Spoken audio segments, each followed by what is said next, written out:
Good morning, good day and good evening. How are you doing, ladies and gentlemen?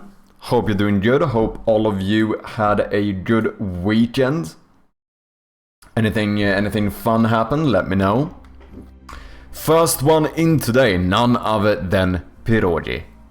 Second place we have Great Grievance, and third we have Fuzzlings. We also have AE in here, we have Wakacha, Teabag, Maxwell, David. Welcome in, guys. How you doing? Hope you all have been good. I'm doing quite good. Had a bit of a productive weekend. Sorted some stuff out for Christmas, believe it or not. I've never been this early in my life. This is probably the first time that I don't start getting gifts on like the same week as Christmas Eve. Anyway. Plan today is that we are going to continue a little bit with the development of the game. What specifically are we gonna do? I still think there are a few final tweaks we would have to sort out for the new Valve puzzle I made. I'm feeling a lot better about it. After we did the initial prototype, I feel like this is something I could have in the full game. It feels like it's a nice way of breaking up the pacing of the game, having a puzzle that you can just kinda brute force. Other things I need to do is still need to troubleshoot the notepad, or do something about being able to go down one line to far down or whatever. Need to update screenshots, but that's not like insane priority. Overall, we have a lot of small little tweaks, and of course making a bunch of content for the full game, which is gonna be probably the main priority for some time moving forward. Which is a little bit unfortunate, because I do feel like a lot of that stuff I'm gonna have to do off stream, but that kinda is what it is. But yeah, I'm feeling pretty good about the current demo version. That's not to say that like we couldn't make small improvements, but yeah, overall I feel good about it. Like in the sense of like I feel like I could leave this current demo version up for quite some time and not really stress too much about it. Strom, welcome in, man. How you doing? Hope you had a good weekend.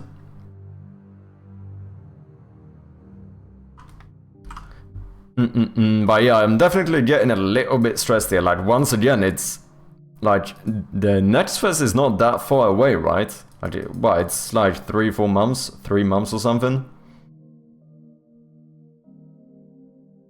Barely. It's gonna get here pretty quick, and in February, when the next fest is, I'm gonna need to know whether or not I can get the game out in time. So yeah, definitely gonna have to. It's very possible that there's gonna be another little crunch period here. We'll see. Worst case, we would have to push it for the next fest in June, but that would be. It wouldn't be great. That's like, you know, still another few months extra I'd have to go basically without income, so, you know, it would be good to get this game out. At the same time, I don't want to fucking rush it either, so I don't know, we'll see.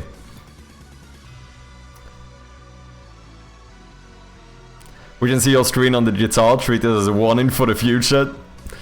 True. Which one is that? That is my right monitor. Good shout, good shout. Chicken Man looking scruffy today. How you doing, AE? Just welcome in. Morning. Hope you're doing well. So, Yeah, I think we're gonna start off just having a little bit more of a look at this wire puzzle. First and foremost, if anyone hasn't, of course, make sure to go and play the demo out right now. I need to change that one, the call to action. That should say something like play the demo instead of wishlist now. However, of course, you should wishlist the game as well if you haven't. Anyway, what we were working on last time, you can't see shit. What we were working on last time, before we ended up playing a bit of Grim Fandango, which we will go back to. Not sure if we're gonna play Grim today, but maybe next stream or something. We have been working on this little placeholder, or not placeholder, but this little wire puzzle. But there are still a few things that I need to sort out. I want to improve this background. This is a generic background that I can reuse, but I've realized that I'm missing a few of the... Like, I would like to break up these lines a little bit more. Makes it look a lot better. So last time we made it so we can turn these correctly and everything, and when I switch this one, it's gonna start successively filling in the pipes. Which I think is pretty good. But there are a few weird things that can happen. Let's see if I can even sort this out. If I do...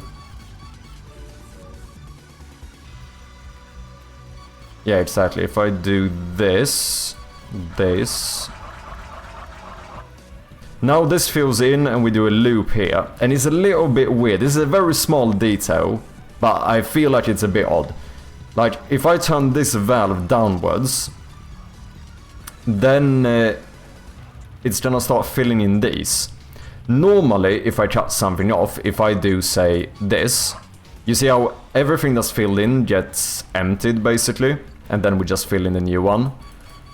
However, that's only if it's not on the correct path, which here it actually is on the correct new path, that is. So if I turn this one down, this actually stays filled and we only fill in this stuff, which is a little bit odd. Like, these two pipes will get emptied, but these two will not. Very small detail. I wonder how many would actually notice this, but it does kind of annoy me, so I think I do want to fix it. I think some more feedback to make sure that it's intuitive, or like that there's a bit of a reward when you complete it. I did think of something today. We could make it so that, first of all, we need to even check for completion, which is fairly easy. I think I'm just gonna check if this pipe is filled. This cannot be filled unless you've actually completed a puzzle, so it feels like an easy way to, rather than making sure that each one of these is set in the correct position, we basically just check that this has been filled, because that requires everything else to be in the correct position. And when that happens, I think potentially playing some sound effects, and then maybe fading this color of the water into white to get a little bit more of a visual feedback that like something happened. Last but not least, making sure that you can't fuck it up again, so these should become uninteractable. I think at least. I think it was Grievance who said last time that you could have something where maybe you have to go back and actually turn the water off at some point. That could be the case, but for the time being, when we're not sure about that, I feel like it's better to just make sure you can't mess it up after you've solved it. I feel like that makes sense in a lot of these puzzles. Unless you add something like that, where you actually have to go back. Yeah, I think those are basically the things I would like to do here to make sure that this feels a little bit better. I don't know if I mentioned it, but some sound effect maybe when you complete the puzzle as well. Maybe a little bit of a longer water sound that like fades out or something. Like it kinda starts filling the rest of the pipes. I feel like that could work. Oh, there is one more thing code-wise. I'm gonna need to do a small little refactor to make sure that I could have support for different levels of this puzzle. There's only gonna be one, but I think I want to randomize which one the player gets. Right now, this one is hard-coded, so I think I'm gonna make some serializable class for like Valve puzzle level that has a reference to the valves, the background layout, and the connections.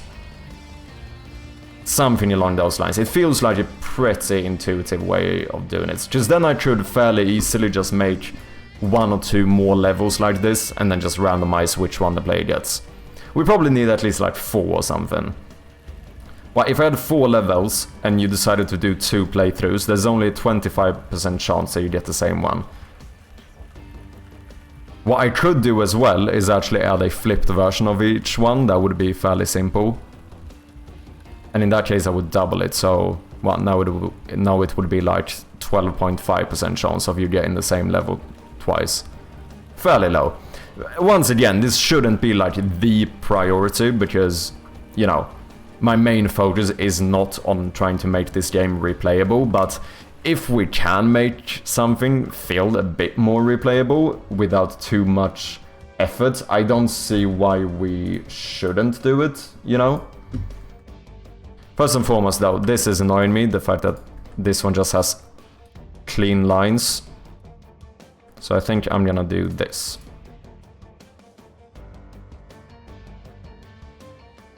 I don't know, it kind of sells the wood aspect for some reason. Like, it's a very small change. Is forcing you to stand up for 10 minutes. Let's do it.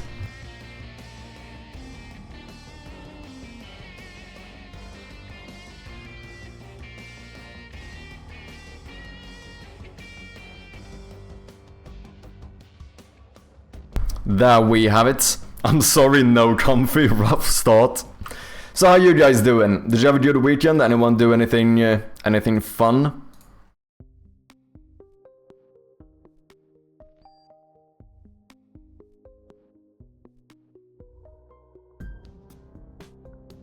Cheers.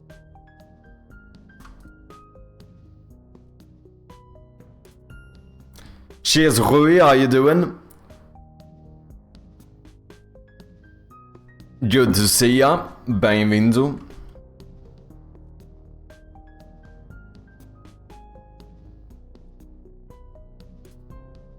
Yeah, I don't know, I like this so much more. Just adding a little bit of this, like, kind of imperfections just makes it look a lot better, in my opinion.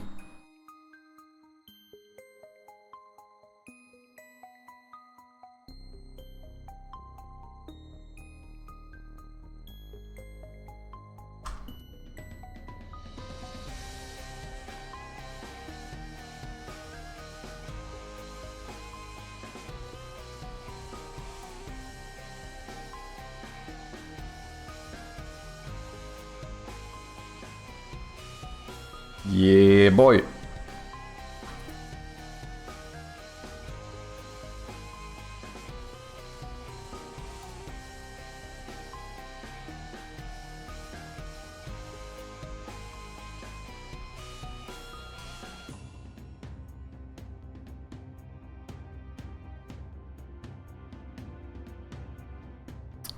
You know the drill, chicken man. Luckily the bot will not intervene. Does watching stream count as fun? Of course it does. Of course it does. Doing good, thank you. For about 6 months that couldn't follow up with your stream as I started working from the office instead of remote. I see. How has that change been for you? Do you, you know, with the emote you chose in mind, I'm gonna assume that you prefer working remotely.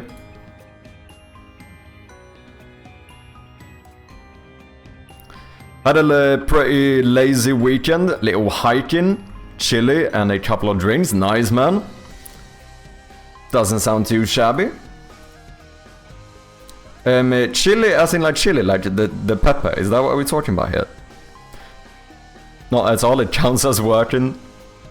How are you? I'm doing quite good, I'm doing quite good. Had a nice weekend, did some early Christmas shopping. Excited to do some more work on the game here. I need to really start sorting out more of the content.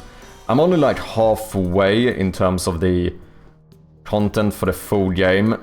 And like, time is running out. We are getting closer and closer to the potentially planned release date. Okay, let's see how this looks.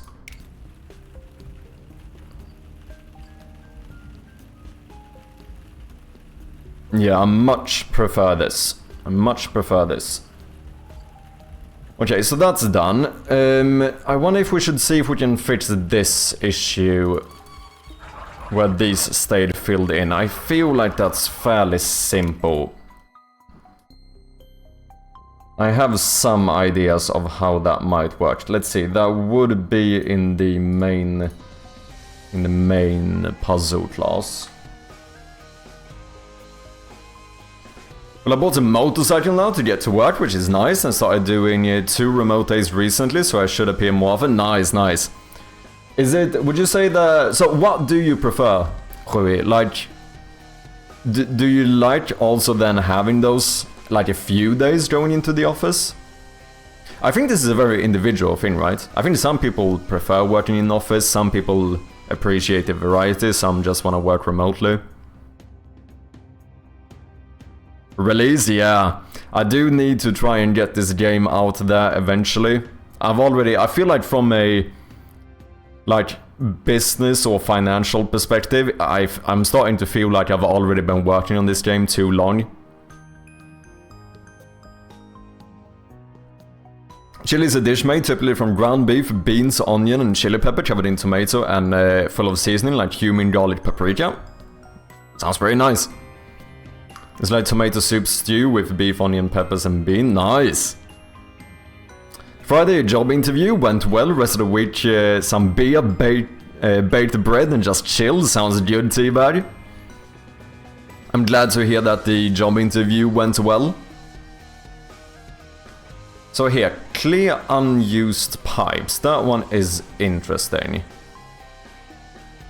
So we checked the current pipes, which is the new layout that we are connected. If that doesn't contain the pipe we're looking at, then yeah, that makes sense. However, I need to clear some of the used pipes as well. So that must happen before, where I actually calculate here.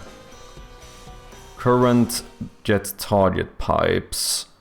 Calculate water. But this uses recursion. So here we need to do something where I need to check if the last pipe added had water. That's what I'm thinking. Like, when I switch this one down and these two get cut off, but this is still on the line, that's technically on the correct path, so I don't do anything. What if when I go through and add all of these pipes, we constantly check if the last one was filled? So that would be the case over here. And then when I go down here, that one is not filled. Rather, when I move over and check this pipe, I can check, was the last pipe filled? If that is no, then every pipe I find after this should be cleared, even though it's on the correct path. Because then when I come to this one and this one, it's gonna check, was this pipe cleared? Or was there water in this pipe? No. That means I must have cut off the line somewhere. In that case, empty these as well. That feels like the way to do it. Technically, I only need to save this once. Vertical current into depth. I could even pass it in through the parameter or save it as a bool. I might actually do it here, like bool last pipe is previous. Well, the thing is, I don't actually care if only the previous was filled or not. It's more so that I want to find out if I ever, like, I want to find out if I want to empty the following pipes or something. Actually, yes, going to office is not that bad, as I've been in dark places in my mind while working home alone. 3 days in office and 2 at home is a nice balance. Yeah, I can definitely see that. I'm sorry to hear you've found some dark places there, but I do hope it gets better with this.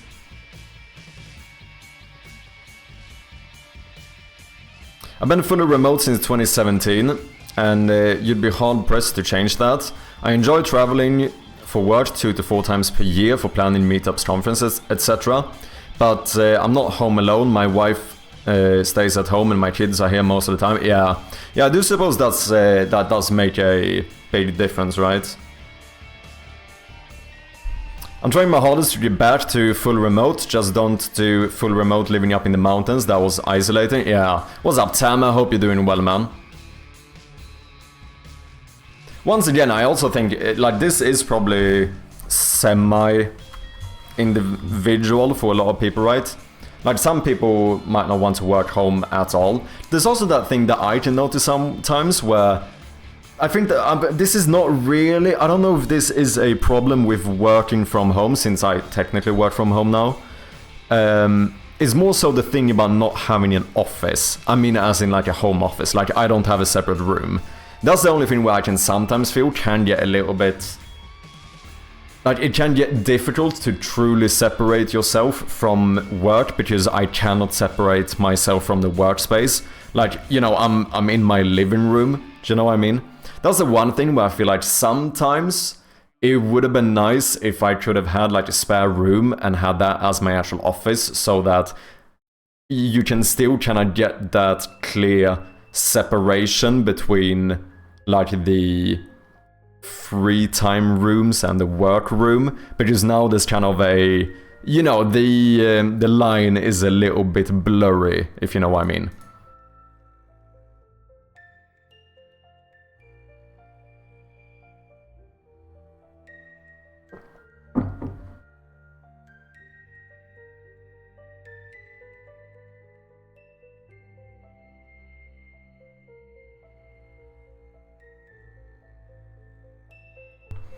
If I was 22, remote would probably suck. Yeah, it might be a bit of a... depending on your age as well. Might be a decent factor. I'm 44, I worked remote for 6 years and returned now to office because it was a much nicer paycheck. Nice. Oh, I got a dedicated office in the house and a 30-feet camper trailer with hardwired gigabit. Damn. Yeah, I think that makes a big difference, like having a dedicated space for it.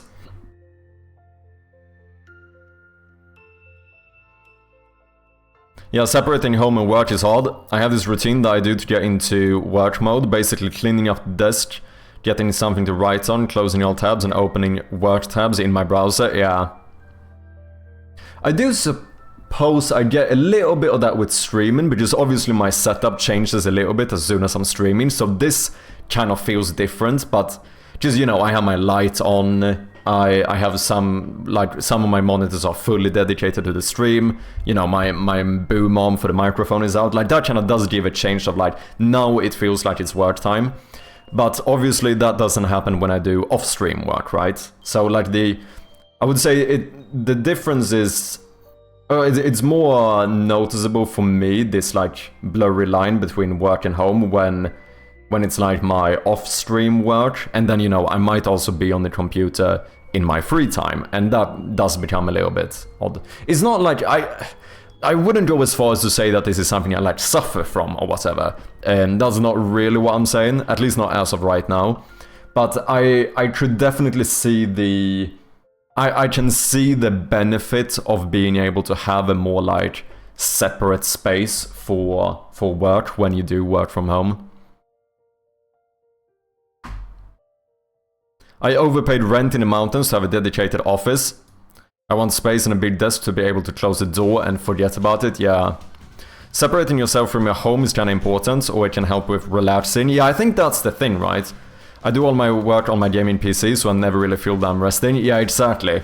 It's the same thing with, like, you know, if you would be working on a laptop in bed, like, it's gonna fuck a bit with your mind, because now the place where you're supposed to rest is also the place where you're working. Like, that's kind of a, you know, if we're gonna go a little bit more extreme about it, or take a more extreme example, like, you can kind of clearly see how that can be an issue, because then when it's time for you to rest in bed, your body has now gotten used to the fact that the bed is also a working place, so I think it can be harder to like switch that part of your brain off.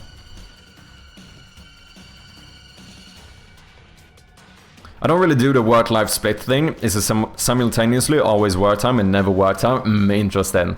Yeah, that's why I'm also...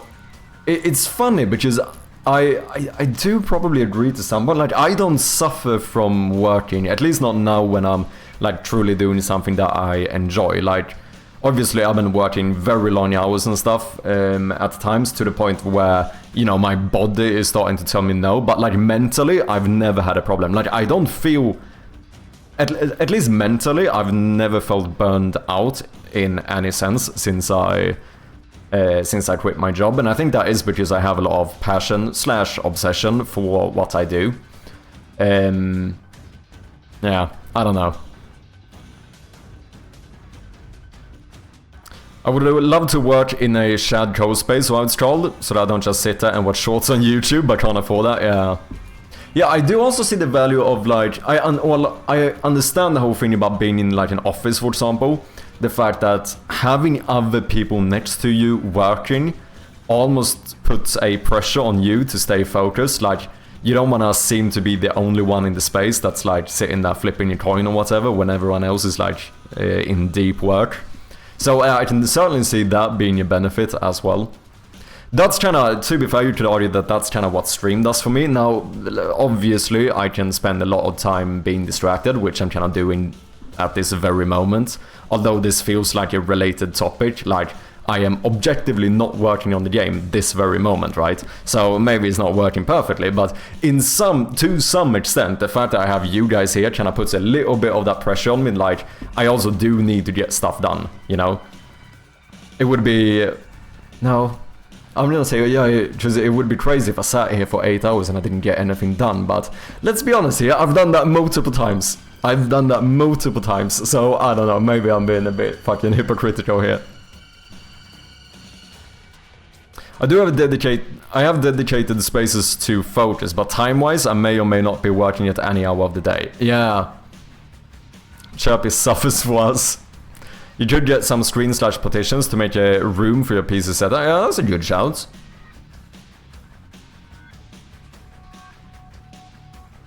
I'm doing game organization tasks with ChatGPT pretty much every morning on the toilet. Codinho, welcome in, man. How you doing? Cheetah as well. Moriesta. How you been, man? Well, there is a magic potion that helps to fall asleep, just won't help getting up again and being productive. It's tea, you're talking about tea.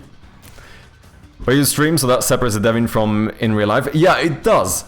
Streaming does separate it, but obviously, as I alluded to before, it's the whole thing where I also do off-stream work.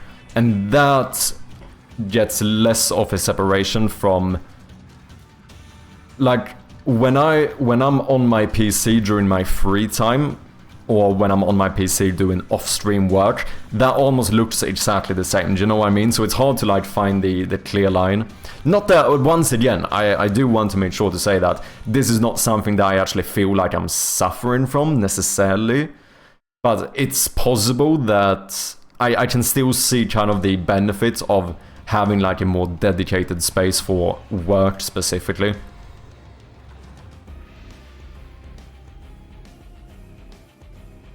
I love my job company. I realize that that's like 1 in 20 people though. Yeah, for sure. I miss those useless meetings.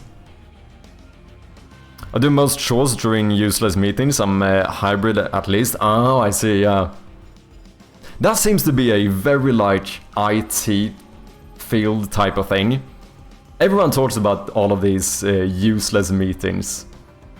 Why is that? Why does... I mean, I guess that happens everywhere. I guess that like...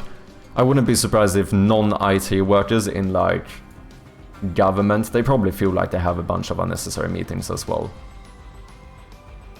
I know it's very common to hear from people in IT. Obviously, I've never worked professionally in IT, but it seems to be a bit of a meme, the whole thing about like having useless meetings every single day.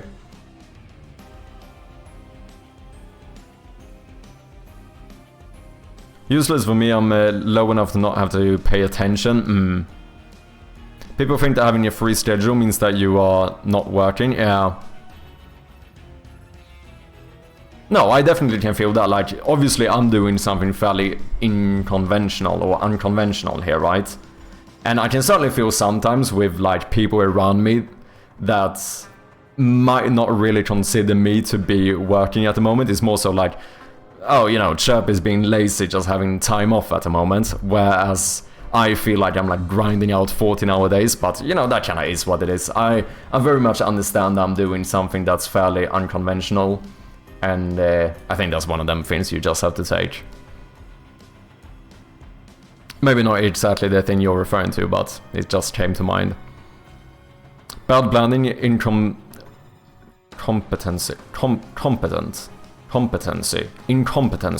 incompetency, and insecurity. Okay, incompetency, right? Incompetency. That's English or American English. Incompetency. Incompetency. Incompetency. Yeah, exactly. Sorry. Company is usually built out of people who do stuff and those who only act like they do. About 90 to 10% division.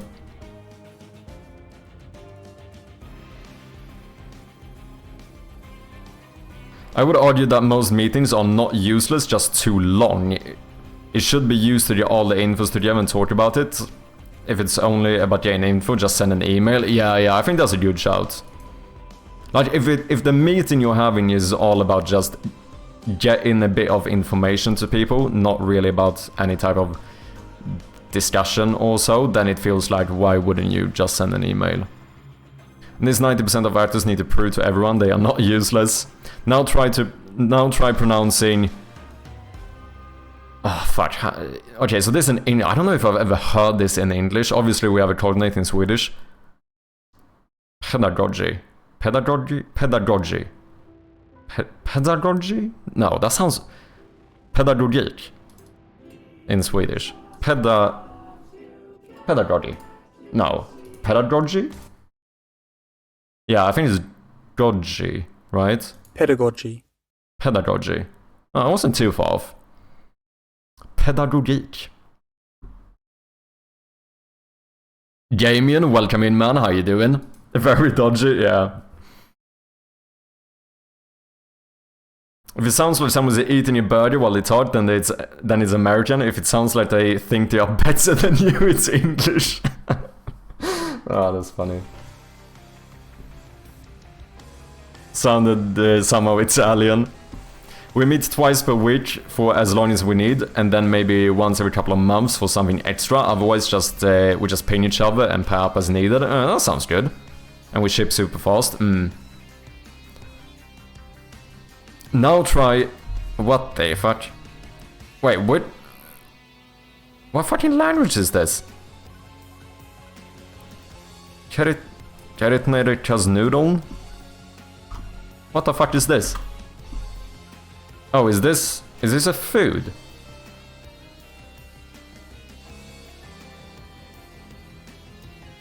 I think it is. Corinthian cheese dumplings. It sounded like noodles.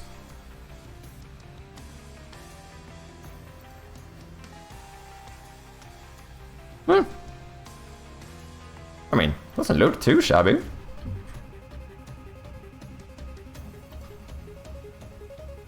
I'll try it. Alles klar. Okay, so how do we want to do this? There's not really a reason for me to check each time, is there? I feel like I should just save this. In that case, it feels like I should pass it in. Yeah, I think I want to do that. Calculate water. Was last pipe filled? Is last pipe filled? Okay. Current has water, true. Wait, how do I know if it's filled though? Oh no, do I not have... If pipes is not equal to null, current pipes add range pipes. And then we can say, do I not have a function? What is current pipes? That's an array. Ah, shit. So I need to find the... I need to loop through them. So we need to go through each pipe in pipes.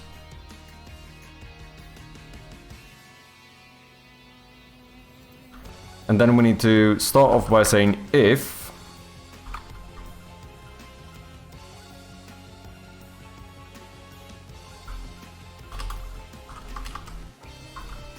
last pipe was not filled. Slightly confused here, we'll see. Like pierogi but Austrian? You can try that in Finnish. Kerten... Ah, fuck, wait. Saatana, perkele. Minne olen joulupukki. Kerteniläiset. Just on nudelit. Mustapippuri. Minne olen mustapippuri. Suomalainen chutnit. Pippuritakkuja. Kiitos. Chille. Mustapippuri. Anyway, ei sapeita. I'm shocked that those umlaut in Chatna and not in Kaze. Yeah, it's umlaut in German, but Carinthian, it's has not what? What is your opinion on surströmming? I've never tried it. Used to. Yeah, you do soft J's in Finnish as well. Used to nu. Did I do a hard J? Is that it? Did I say juice to? I think so. Used to noodle-it. He is mad happy. What is up, Hadouken? How you doing, man? Good to have ya. Okay, you know what I could do? I should even default this. Is the last pipe filled equals true? Because the first time I do it, it's always gonna be true. Because we start off by checking the entry valve, which always has water. So, if last pipe was not filled, then I need to make sure to unfill the current pipes. So in that case... But have I already... No, toggle water, that's when I clear the unused pipes. I think I need to clear these immediately. How do I do that? What can I do? Valve water pipe. I set water for... No, that just changes. I want to toggle water false. Yeah. I want to toggle water false.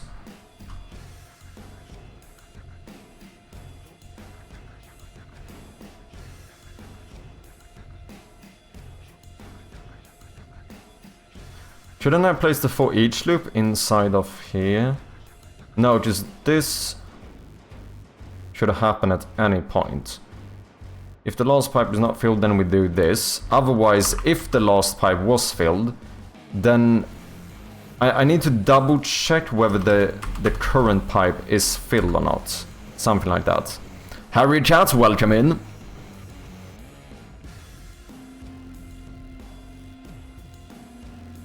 Is there any specific reason why not?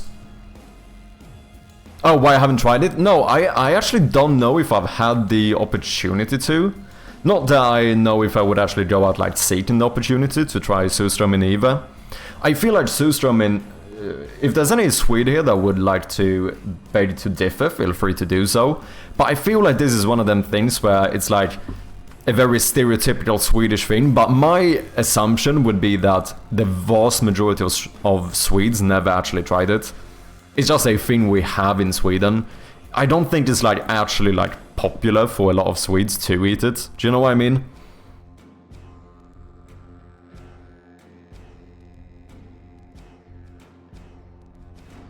Happy Monday, Harry Chat. How was your weekend? Probably 50-50. Do you think so, Just? That sounds high to me, man.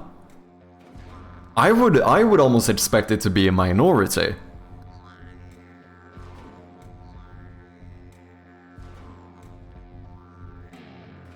Obviously, I don't have actual data to this. This is very much, what do you call it? Anecdotal? Is that the term I'm looking for here? Not necessarily true or reliable, but based on personal accounts rather than facts or research. Yeah, exactly. And this is very much just anecdotal. Like, for me, it feels like if I would go around to, like, my immediate people, the people around me, and actually ask them, I feel like the vast majority of them would not actually have ever tried surströmming. Everyone would be aware of it, everyone would know that it is a thing, but I feel like most probably haven't tried it.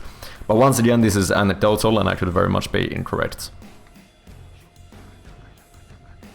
I'm too scared to try. I tried it and it was 50-50 vomiting and crying. I've had surströmming eaten properly, it just tastes like salt. Interesting. You gotta get drunk before, right? That's the fermented fish. Yeah, exactly, Revens. It's the Swedish fermented fish. Very distinctive smell. And probably taste. I have smelled it. Smelled it? Smelled it. I know that a... This is so fucked. I might have had a classmate who had his like locker in school filled with surströmming. Like kinda as a prank, someone else like sneakily placed a surströmming open can in his locker. So yeah, that was fun. That was fun. It reeked. It fucking reeked. Good old times.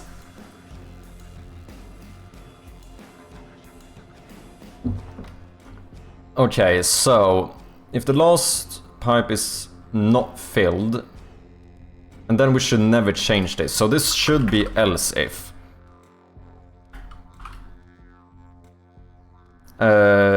So if the pipe dot, and here didn't I make a function to check if this pipe, yeah, is pipe filled? If it's set to the filled color, this returns a bool.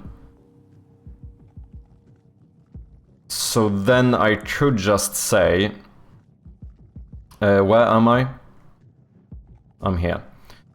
Else if pipe dot is pipe. No, I could just do else. If the last pipe wasn't filled, then I set is last pipe filled equal to pipe is pipe filled. I feel like that should work.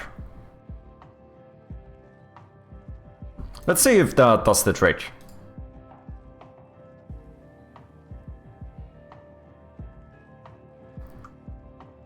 Why did you prank them? I did not, I did not. I did do a fucking... should I even go into this? Yeah. There were fun times, fun times. I learned to... I instead spent my time learning how to crack all of the... We had these like code locks and they were really easily to crack. It was kind of accidental because what happened is that I accidentally changed the code of my lock and locked it so I couldn't open it again. So instead of studying, I spent like the entire day trying to see if I can figure out how to basically break the lock, like figure out what the code is. And it actually was surprisingly easy, just you could kinda feel when you hit the right number. So then I started speedrunning it, trying to see how quickly can I actually manage to, you know, unlock one of these locks. And you know, the irony is that like everyone in the school had the same type of lock, including the teachers and stuff. So after that, I basically had access to everything in school. I could go and just open up anyone's locker. Fun times. I did potentially get sent to the principal because of it, and it was a little bit awkward. But fun times, fun times.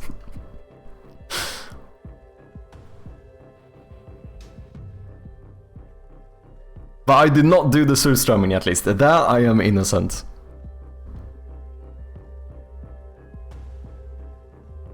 I can take an actual punch to the face, but I'm confident the smell alone would make me vomit. Open it underwater. Ooh, big brain strats.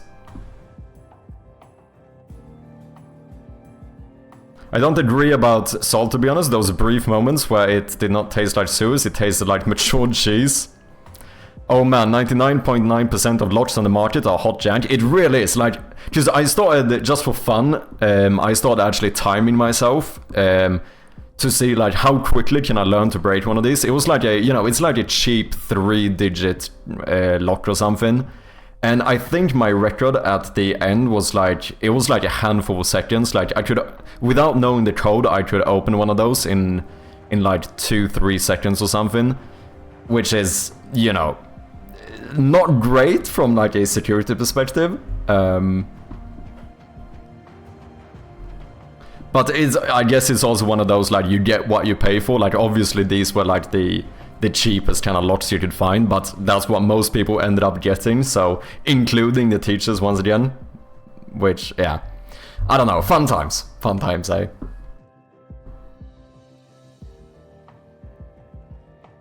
Luasoft, how you doing? Lockpicking lawyer is single-handedly forcing Masterlock to get their shit together, yeah. Even the most expensive locks fall apart to a $30 toolkit, yeah.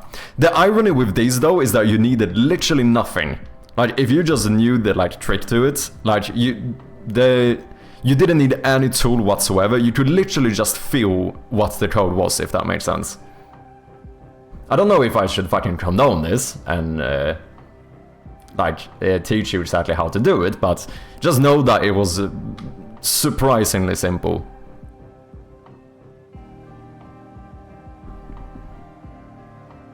Masterlock needs a higher lockpicking lawyer, yeah. Every lock fails to grinder. It's also on the topic of locks. A lot of the time it's kind of ironic as well how you can spend a lot of money trying to get like the best lock ever, say on your front door. But at the end, it's like if someone wants to get in, they're gonna get in. It doesn't matter what fucking lock you have, they're gonna find a way. Like, the irony of something like a house, for example, especially, is the fact that, yeah, you might make it super difficult to make it so that someone can open your door. But, like, one rock to your window and they have entry, right? Like, if people actually want to get in, they're gonna find a fucking way to do it.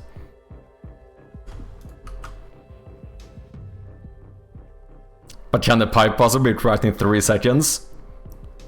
Probably. I do a lot for my scooter I can trust during the day, but the power tool isn't stopping it, yeah. As the saying goes, locks only keep honest people away, yeah. No, I think that is true. Like, if someone is dedicated to get an entry somewhere, they're gonna get it. The diminishing returns on security are extremely high, but the petty criminals normally aren't looking for a challenge. Yeah, no, I think that is, I think that is the case. Like, very little challenge is enough to dissuade like the vast majority of people, but you know, for the small minority who are just set, like have it set in their mind that they're gonna find a way to get in or break it, whatever it is. Like, there's always a way, right? Like, it's very difficult to make something that's truly... Like, we can even talk to this in terms of, like, software, right? Because the same thing can be said about, like, hacking software. Like, is it possible to make, like truly unhackable software? Like, maybe, I don't know, I'm too dumb to, like, truly know, but my suspicion would very much be that, like, you're always gonna find some way where someone potentially could hack it, and if it's not straight through the software, then they can do it through, like, social engineering or something instead. Like, making something truly impenetrable is probably a lifelong fucking challenge. Yeah, exactly, there is always the human factor. That's what I meant with, like, even if you would manage to make the software virtually, like, unhackable, you can probably hack the people running the software instead with, like, social engineering, and you're fucked anyway. Obviously, you can train people to not fall for that stuff as easily, but, like, the possibility is always gonna be there.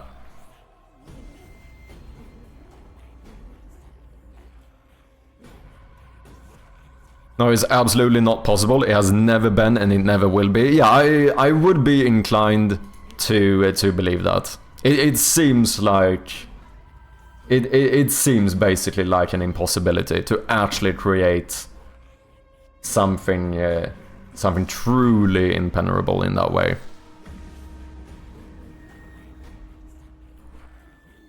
Physical pen testing is my dream job, far off dream though. Yeah, I think physical pen testing seems really fucking interesting. Like, obviously I had a bit of a cybersecurity obsession, kind of at around the same time as I got into game development. I did a few courses on, like, intro courses online for cybersecurity. I read a book about it as well, and you know, I tried to educate myself a little bit, and it's a very interesting topic, and I definitely think for people going into cybersecurity, or at least for a lot of them, like, physical pen testing is kind of the coolest thing, isn't it? Like, that, just that is the fucking equivalent of being like the fucking secret agent, just fucking getting into whatever place, being able, yeah. Vintage with the 3-month Prime resub, you fucking legend. Thank you so much, man. Very much appreciated. I've got a great way to ensure 100% security in any piece of software. Just put your bank details into this website for identity verification, totallylegitsite.org, lincolnparknum.x. That sounds fucking fantastic, man. How you doing, Vintage? How was your weekend? Nice to have you, man. Yeah, there will always be a 60-year-old workmate who will push every link attached to emails, yeah. I also think that you shouldn't... honestly, this is one of those things I think is a very common misconception when it comes to, like, phishing emails. Like, I think it's very dangerous to underestimate how easy it can be to fall for a phishing email. Like, a lot of the time, because we use often this as an example, right? Like, how they're tricking old people, and like how easy it is to, like, trick an old person with, like, a phishing email. But even for us young techie people, I think it's very easy to underestimate how good a phishing email can be. And most of the time, it's just about the right email at the right moment, and I think virtually anyone could fall for phishing emails. So, and I think that's why I say that it's dangerous to underestimate them, because that kind of makes you not really consider it in some regard. Do you know what I mean? Like, we all gotta be a little bit skeptic when it comes to stuff like that.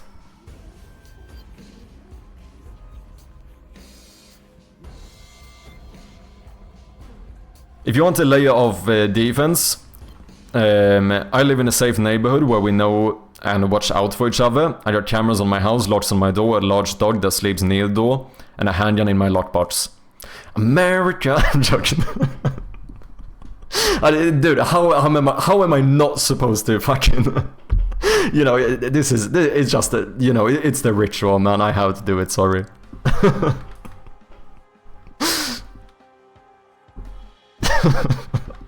Oh, so I'm gonna fucking cry, that's too funny. Only a handgun, are you Canadian? I'm good, friends. The weekend was alright, still chasing sleep. How's the dev going? So far so good, just booted up the engine here, trying to do some final touches on this little valve puzzle I was making. I've been scammed selling an Xbox. I was stressed and stoned and trying to recoup some money after buying a house selling an Xbox I didn't use. Zell upgrade scam is what got me. I felt violated. Yeah, it would feel really bad, but that's why I also think that like, it's important. Like, unironically, I'm being very serious here. It's very important that you don't feel too shamed about, like, accidentally falling for a phishing mail or something like that, or any scam really, because what that, like, the long-term effect of people feeling ashamed about it is that they don't tell other people, which means that other people don't realize how big the probability of something like that actually happening is. Like, I think it's important that people do try to stay realistic, because it's very easy, especially as someone who's like grown up with technology and stuff, to get this like false sense of confidence where it's like, yeah, I understand like old people fall for this shit, but me, this guy, do you think I would ever fall for fucking phishing email? No way. So I'm not even gonna think about it, and then I accidentally click one, you know? Because it's you get this like survivorship bias thing, I don't know if I'm using that term correctly, but where sometimes you might get a really shitty phishing email and you're like, yeah, obviously, like every other word is misspelled, the email is wonky as hell, like obviously this is scam, like I would never fall for this. But that's where, once again, I mean that it's very easy to underestimate how fucking good and professional a phishing email can look.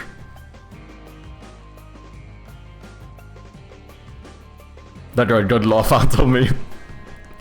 A lot of broad net phishing emails are bad on purpose. It means that it's engaged with by easier targets and weeding out the more suspicious people. Yeah, I think that's very correct, Vintage. Like the reason why those like broad net phishing emails are bad, as you say, is because it will immediately rule out a lot of people who wouldn't fall for it.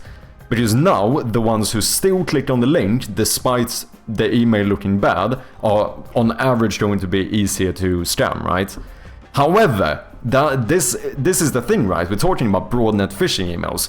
What if someone was truly dedicated to sending you specifically a phishing email, where they handcraft a phishing email as good as possible for something that is like immediately relatable for you? And like those moments, it can, you know, obviously now you can go with this like, oh yeah, but why would it target me? But like I think still like it's something to consider.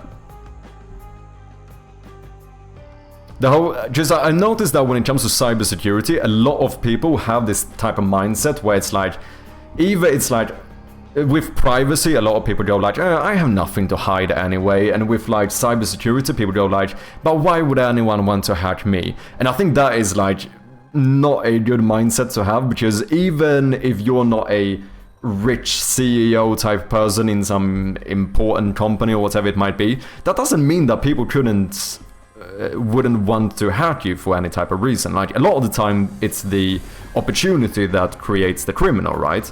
And if you are a person that's easy to hack, they could still find something to get out of it. Simple thing that everyone should fall or be the victim of is what do you call it in English? Fucking ID-kapning, identity fraud? No, I think there's another term I'm looking for here. Like when someone steals your identity, basically, they can start taking like loans in your names and stuff. Identity theft, thank you. Which, like, that would work on anyone, right? Because that doesn't mean that you don't need to have money. So, like, you not having a lot of money doesn't not make you a target for identity theft. Because your identity is all they need potentially to be able to like take a loan in your name or something, which still is gonna fuck you over. So I think everyone should try and stay a bit educated on these topics and try to stay skeptical and cautious online. Because I think it's far too easy to have this like false confidence, especially as like young people who have grown up with tech. I almost think sometimes that's where old people have this almost like an advantage, because they know that they like, at least some of them, obviously not everyone, obviously they are still like the prime target, but unfortunately but sometimes there can be an advantage there, because some of them might be aware of the fact that they are the likely targets, which means that they inherently are going to be more skeptical. Like if you would try to scam like my grandparents, I think honestly that would be a little bit tricky, because they are the most fucking skeptical people I know. Like my grandfather, for example, he wouldn't even answer his phone by saying his name, because he doesn't want to give up any information before he knows why you're calling him. And like for our generations, we just don't think that way, because we are not the usual targets. it's so funny. Like I've heard sometimes when like salespeople call my grandfather, and he will answer the phone and literally just be like, "Yep," not introducing him or whatever, and then it will be like, "Oh, are you, you know, his name?" And he'll just be, he will literally just say, "Nope," and hang up. Fucking, it's pretty badass, to be honest. Because since he hasn't revealed any information himself, he can easily claim to just not be the person.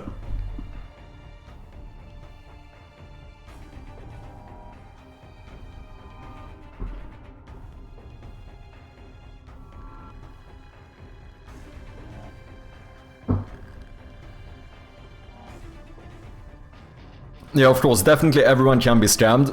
The wrong email at the wrong moment, it can happen to everyone. Exactly. Just I've myself had at least one moment where I was like this fucking close to clicking on the phishing email, because it was just like the moment itself was just like perfectly set up to make the email look good. Like the email was decent. It wasn't one of those like bad misspelled phishing emails. It was like a decent phishing mail, but then just with the moment I was in, it was like just perfectly executed to make me almost fall for it. Because what was it like? I found an old email I hadn't used in a long time, so I went into that one, and while looking through like my emails, I saw that I've had people who've tried to log into it. You know, you get these like, oh, someone has tried to log into your account, blah blah blah. You know, I had a lot of those emails, so I knew that like, you know, some bots or some people at some point had been trying to get access to this email. And then later on, what I found is an email from Ubisoft that someone had logged into my Ubisoft account. And I knew that I had a Ubisoft account, or whatever it was, connected to this email, right? So it all like, in the context, it made full sense, and the email looked good and everything, and it was like, oh, do you want to reset your password? And I was like, oh shit, I mean, I guess I should probably do that, just for safety. And then like, right before I did it, I just got this small little feeling of like, wait a second, because I realized the email was something like at ubi.com or something like that. But then when I looked it up online, Ubisoft only ever uses the domain ubisoft.com. But like, other than that little small thing, which still looked like, because, you know, it was still like support at ubi.com, which looks fairly clean, and the email was like, you know, it looked fully professional. Like, I was this fucking close to clicking on that link just because it was, like you said, at the right time. And that's one of those things that just made me realize that, like, holy shit, like, anyone could fall for this, you know. Gotta run to work. Have a good one. Whatever time period of the day, everyone. Thank you very much, Tama. Thank you for hanging out. And I'll catch you next time. I've got friends that have fallen for bad charge scams, where they send you money and then a message saying, sorry, that was supposed to go to my friend. Can you send it back, please? Yeah. Then when you do, they charge back the original funds. Yeah. Yeah, you unfortunately, you do really have to be quite skeptical with stuff like this. Based. Yeah, that's spearfishing. A PA at an old company nearly fell for it, being asked to transfer 10k urgently. Yeah, and that's a good keyword, urgently. Whenever a email makes something seem urgent, that's like the first red flag, always. Because scam emails and like phishing emails will almost always try to use some level of urgency to make you not think through it properly. So if there's ever a email or a friend or whatever it might be that asks for something urgently, that's definitely like the first sign that you should be more skeptical. I found out my grandparents fell for scams multiple times a year. They get calls from Amazon saying they owe money. Yeah, it's fucked up. Many old people don't have insight for what digital information is dangerous to give out. Yeah, and I think young people as well. I tend to be under the assumption that even young people, I think, are overconfident in how good they are with, like, keeping what should be private. Do you know what I mean? Yeah, if I get those reset emails, I go to the website independently and change the password. Yeah. You cannot escape from data breaches. Yeah. Gamedevable, how you doing? Welcome in, man.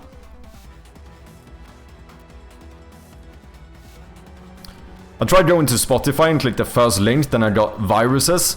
It said DDoC or something.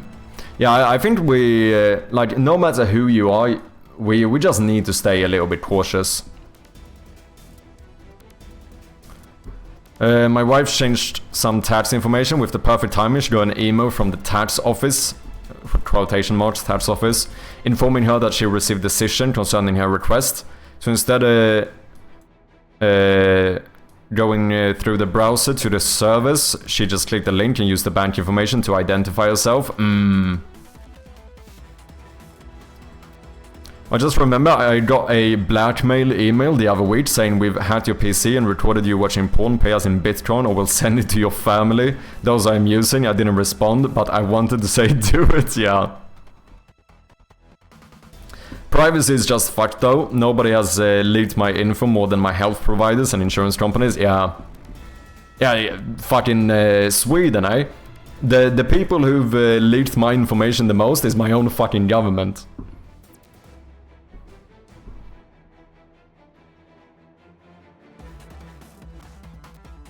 It's like twice a year I get a notice of leak. Yeah. Okay, I have no idea if this is gonna work, but I think I'm just gonna try it.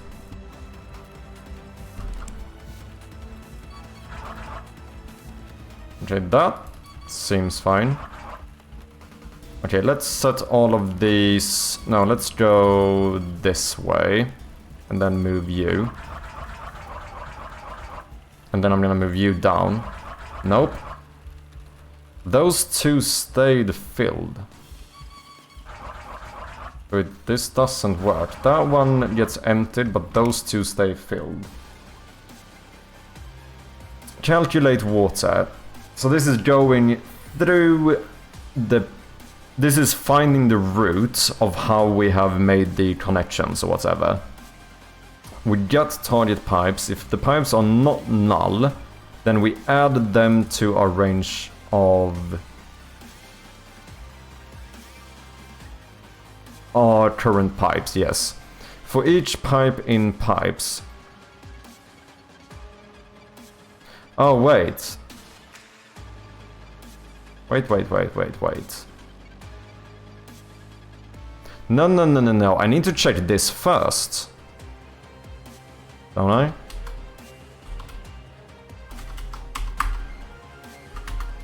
Maybe I should always be able to do this. Is last pipe filled equals pipe dot is pipe filled. If that ever... And this I can... But I only need to do this if the pipe was filled, right? Because we only want to check if it's no longer filled. As soon as we find one pipe that wasn't filled, everything after that should be unfilled. So if... Let's switch this around instead. If the last pipe is filled, then I want to check this. And then we can just turn this into a else statement. Wait, pipe is pipe filled. No, I still need to check this though. I need to check this after doing that, if the... Yeah, because if this sets that one to false... By the way, this is the current pipe. If the current pipe isn't filled, there's no reason for me to disable that one. No, this can be an else statement, because in that case you don't have water anyway. So this should be fine. Okay, let's try it. If you genuinely should keep your credit frozen until you need it, Whenever a Swedish person thinks maybe we don't need a king, they leak every Swedish person's information. We know where you live. Sorry guys, we do have some ads coming up in a little bit. I appreciate your patience. Okay, let's see if this works.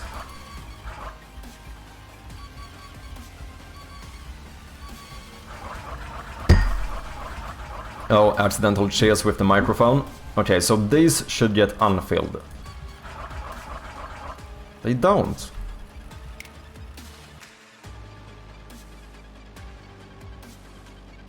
When I go down here... Let's debug log this. Does this ever happen? It should happen.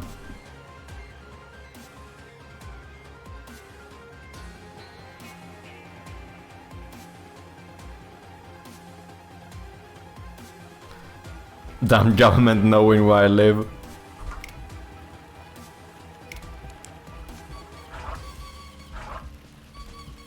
Okay, so there it did trigger. Let's see when I do this. And then I want to... I'm gonna disable all of those. And then switch you down. I only got one. Why? So here, that one should say last pipe filled. That should have triggered more than once. Techbox, welcome in. Slayton as well. Nice to have you guys. How you doing? Okay, my logic must be incorrect here. Something is not right. So, whenever you change one of these, we are going to calculate the path through it. So,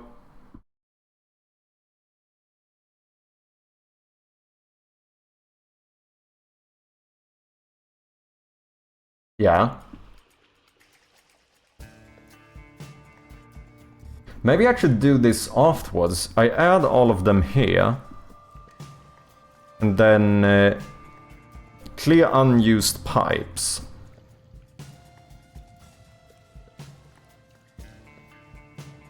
If current pipes contains pipe. If it doesn't contain the pipe. I could check it here as well, to be honest. Technically this is a used pipe though, or it's like a pipe to be used, which is a little bit different. I could just loop through the array since they're gonna be in the right order, and as soon as I find one that isn't filled, I made sure to unfill the other ones. But that's kind of what I'm doing here. Just... like, why doesn't this work? If the pipes are not equal to null, we're gonna add this range of pipes to our current pipes, which is our current path. And then we're going to loop... Oh. No, but that should be fine. I could loop through current pipes, but then I would unnecessarily loop through them from the beginning every time. That doesn't seem good.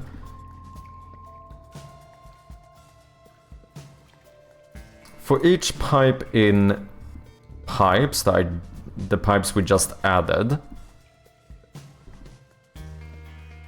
we check if the last pipe is filled. This will always be true at first. If that is the case, then I check if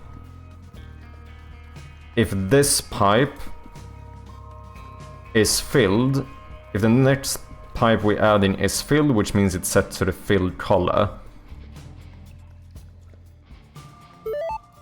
If this ever returns false, then this is going to be false on every other pipe. No, because I don't pass this in, you fucking Dumbo. That's the issue. Okay, okay. Okay, I see. Total water. Calculate water. Depth, and then I need to pass in is last pipe filled. I forgot to pass in the parameter. So now if this is ever set to false, the next time we're gonna pass in false here, which means we're gonna hit this and disable the water in every following pipe. Okay, I think that was the issue. I thought you got the game finished already? Oh no, far from it. We finished the demo, but the full game isn't done.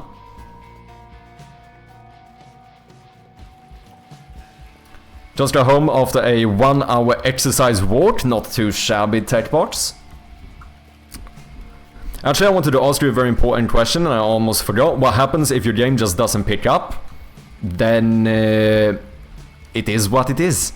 It depends on how much of a buffer in terms of savings I still have. But most likely the way I see it at the moment is that the success of Shroud of Gloom is basically going to determine the scope of my next game. Does that make sense? So if this game, say that this game didn't sell at all, that means I'm not gonna make back basically any of my money, which means I'm gonna have way less funding for my next game. So in that case, I would have to make a much smaller game. And then obviously, if that would keep happening, then eventually the case is that I would run out of my own funding, as in run out of my savings, and at that point, you know, what would happen? I have to get a job again, so I'm not gonna be able to stream full time. It's possible that I could still stream a little bit in like evenings and stuff, but I obviously, if I don't have money, I cannot be a full-time streamer nor developer anymore. So that's kinda where we are at. He will create a new channel, Mad Sherpy Pole Dancer. That is plan B. Then we cheaply make another one, probably a brain rot mobile game, exactly. But you're still planning to remain a full-time game dev, even if Shroud of Gloom is a flop? Yeah, I mean, as long as I can. Yeah, I'm gonna try to see if I can make full-time game dev sustainable, basically as long as I can, which means that like, when my money, if my savings start getting too low to the point where I'm not gonna, you know, make it a lot longer, then obviously I have to kind of grow up and just get a 9 to 5 again. But you know, half of the reason I'm doing this is to, you know, try and see. I definitely wouldn't say that like, if Shroud of Gloom doesn't do well, that I'm just gonna fucking go into fetal position in a cold shower and cry and be like, I give up on all of this. No, like, I think if anything, it would be kinda, it would be more so unrealistic for me to expect Shroud of Gloom to be a massive success. Now, of course, I want to preface this by also saying that I don't need Shroud of Gloom to be a massive success. Like, what would be a success for me would be like a utter flop for the majority of studios and like even small indie studios and stuff, right? Because my expenses are very low, like relatively speaking, which means that, you know, I actually don't need to make that money to kind of break even, but still, like, you know, there's no guarantees, right? And I'm trying to stay fairly realistic about that.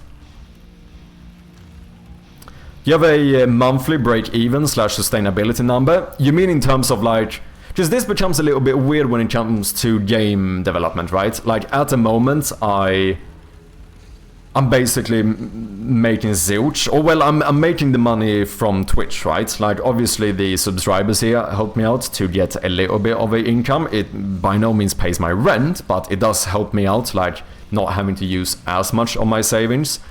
It's a little bit hard to say like a monthly number, since I think as a indie dev, my income will always fluctuate, right? Like obviously on the month of the release, my income is probably higher than like mid development. But with that being said, yeah, I would need to, like, it also depends, like break even on a monthly basis. Like if I could just not lose money, that would be happy for me. Of course, like if I now hit a monthly number of like being able to pay my expenses basically, I'm still at a minus, right? Which is fine, like that's not an issue for me. Obviously I'd still fucking take that any day of the week. But you know, I've already lost like 16,000, is that correct? Yeah, like $16,000 or something working on this. So to truly break even, that would be like, you know, I would have to do fairly well. There's a go infinite number, though, where your costs are completely covered. Wait, what do you mean there's a go infinite number?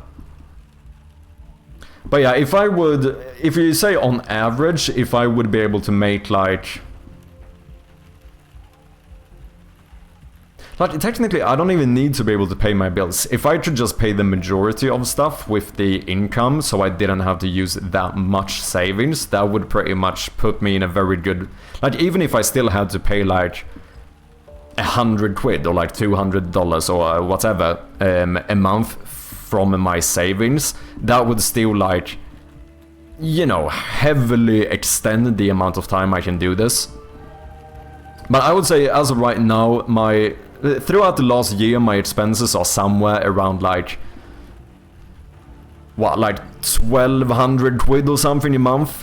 Which is, like, fairly low. Like, obviously, it's way more than someone potentially living at home with their parents or something. Like, obviously, it's way more than that. But on the grand scheme of things, it is, like, fairly low. Like, I don't have any depth. I don't have that much, like... expenses in general. Like the vast majority of my money goes towards like my rent, really. I'm not very materialistic in general. Like it's somewhat rare that I buy things for myself. So I feel like I'm in a pretty good position that way, but breaking even is gonna be difficult. I probably need Shroud of Gloom to sell like a handful of 1,000 units for me to actually... At least for me to earn money. To break even, I don't know, I might need to sell like 3,000 copies of something. Which isn't a crazy amount, but that's still like, you know, by no means guaranteed either. Like, I don't know. Like 3,000 copies is not like, wow, massive success type numbers. But it's also like 3,000 is a fair amount of units, right? Now, this is not an exact number here, to be clear. I'm just like semi-pulling a number out of my ass, but it's like something along those lines, I think. Okay, so why is this breaking? This didn't break before. Did I disable the wrong...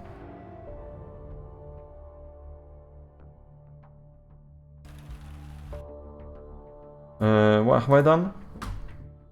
Object reference not set. Open puzzle on click. Oh. That is the chest. Oh, just I removed the other one. Right, I see. Okay. Never mind. I'm being silly. Screw them bills. Yeah, I wish, man.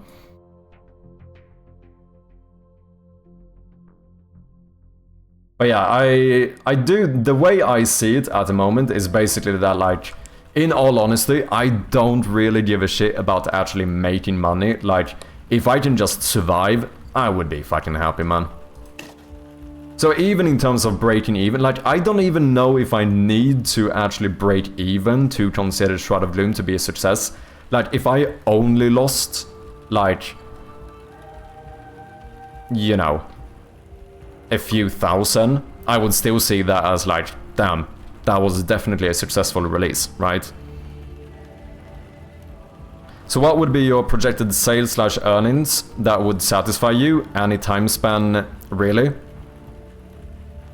Well, yeah, but that's why I think, that's what I meant, like, it's hard to say, it depends a little bit. Now I'm gonna be all Jordan Peterson here and be like, what do you truly mean by satisfy? You know, like, can you define satisfy? Like, what do you mean?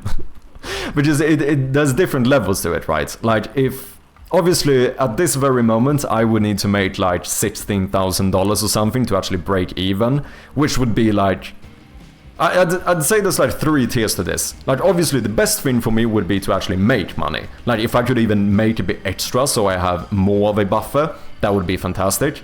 So that might be something like me making...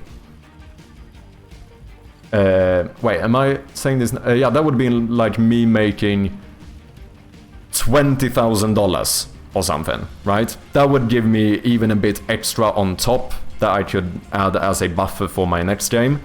The step under that, which I would still be very happy, incredibly happy with, is to break even, which would be something like making maybe $16,000. But with that being said, if I made, you know, $10,000, I wouldn't look at that and be like, oh shit, I didn't break even, so this was obviously a flop, right?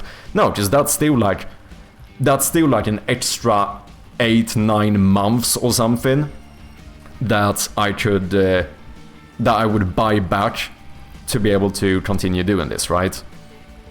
So it's a little bit hard to say. Like, it really depends on what you mean by like satisfying in this context. There's also the lifetime of the game to consider. You're not done gaining revenue after the first 2 weeks of launch. Yeah, that is very much true. Just like, that's a good thing, but that's more of a long-term thing, right? Like, it's easier to make this sustainable in, like, say 5 years if I maybe have 4 games that have been released and all of them are bringing in like a little bit of passive income. Like, that would definitely put myself at a more secure position. As of right now, I can't really consider that because, well, I don't have a game that makes money, right? So I need to consider, like, because I don't know if I'm able to get to the position where I have like a few games giving me enough passive income for me to be sustainable before my money runs out. So like, in some regard, I'm probably at some point I'm gonna need the game to do fairly well to like quickly give me enough of a buffer to continue doing this. But once again, with that being said, I have talked about this before, and like, it's not like I would ever regret doing this either. Like, if I don't make it, if my money runs out and I have to get another 9 to 5, it's not like I'm gonna look back in this and be like, oh fuck, what a wasted time. I got to do the thing I love for like 2 years and it didn't work out. Damn, I wish I didn't do that. Like, no, of course not. Like, I'm still gonna be thankful for this time. Is it going to have cost me a huge portion of my savings? Yeah, but I don't know if that for me is not enough for me to be like, oh, that was a waste of time. Do you know what I mean?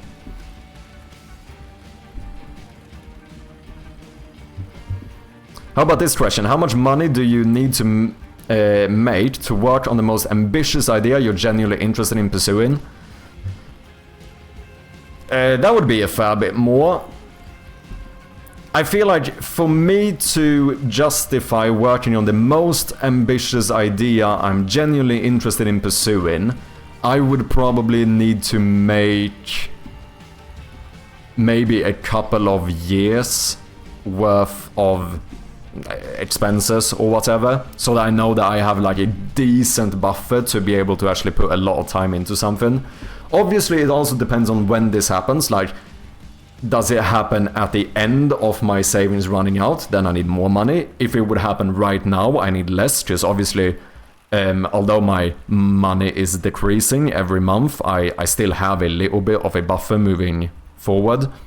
But I would say probably, like, if I knew that I like somewhat comfortably had like maybe a few years of a buffer or funding, then I could probably do that. Like, if I look at my savings and I'm like, okay, I can maybe last like 1 more year, then like at that point it doesn't make sense for me to go on like a big scoped ambitious project, right? Because for me to still have the opportunity to potentially be able to do this long term, I would need to release something quickly and hope that it, goes well enough to buy me more time. So it depends a little bit on when exactly it would, that money would come in and stuff like that as well. But probably something like that. No, I would have. What you mean, Slayton? Do you mean that you would have regretted it? And that's probably fair. Like, some people probably do think that way. I would not personally, because like, here's the perspective that I come from. I worked for 10 years saving up this money, doing something that I was not passionate about whatsoever. I have truly never been happier than I am at this very moment, being able to every day work on something that I truly love. And for me personally, if I don't make this, it feels idiotic for me to look back at this time and be like, oh, what a waste of time and money. No, I had the fucking time of my life. well, would it be better for me to continue working a job I have, saving up all of this money, and then I get run over by a bus in 5 years? Like, at that point, like, which of these paths was the most fulfilling for my overall life? I think this one. Do you know what I mean? But with that being said, I'm not necessarily saying that, you know, this is the right mindset and that everyone should think that way. Of course not. Like, you know, we are all individual people, and you have your opinions, I have mine, and that's completely fair. And if you think, honestly, if you think that you would have regretted doing something like this, then, you know, my recommendation would be don't do it. In that case, you know, you probably shouldn't do something like this. Whereas for me, I think it's worth it. Fortune favors the bold? Yeah, in some regard.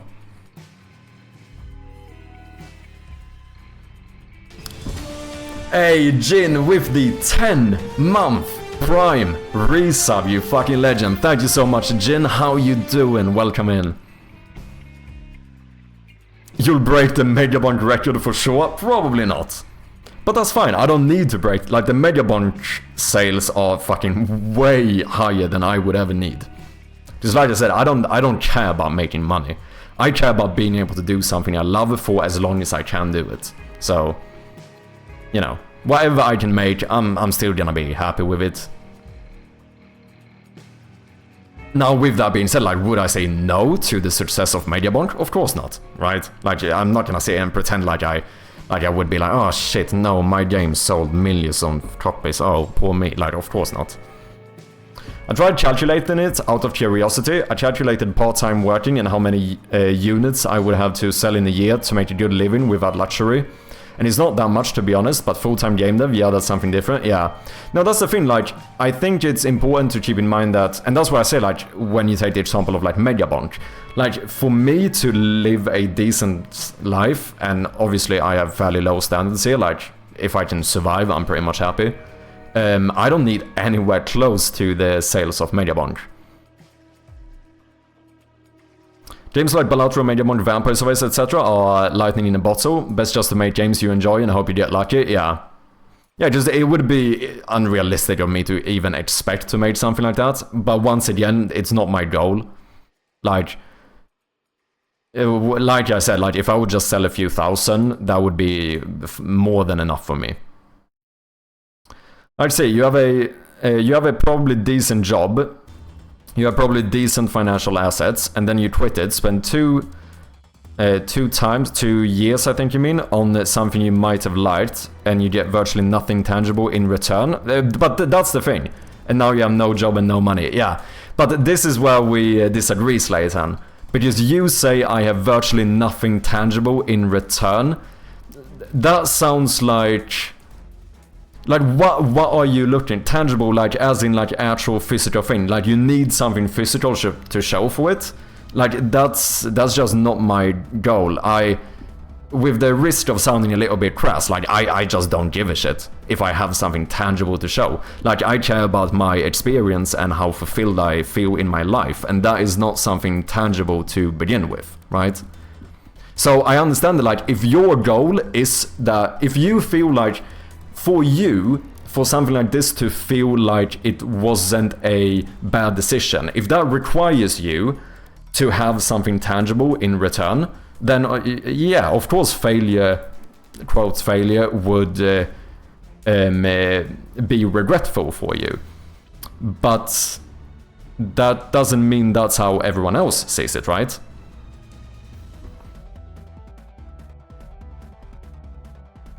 I thought I already resubbed a few days ago. I think Prime subs are a little bit weird. I strictly mean that if it's not money per sustainability that you're after, nothing wrong with making the game you want to play. That's what I'm doing, but I don't need game dev income. Yeah. No, a lot of it is also like in terms of like what you're looking to get out of it, right? The dream is to make games without worrying about money. I think my standards are lower. I think I could worry a little bit about money too. Like, if I can continue to make games with just a little bit of worry about money, but I keep, like, scraping by, I'd probably take that. How you doing there, Cliptech? A recovering alcoholic Swedish horse walks into a bar. The bartender asks, "Can I get you a drink?" The horse says, "Nej." That's so dumb. Hope you had a good weekend, Jin. The pronunciation there on the nay was very interesting.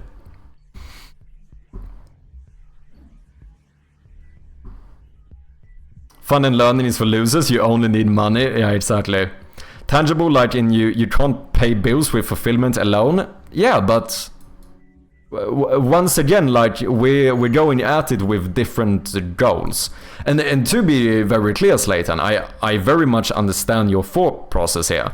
But I think it's also important to note that just because you think one way doesn't mean that everyone else thinks that way or has to think that way. Do you know what I mean? Like, yeah, I can't pay my bills with fulfillment. True. But if I ask you this, if you look at your own life, do you feel like your life is about paying bills? Is that do you feel like that? Let's go full fucking philosophical here. Do you feel like the meaning of life is to pay bills? Because that for me it seems like a I don't know. I just wouldn't live with that mindset. Like, even if I can't pay the bills with this, I wouldn't regret it because of the fulfillment I would get out of it. Like, the fulfillment I've been getting in the past year is the reward for doing this. And I'll take it however long I can do it. And I wouldn't regret it. And if the day I can't pay my bills anymore, I'm just gonna get a 9 to 5 and be like, okay, at least I tried. I gave a shot, you know? But I would never look back at this and be like, yeah, I regret having the time of my life for 2 days, feeling truly fulfilled every day of the week. Yeah, that was such a bad decision. No, that seems silly to me. But once again, I'm not trying to like dissuade you. Like, if you don't agree with this, I think that's completely fine.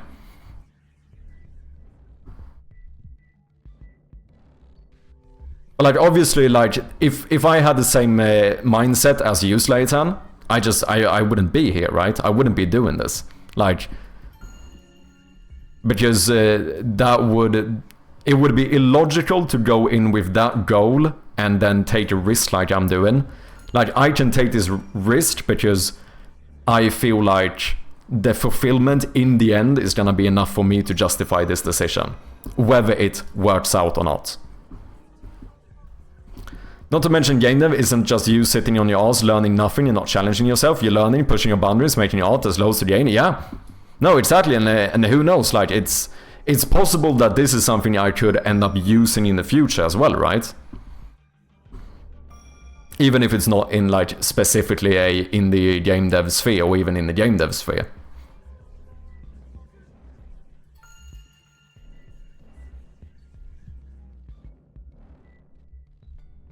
These skills and experiences are very tangible benefits that translate directly to future earning potential. Yeah, exactly. Product management, product design, programming, etc. Chirpy should join a S team, easy peasy. Yeah. Software as a service. Okay, yeah. No, but that's what I mean. Like, it's still possible that, as you say, Grievance, like, and Vintage, that, like, it's not like I'm not getting anything tangible out of this that could potentially be something useful in the future either. I've tried the whole scraping by thing. It's overrated. Fair enough. Very stressed and sourced up lately, but it is what it is. Sorry to hear that, Jin. I hope it gets better. How you, Chappy? I'm doing quite well.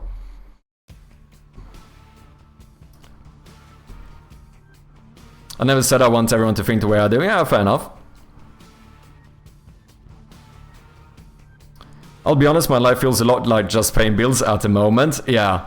But there's a difference between feeling like most of what you do is just paying bills and feeling like that's the actual, like, purpose or whatever. Or that's like the goal, is to pay the bills. Do you know what I mean?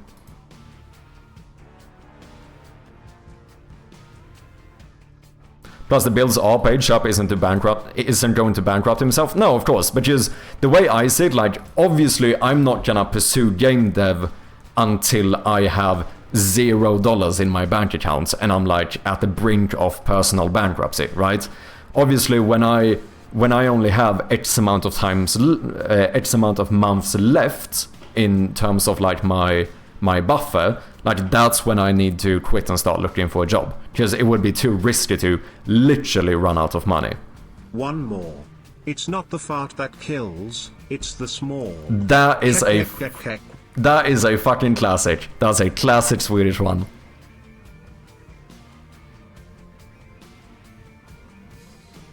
Where are you finding these, Jin?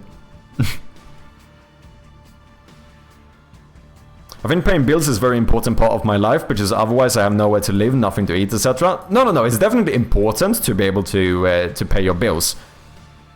But like it's more so just that like what I'm doing and pursuing right now, like if I end up not making this sustainable to the point where I can use this to pay my bills, I still wouldn't equate that to this being like time wasted.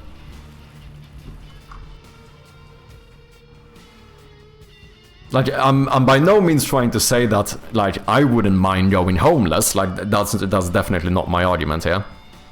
Like I said, like, when it comes to it, in the end, like, if I'm not managing to make this sustainable, like, I'm gonna get a job. And, like, that's it. Like, so my bills are going to stay paid, right?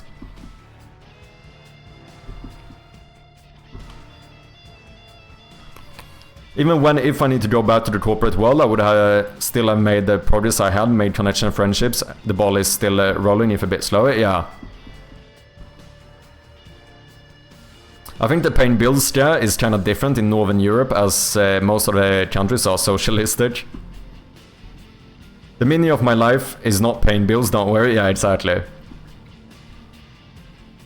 Slaytime made it sound like Chappie borrowed all of this money for his shot in game dev. Wait, is total contrary? Yeah. Like, this is me looking... Like, what happened is me looking at my own savings and feeling like, if there's any time for me to take a shot at something like this, it's now. And personally, for me, I don't see a reason why I shouldn't, right? Whereas I can see a lot of reasons why a person shouldn't do something like this. Like, if you have a lot of debt or like a lot of responsibility, like if you have a family to take care of and you have limited funds, like I would never like recommend someone to do something like this, right? I can probably list a lot of reasons why someone shouldn't do this, but for me personally, in my situation, this is a risk I am very much willing to take. I quit a high-paying job on 2 occasions to try and start a business. Both businesses has flopped, at least relative to replacing the salaries I gave up. Not a single regret. That experience got my current job at a startup I absolutely love, and when I'm done here, I'll try to start another business. Yeah. I'm trying the slow burn of making games while I work full-time until I can quit my job and stream/dev full-time, yeah. And I think that's probably the route that, in general, I think I would recommend to most people, because, let's be honest here, like, Vintage, you are taking a far less risky route, right? Like, because you're not having to invest, like, all of your savings to be able to pursue this. Like, it's very possible to pursue something like this without going full-time. For me, I just, you know...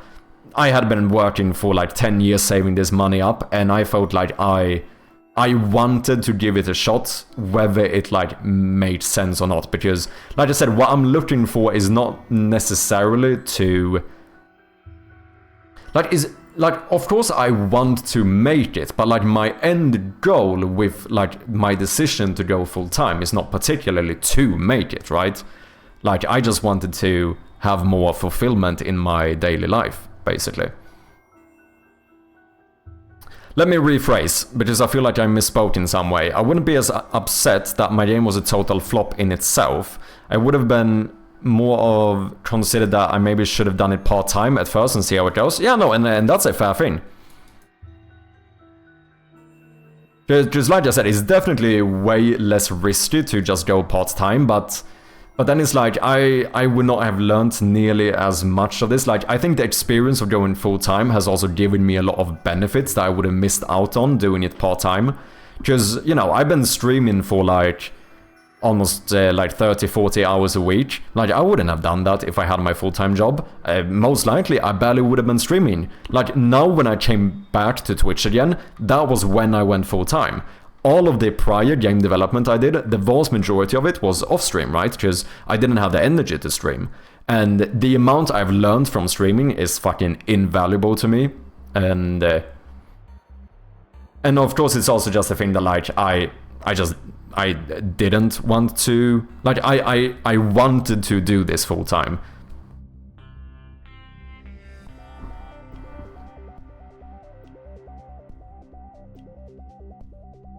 There's almost no reason not to do game dev part-time. Yeah, and let's be honest here, I did game dev part-time before I quit my job, right? Studies show that the most important factor to entrepreneurial success is financial security, either income or sufficient savings. It doesn't matter which, as long as you have it. There's different approaches to everything. I've got a lot of responsibility with a family, 2 kids, etc. So quitting my job doesn't make sense. Yeah. But if I was in your position, I would have absolutely gone full-time, yeah. And that's what I mean, like, I would never would I sit here and try and make the argument that I think everyone should do what I do and be like, yeah, ladies and gentlemen, everyone just fucking quit your jobs and go full-time. No, because it depends, there's way too many factors to it. It depends so much on, like, where you are at in life. And like you said, Vintage, like, if you have the responsibility of having your family and like kids to take care of and stuff like that, like, yeah, you probably shouldn't go full-time without having some reasonable level of security that you're gonna be able to be sustainable. From what I am feeling, I don't know him though, Chirpy put extra efforts to save money to make it full-time, but that is extra risk, yeah. But why part-time does not limit you? Actually, it could even give you more opportunities. What do you mean? I don't know which part-time, if you mean part-time job or part-time game dev, but part-time does limit you, right?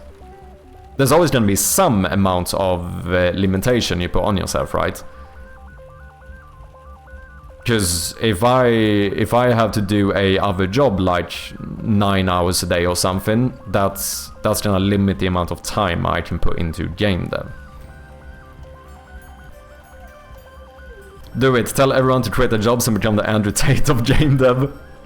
Part-time does limit you. First, it limits you on the time you have, and presumably it's a secondary priority, which means it's not getting your best energy. Yeah. Yeah, just if I had a part-time job or a full-time job, it would limit the time I have to do this. It would limit the energy I have to do this. It would certainly help out on like the financial section, right? But there certainly would be some limits to what I can do. Don't quit your job. Think about the rich people. If you stop making them money, you might go bankrupt in 60 years.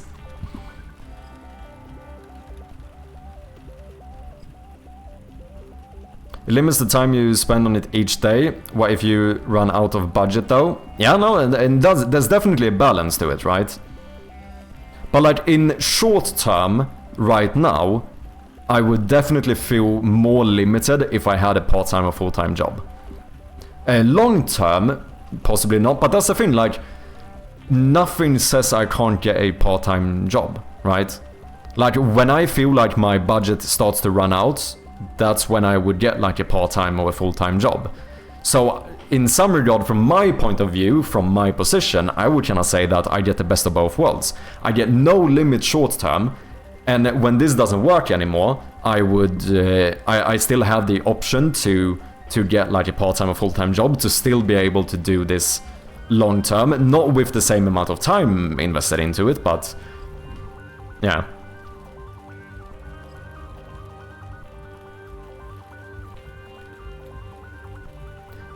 What about part-time typical job? and part-time game dev. Yeah, that might be the case. I'm not gonna do that now, because I don't have to, and I don't want to limit myself too early. I do want to give this like an honest shot or whatever. But it's very possible that I might have to go and get like a part-time job at some point. Oh, it works. Let's fucking go. That seems good to me.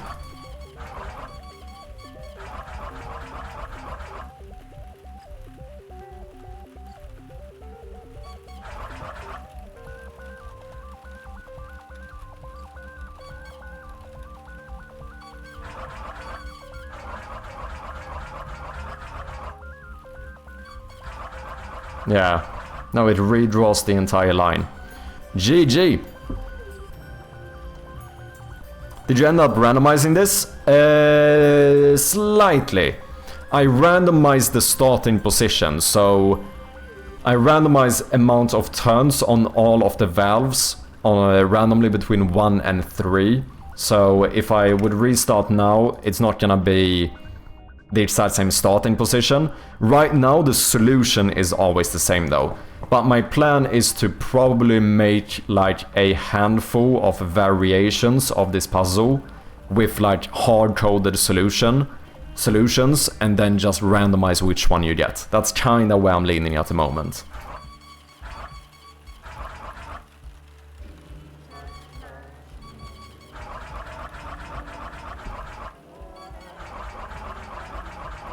Nice. Okay, let's see if we can make it a little bit... Let's see if we can make it a bit more rewarding to actually solve this. So, we're gonna go for the valve close up. I should probably try and separate the levels here as well.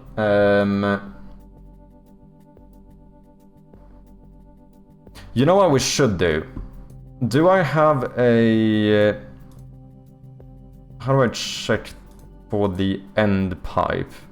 Exit. Is entry pipe no?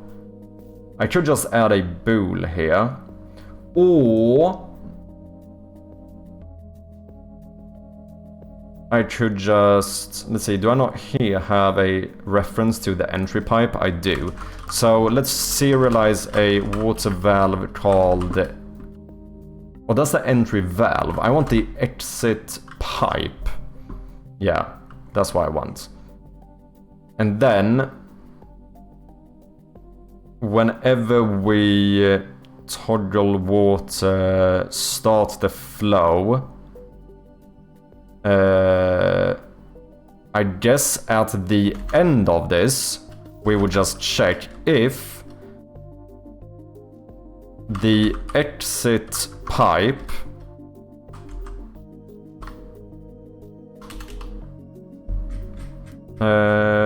what did I say? Oh, that's not a water valve. This is a water valve pipe. Whenever the flow here has finished, we check if the exit pipe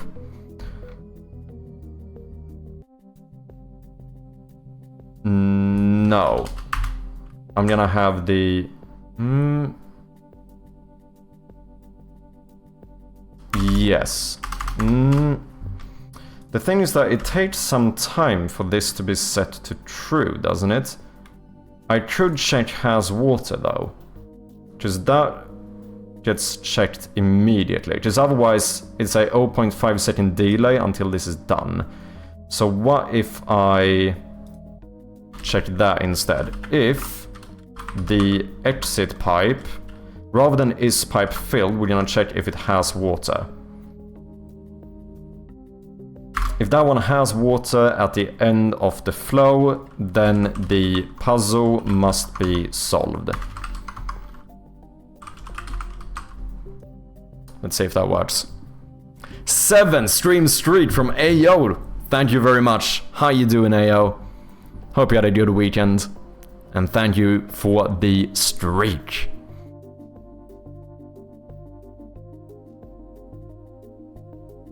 That turning the valve sound is making me go crazy. That water sound sounds like wet farting. Oh shit. I mean, you just gotta budget yourself appropriately. Planning, scoping, prioritizing, and budgeting are hugely important parts of business endeavor, and it's unlikely you'll find success anywhere without executing in each of those areas. Yeah. And that's one of the reasons why, looking back at this now, I would probably say that one of my potential mistakes so far is investing this much time into a singular product. Right, that's good. You know, of course this could end up being worth it, there's no way of actually knowing, but I think from a financial or from a business perspective, it would have been... Ooh, that's interesting. It would have been safer for me to try and make a bunch of smaller projects. Do you know what I mean? That might be the only thing that... It's possible that I would have...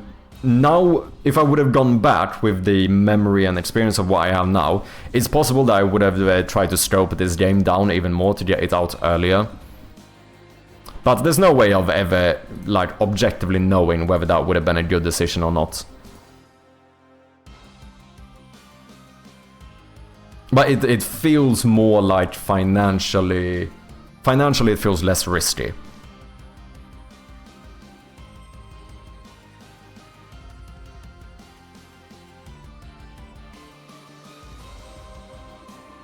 I'm locked in for 2 college entrance exams in less than 2 weeks. Damn. Best of luck, Ayo. Pons, welcome in. How you doing, man? Should have released Chirpy's balls first. Exactly. Chirpy went with additional risk, but he did it knowingly and for specific reasons. Exactly. And that's the thing, like, if you're looking to do something similar, that's the kind of things you have to kinda assess, right? Like whether that makes sense for you or not. Because it's definitely true that I'm taking more risk than someone doing this part-time. But yeah, it depends on your situation, it depends on your... like how much of a funding you have, it depends on what your goals are. Like obviously there's a lot of factors, and that's the reason why I say that I couldn't just like blindly recommend anyone to follow in my footsteps, because there's just way too many factors.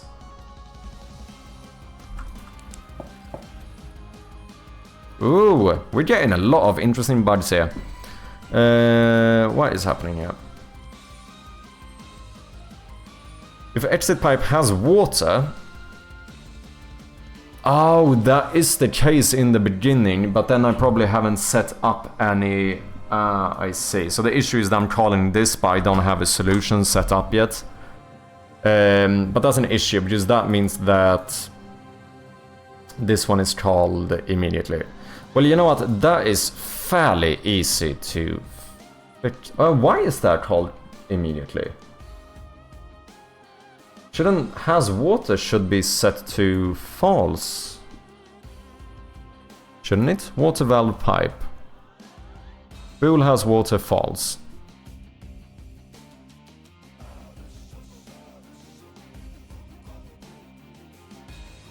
It would be an issue if I checked this, but I don't. Or do I? Wait, what do I do? No, I check has water.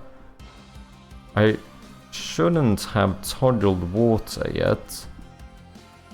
And that should be defaulted to false. Huh.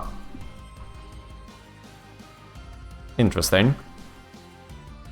Most important thing is that you shouldn't do it if other people, for example kids, rely on you. Yeah, I think that is one of the bigger factors. Otherwise, go all in if you feel like it's worth it, yeah. Not speaking about financial stuff, yeah. Or you could. Someone might think that it is financially worth it. I care less about the financials. Like, obviously, as I alluded to before, I'm doing this mainly out of, like, fulfillment. Suggest or call attention to indirectly, hint at. Yeah. Time to stretch. That is probably a good shout. Okay, why is this not working? Cheers. The one that Object reference. Oh, I didn't set up the exit pipe. It is literally just me not assigning it in the inspector, you fucking Dumbo. Ugh. Our U14 is forcing you to stand up for 10 minutes. Let's do it. Also, cheers, AO.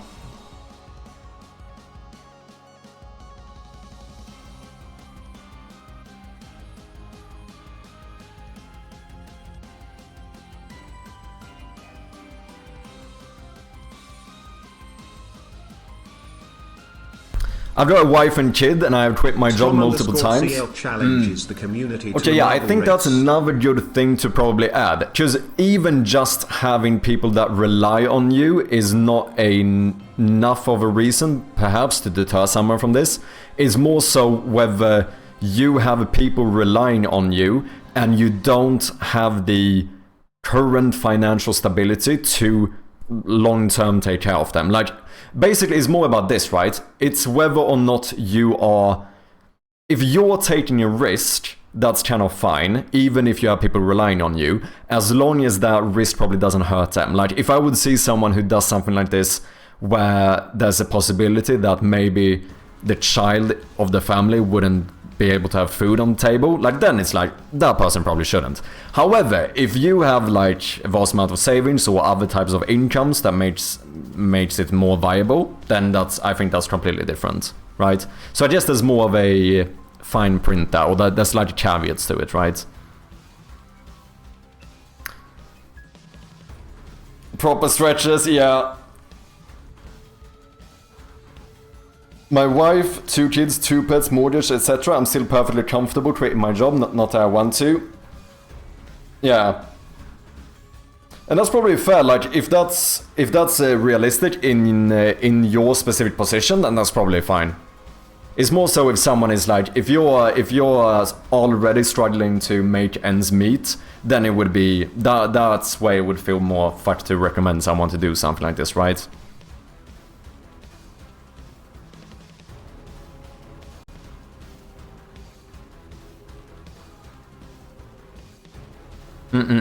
Okay. Marble race, ladies and gentlemen. It's time. And you burn your entire family budget on a market which gives 2.44% of success rate, where success could not even give you your money back. But yeah, this is the thing, Fuzzlings, right? Like, technically quitting your job, even if you have people relying on you, doesn't mean burning through the family budget, right? Like, you know, let's go with an extreme example. If I had a family that financially relied on me, but I also, for the sake of the argument, I had $1 trillion in my bank account. At that point, am I making a too risky decision to quit my job to pursue something? Probably not, because the ability to provide for the people who rely on you are still there, right? So I guess that's what I meant with, like, there's a little bit of a fine print here. Like, it's more so that, like, if taking this risk is something that where this risk extends to the people that rely on you, then it's probably less wise to do it. Potentially even maybe immoral to do it. I don't know. That's a whole different discussion. But like, if that's not the case, if you can take this risk without that having any type of consequence on the people that rely on you, then even in that case, I don't see the issue with it. Strom challenges the community to a marble race though, so let's do a little quick one. This is a little side project we started a while ago. Yet another game about marbles. Strom as the challenger, do you have a preferred map?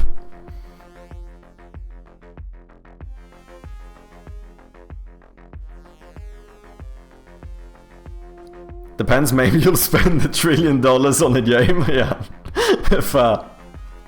I would never jeopardize my family's well-being. Yeah, exactly. And at that point, if it doesn't affect them, then like there's no issue here, right? I feel like that's fair to say. Descent, let's do it. Ladies and gentlemen, if you wanna join the marble race, then type !join in the chat. Let's also, as the new tradition is, let's start a little prediction here, whether or not you think that Strom, the challenger, will win or not. We're currently doing 5 marbles for default viewers, 10 marbles for subscribers. The prediction has started, so if you want to gamble some channel points, feel free to do so right now. Whether or not you think the challenger will be the winner.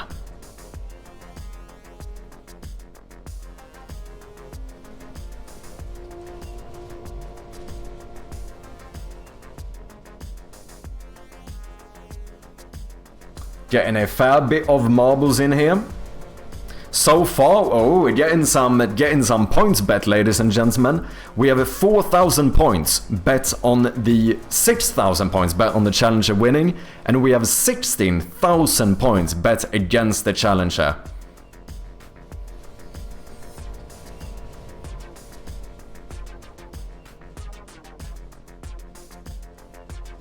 A total of 22,000 channel points in this prediction. Spectacular. Welcome in, man. How you doing, mate? Nazdravi, tyvole. Hope you're doing well, mate.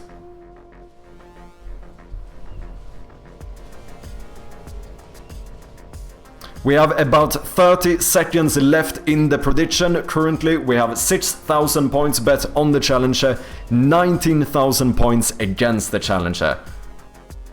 For once, the odds kinda do make sense. It's somewhat rare around here that the bets made sense in regards to the odds, but this time is not too shabby, actually. Not too shabby. 10 seconds left in the prediction. If you want to gamble some channel points, make sure to do so now.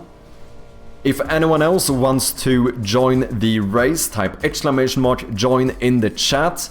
We're gonna be starting the race in about 10 seconds. Damn, Strom betting against himself. And the race has started, going into the Plinko section. We have Grievance, Wakacha doing pretty good here. Slayatan, though, being the first one through into the spinners. Does get knocked out here, though, where instead Wakacha, Fuzzlings, and Ayo take the lead. Fuzzlings does get kicked out. Wakacha and Ayo in the lead. Do get stopped by the gate, though. Let's see if someone skips the... Yeah, Slayatan skips the flipper section. First one going into the Arcanoid section here. However, as a lot of you know, the Arcanoid section is basically known as starting point 2.0, because a lot of marbles are going to catch up here. So let's see which marble manages to get through first. Wakacha and Ecliptic. Wakacha falling straight through the entire swoosher section. Ooh, Fuzzlings almost going straight through this Plinko section, but does get heavily bounced up again. But might still make it. However, Vintage first into the spinners. Fuzzlings is close, though. It's not fully decided yet. They both end up going into this spinner, but Fuzzlings manages to take the lead. Whereas we have the triple Vintage in 2, 3, and 4. Wakacha 5, Pons 6, Fuzzlings 7 and 8, Great Grievance 9, Slayatan 10. Strom, the challenger, is not even in top 10. However, Vintage and Fuzzlings absolutely dominating the leaderboard. Holy shit, look at that. Like more than half of the leaderboard belongs only to Fuzzlings and Vintage. Absolutely insane. Let's see, we have some marbles still going on here. Grievance, Ayo, Slayatan. I think that might be the last marble. It looks like that's the case. Let's see if Slayatan can secure the second winner position, aka last place. Looks fairly certain at this point. I would say it might even be guaranteed.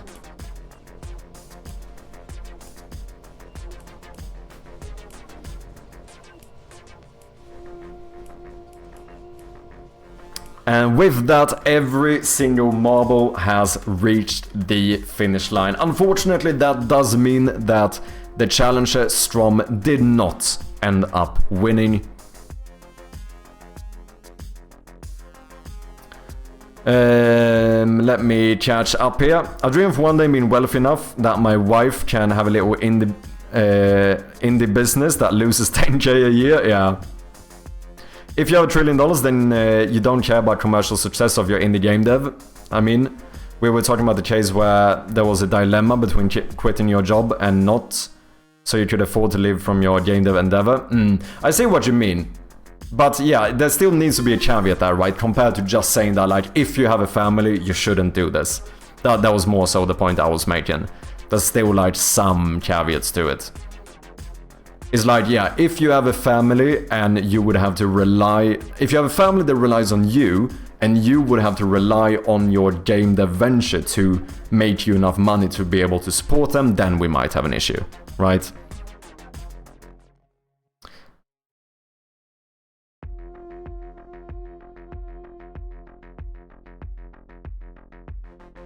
One v3. That is not a regulation marble. Who's gonna be last? Timeouts there. GG guys, indeed. Parenting Charles, have a good evening. You as well, Vintage. Welcome in Matt Bud's Quest. How you doing? Okay, ladies and gentlemen. Unfortunately, Strom, the challenger, did not win, so the challenge points will be divided amongst the non-believers. Also, ladies and gentlemen, make sure to go and check out Vintage, yet another game dev here on Twitch, as he's heading out, show him some love. And let's get back to work. Sorry, we do have some ads running. Completely missed these coming in. Because I love my job and I'd rather build this product than do full-time game dev. I wanted to build this product for 5 years. My team is extremely talented, we're overfunded, and I've got a key role that I absolutely love doing. Yeah. Sounds like you're in a very good position, Grievance, and I'm very happy for ya. However, let me just take a short break here while we have the ads. I'll be back in just a minute or so. Appreciate your patience. Cheers. And we are back, ladies and gentlemen. Appreciate your patience.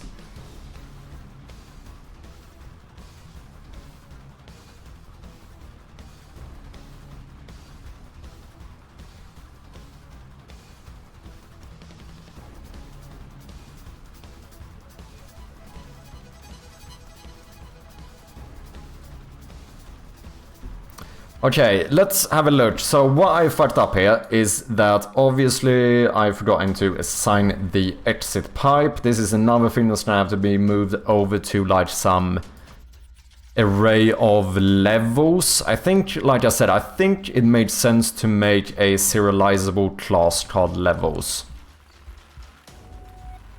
And then pick a random one. I think that's what I'm gonna do. Oh, the back button doesn't work now. Fair enough. But at least we didn't get an issue. Let's see if we can complete this as well.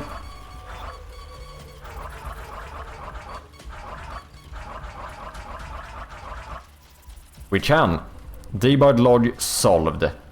Easy peasy. I'm just not gonna use the puzzle method here. I don't think I need to. I think I'm gonna do my own thing. I'm gonna make a private void called valve puzzle. No, I'm gonna override it. Fuck it. Private, no, protected override void puzzle solved.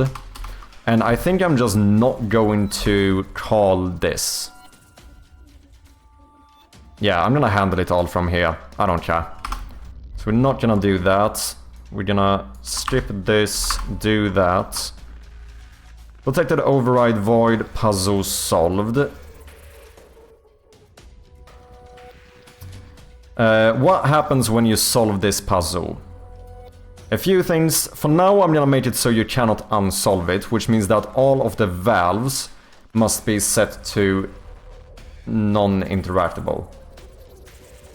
Oh, but that could be an issue. Let me see here. How do I do this? Water valve puzzle... valves.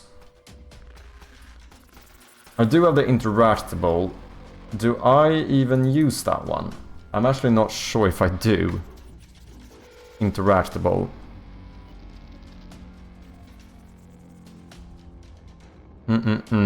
Bool is interactable. Do I even check for this? I do. But not if a puzzle is open. No, I still do, because I return this and blah blah and interactable. Or if it's always interactable. Oh, but I changed always interactable here. Yeah, that's an issue. I could just disable all of these.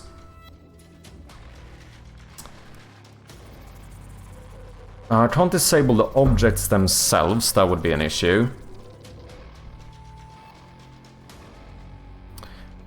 Was part of the discussion where I advocated for trying to do game part-time is the most safe way to actually achieve it. Yeah, that is something I would agree with. Like, financially speaking, like, it's hard to argue against the fact that part-time is a safer route financially speaking.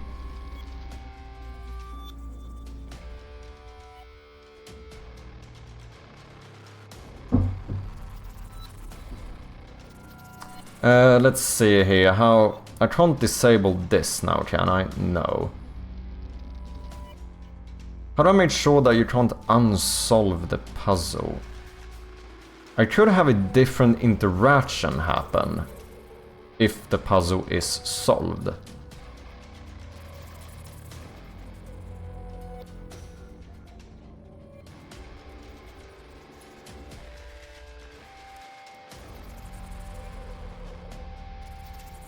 Like maybe they just get stuck. You can still click on them, but you can't actually turn them. That's one way of doing it.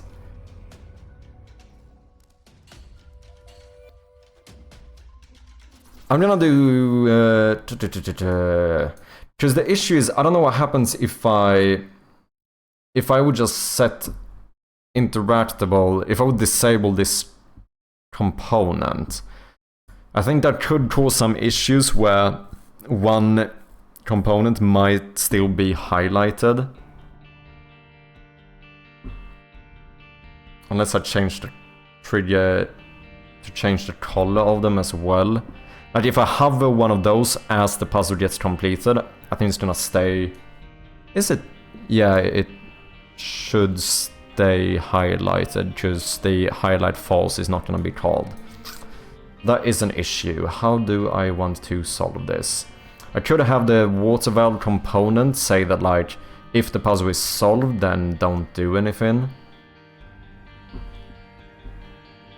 No, because it's still gonna play the sound effects.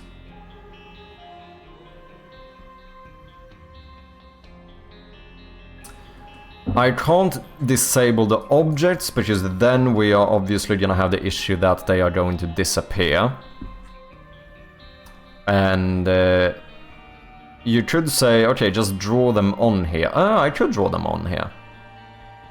I could actually do that, because the only time where these would be disabled is when they are all in the correct position. So technically, I do know the position they are going to be in, because I think...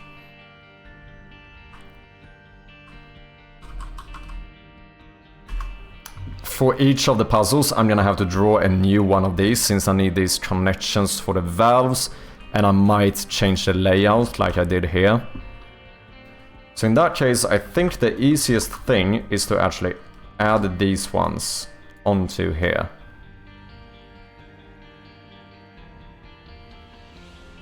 Yeah, and then I can just disable all of the game objects. Easy peasy. So I'm gonna put you here. Let's do all of the ones that are going up first. Put you here. Let's see, I need to go up here.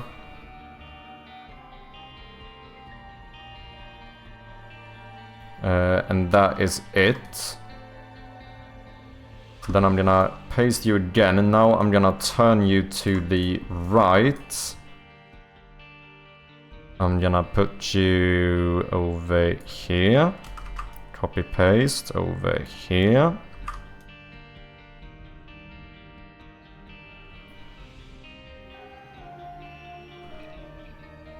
That's all of the ones going right. Let's go down. I think that's only here, right? Nope. There's also one going down here. And then, last but not least, we need a few going to the left. Boom.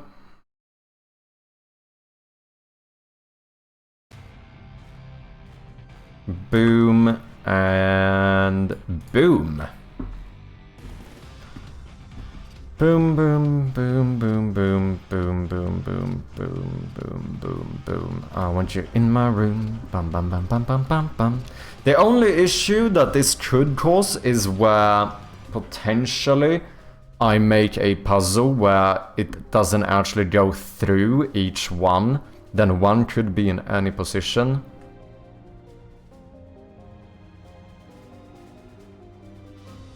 In that case, what I could have done instead is duplicate. I could turn off the interactable, turn off the image, and have another image below this one or some shit like that.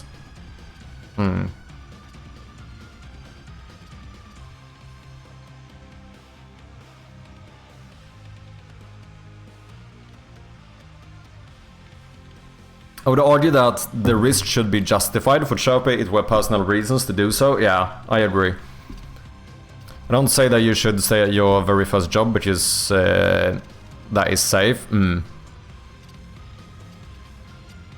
Right, but there's not some amount of safety that could obtain that would allow you to comfortably quit. I'd say you got 5 years of cost living in the bank. Yeah, I think that's definitely one of the... Like, that is one of the factors that could justify it out of financial reasons, right? Like, if you have enough of a buffer, I don't see an issue, like, using that. Like, it comes a little bit to that point of, like, what the fuck is the point of money if you're never gonna use it? Kind of thing, you know? Make a puzzle that cannot be solved. That seems like a surefire way of pissing people off.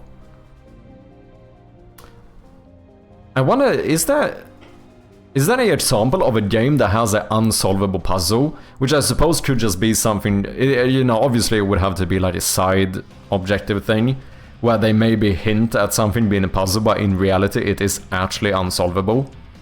Probably exists.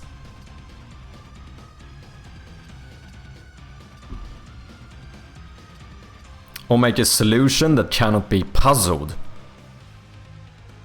Okay, now we're getting into the nitty-gritty here, eh?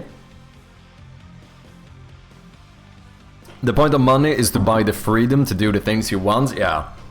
In some regard, I do relate to that.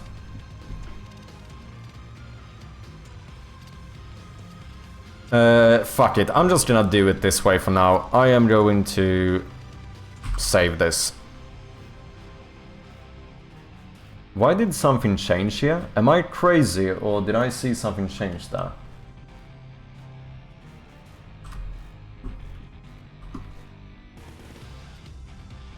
Might have been something due to scaling.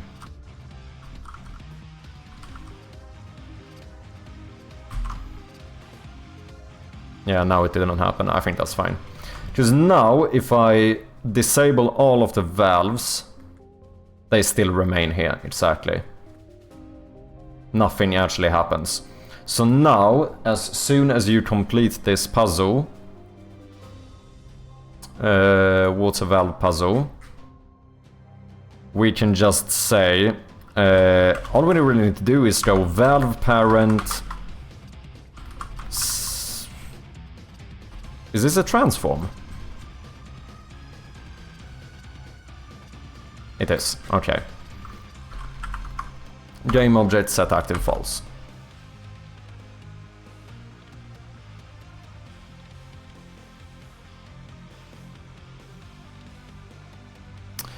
If I would try to assemble a team and spend his budget on them while maintaining career. Yeah, for me that would not work.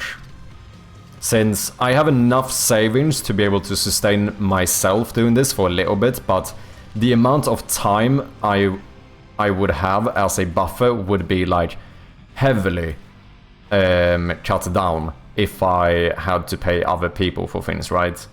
But that's also because I don't have, like, obviously you said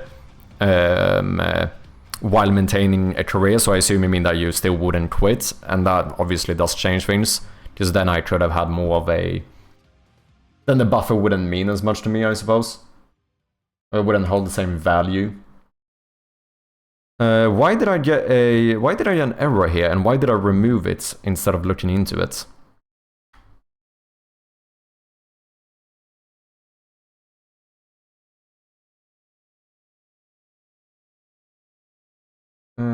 Is pipe filled? Is giving me a null reference. Oh, because this hasn't been initialized yet. So here I made a little cheeky function where I can just call, in case you are not initialized, I can just force initialize you. Yep, that's what I'm gonna do. Duct tape it all the way. Mind blown.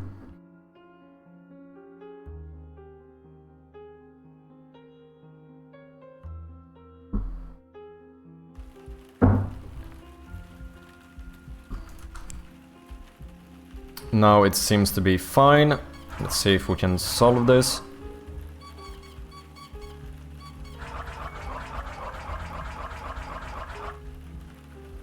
And now I cannot click on any of these. They are all stuck in the correct position. Let's go! I do still want to make it clearer though, so I think I might change the color of the water and make it brighter. First of all, I need to figure out what that color is. Basically, I want it to match this color instead. So, it's going to be something like this. That looks a little bit too bright. I mean, it doesn't have to be perfect, but... that looks like it fully blends into me. So let's copy this value, and then I'm going to... Control Z this.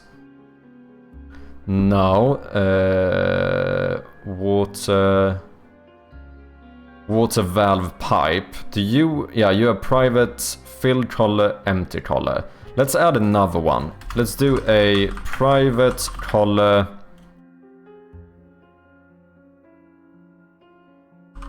Solved color, maybe. And then we're gonna say solved color equals new color.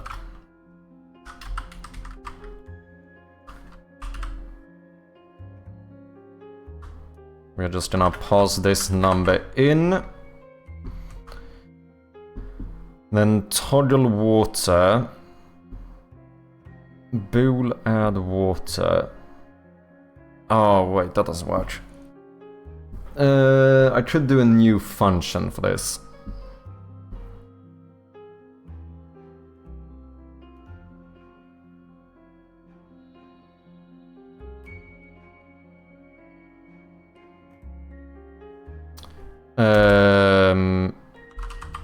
Public void.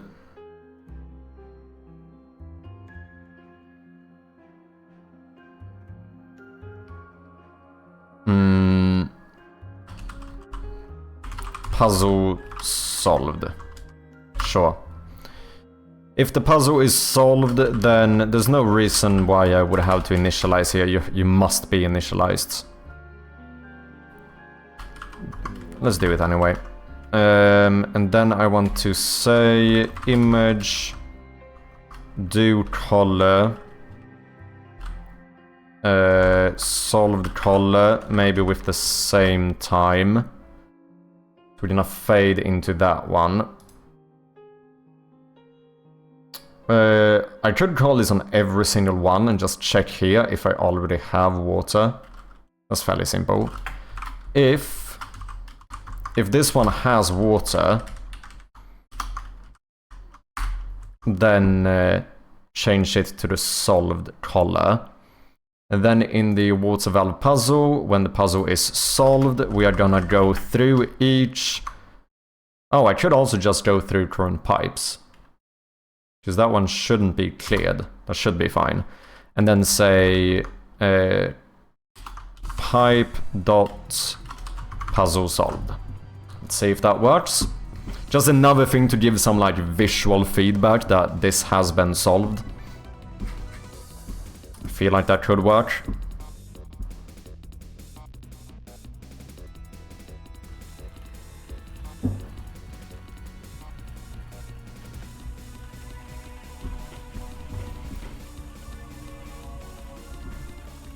You need a lot of dots to duct tape it.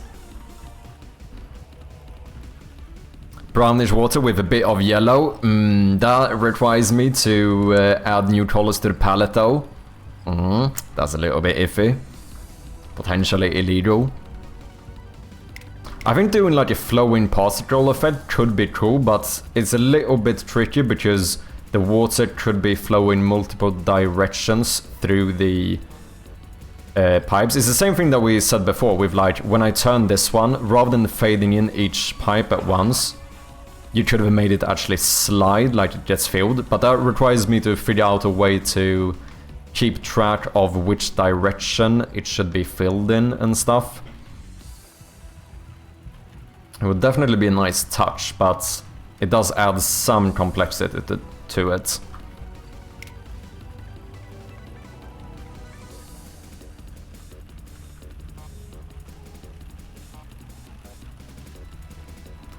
I came to your stream and I want to work on my game and I wasn't supposed to.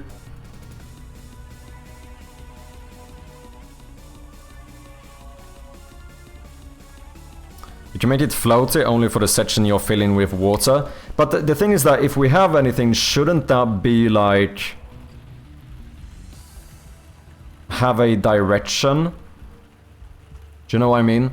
And then that direction has to be correct, so that it doesn't look like it's flowing this way and then here it goes the other way. But then on another puzzle I might actually fill it this way, so then I need a way to switch the direction.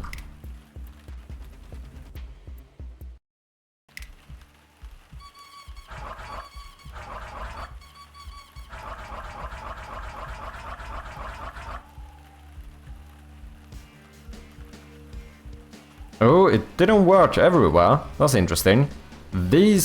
The first couple of pipes are still grey.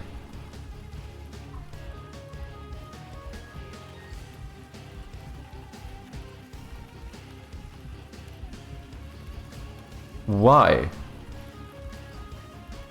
Why would that be the case? Why would you not change color? Let's try it again and see if the same thing happens. Does it have something to do with how I solve it, potentially? Like, what if I don't flip this one, I put all of the other ones... Oh, shit. In the right position, and then I flip this. Now it worked, except for the entry valve. That one did not change. Does it have something to do with the... I'm looking through current pipes. Anytime I recalculate, I clear that. And then here we... Current pipes add range. I add those... So that, and that should start from the entry valve every time. Puzzle solved. Could it be that has water, for whatever reason, is set to false? But then, no, that should have toggled the water, unless I set water. Water valve puzzle, set water false. I do that first. I clear the pipes.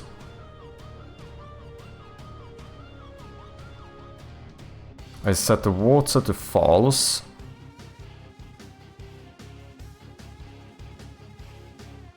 current has water, true. That should override it though. But why am I... Wait, set water true. Oh, no, that's the pipe. Oh, sorry, the valve I'm setting to true. Total water false. What about... Okay. Total water, start current routine, start to flow. Oh, I toggle water true if the pipe isn't filled and the pipe does not have water. So if it already has water, this might be set to false, because it's already filled. So fuck it, let's duct tape it. If that is not the case, then I want to set water true. Because I'm only going through the current pipes anyway, so all of these should be filled.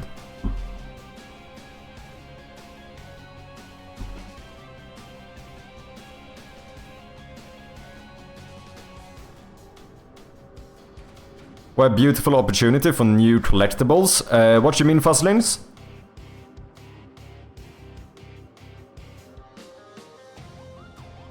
I'm nowhere near release myself. I cannot dread the non-creative parts, going from behold I made a bush to more serious questions like how much should I charge for this, and is the name I chose going to get me sued? Yeah, I know what you mean, man.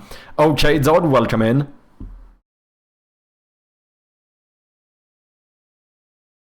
The Elder Scrolls, ooh yeah.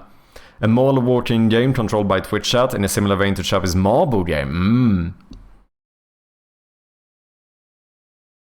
Let's see, let's unpause this. But I don't know, because that seems like it's still a different game. Would that fall on, like, is that suable?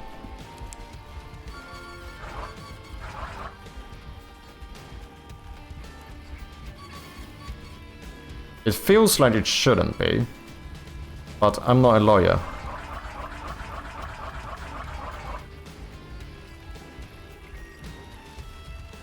Entry pipe is still not getting... Oh, because that one is not included. Pocket ping pong show. We are going to...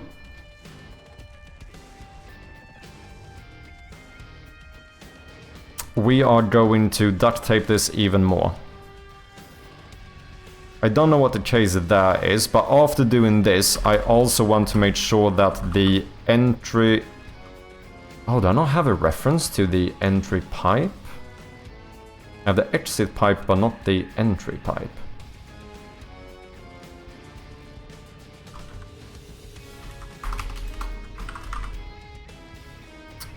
So, fuck it, let's add it. Entry pipe.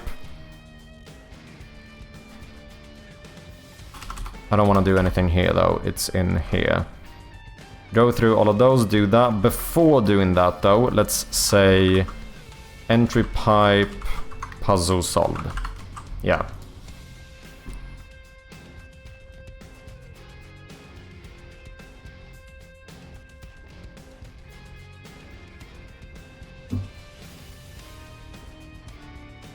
One lets off, yeah.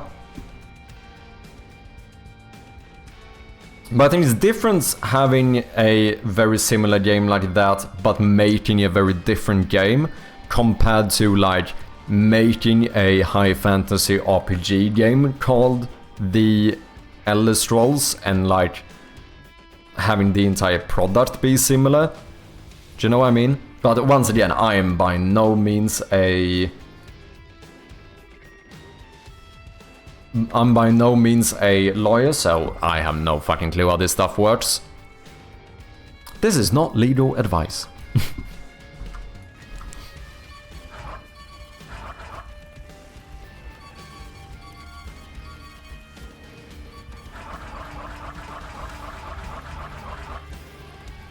There we go.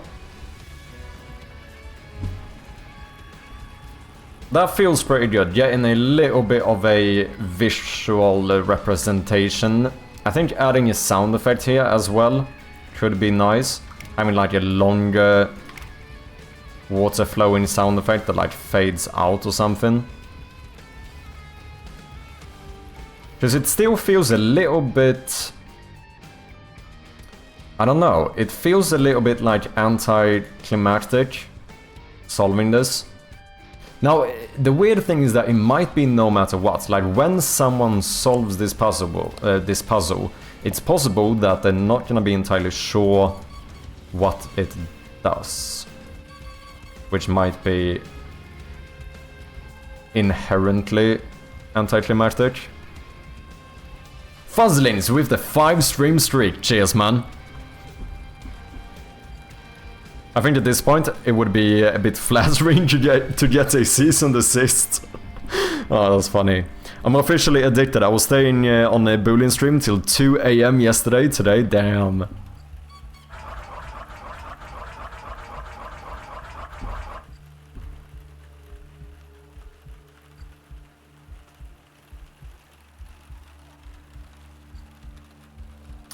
That's definitely better. Let's see if we can add a final sound effect to this. Do I still have the other sound effect somewhere, like the original one? Water pipe, it does look that way. Audacity. Oh shit, I don't remember what I... Maybe this is why you should save projects. What did I actually do to this?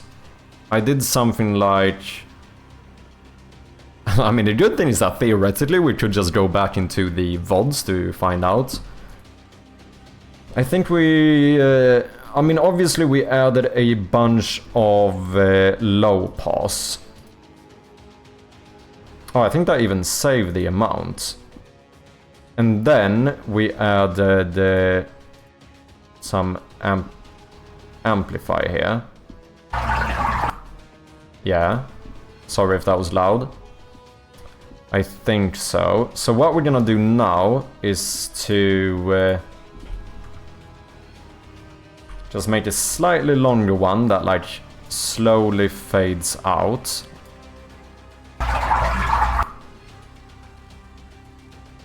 Like it's filling the rest of the system. Let's go for maybe 4 seconds. And then we're gonna have after a second, we are gonna start fading out the entire thing. And let's add a little bit of a fade in here as well.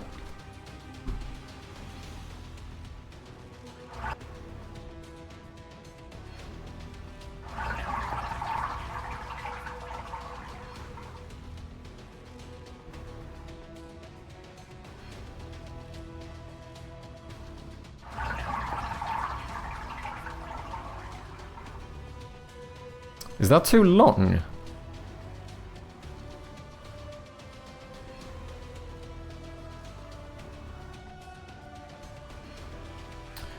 Let me see what happens if we take it like more in the middle and then maybe shorten it to 2.5 seconds.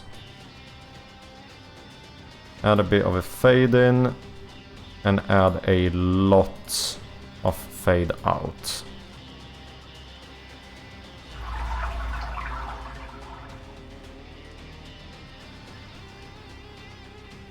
Doesn't sound right. I don't know if I can do more of a... Oh, not high pass. That's not well. Did I change that? Yeah. Do I need... But I didn't add more low pass to the other one.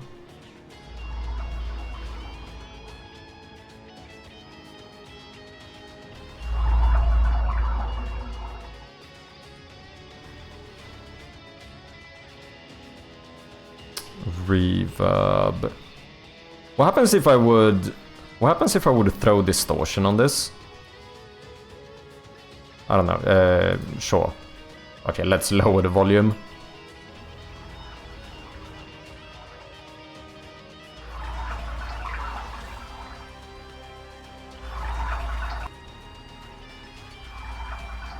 It kind of fucked with the low pass, I think.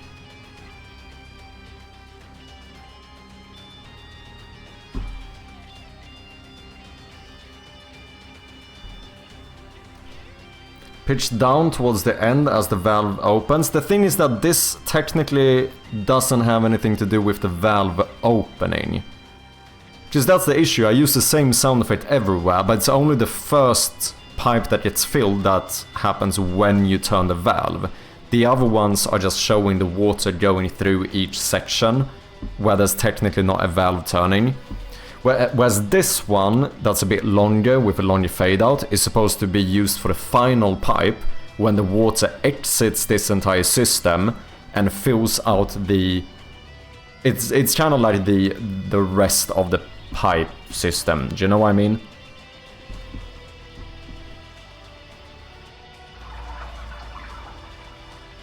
Obviously we still have a bit of the issue here where I'm using a open water sound for something that's supposed to be inside of a pipe, so there's a bit of a weird thing going on there, but we can always switch this out later. We're planning to continue playing Grim Fandango again. I am indeed. Probably not today, but maybe next stream. We might do another hybrid stream, doing a bit of work and a bit of Grim Fandango. Generally the pitch is higher as the water gets pushed through a smaller opening, then lower as the opening grows. Yeah, the issue is that this is the pipe, right? Where the final one is where we would play this. So what I could do is to set all of these correctly. This one is technically fully open, right? Which means that it technically just flows through it.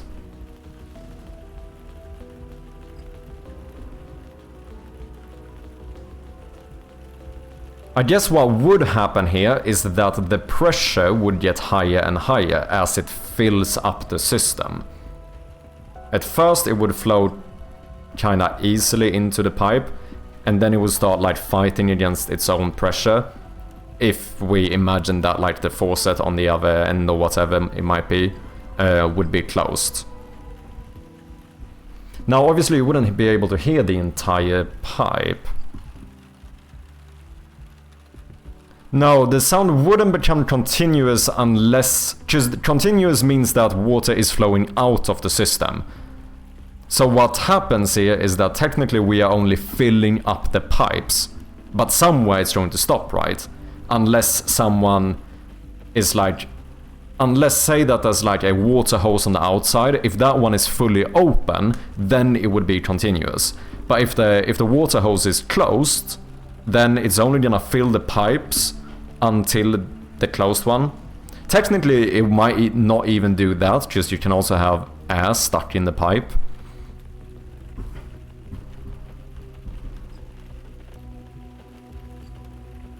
So it wouldn't be truly continuous.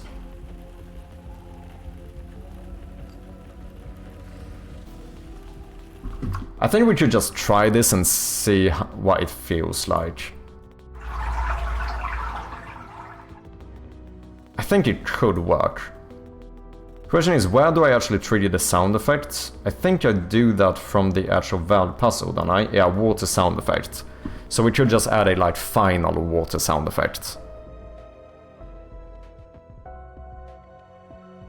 Yeah, maybe bubbly gurgle then to indicate full pipe. Yeah, that might be a good shout.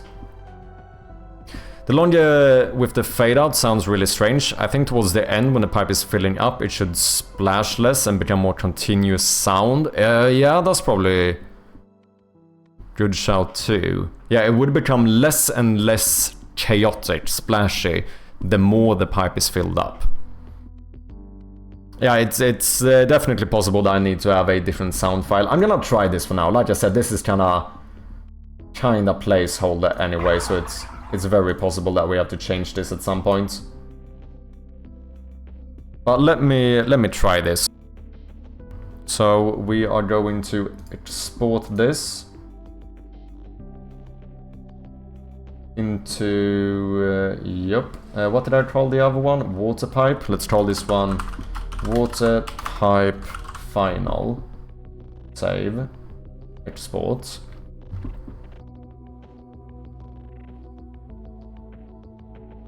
Now we need to make a scriptable object. Let's reuse this one. We are gonna duplicate you. Gonna rename you into water pipe final. Switch to the new one. Pitch variation.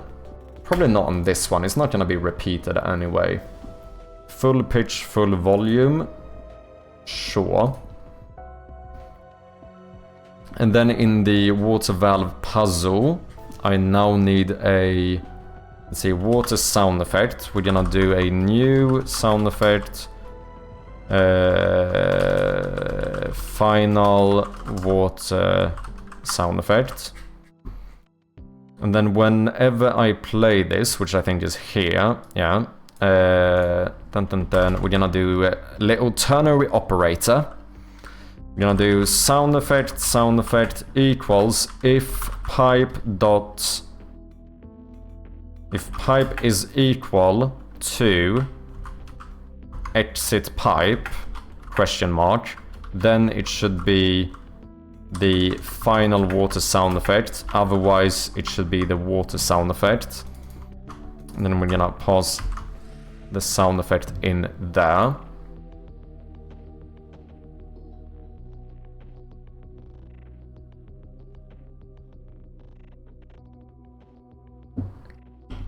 Dry fart this time. How about no? Let's see, a sound effect, bum bum bum, water, final. Because I feel like it's still the whole thing where I feel like I need to clearly give the indication that like this puzzle was solved. It needs to feel like you solved it. And I think having the color change of the pipes as well as having a different sound effect might do that justice.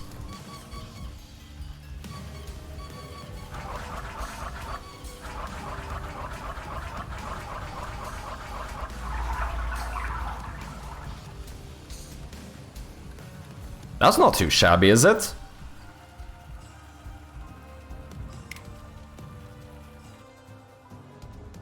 Sounds good. Yeah, it definitely feels more like you solved it when the sound effect changed. Maybe a fanfare or ta-da. That would have been good. Do like a proper like, you know, when you those things that you like, boom, and then the sparkly thing is falling. That fucking hell.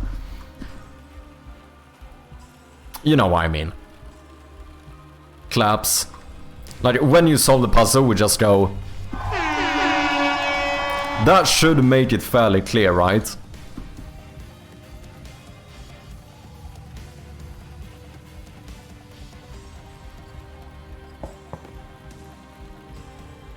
Very climatic, exactly.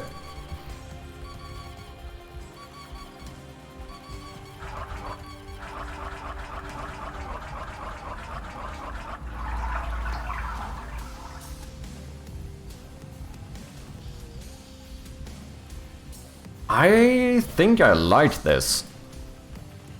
Okay, I need to make the back arrow work, because that one is broken right now. Back button. Publish event. We're gonna do this one. Water valve puzzle. Close puzzle. I feel pretty good about that. It feels more rewarding to solve it. And it feels more obvious that you have solved it.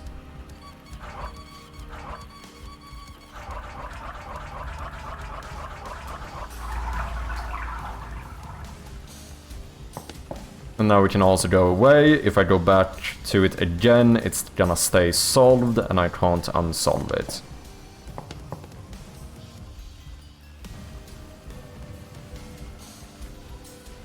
I think I like that. Let's see if we can make a level system for this. I don't think that should be too tricky. Because I just need to separate the references that have to do with the specific layout that we're using. So I think this would be a system.security, no, serializable. We're gonna make a public class called water valve level, which is going to contain a few things. We're gonna have a public water valve called entry valve. We're gonna have a public water valve pipe called entry pipe. Gonna have another one of those called exit pipe. And then I think we have a few transforms, so public transform, duplicate that. We're gonna have the water pipe parent. We're gonna have the valve parent. And then all I need to do is make a new function that like assigns stuff from the level onto the main manager. And we're basically fine. Sound effects I don't need to do anything with, so that should be all I need to make it level. No, it's not, because we also have the actual background. Right? As in like, this thing needs to be enabled. So that's going to be a game object.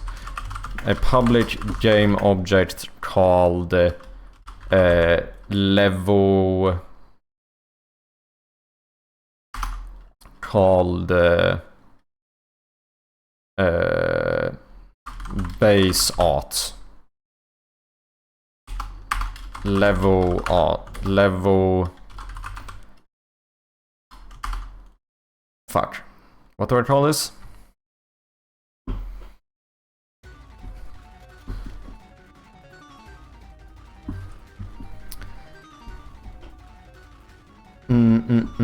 Does it let water through even though it shouldn't, or are you checking that right now? No, it can't let water through when it shouldn't, as far as I'm aware at least.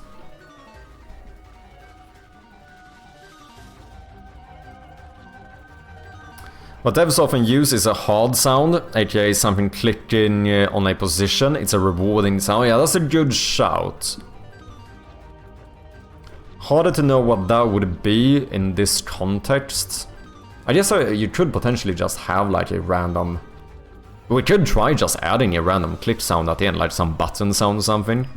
Maybe, to see if it feels more rewarding. What does solving the puzzle result in? That's a good question, Fuzzlings. And one I'm not gonna answer. Nymph, welcome in, man. How you doing? Good to have you. I hope you had a good weekend. How's it going? So far, so good. Been doing some final touches on this new puzzle we've been working on. Feeling good about it so far. Looked like the water started somewhere else and then got deleted, but it was too fast to see, so probably my mistake. Yeah, that does happen when you... Sometimes when you change the layout. If something later on was filled in, and I changed like the middle part, then I basically just fade that out and redraw the new line. Which might not be like fully realistic, but I don't know how else I would do it, because it would look very odd if I left the water in there, even though it shouldn't be there. Do you know what I mean? So you might be right that like sometimes something that was filled will just randomly like get non-filled when you choose a new path. But I find it difficult to come up with a solution to work around that. Oh, I asked which is the result could make some sound. Yeah, okay, yeah, I see what you mean. Probably not in this case. There's not anything clear, any clear sound from the result I could use here. But good shout. The end of time going to lurk to AFK. No worries, Codin. Appreciate you lurking. Have a good dinner, man. That's a good shout. That is a good shout. Yeah, we can probably do a little push right now. Valve, puzzle, polish. Sure. And then we do a separate one for the new level stuff.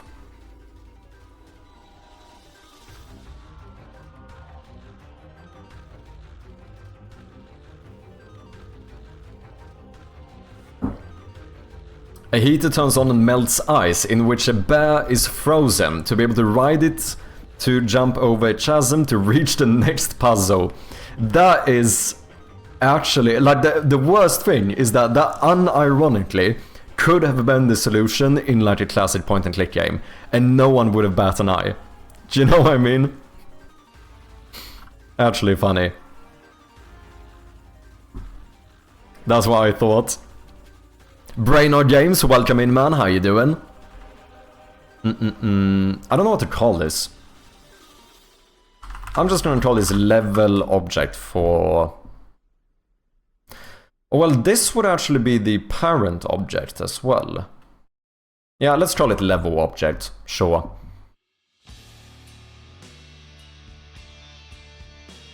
How's the release been, Brainoid? Okay, now in here, we are going to add an array of this. So we're gonna do something like a... We're gonna serialize a water valve level array called levels. I don't know if levels is the correct term here, because that seems like you should be able to do multiple, which it isn't. What's a better term? Variations, maybe?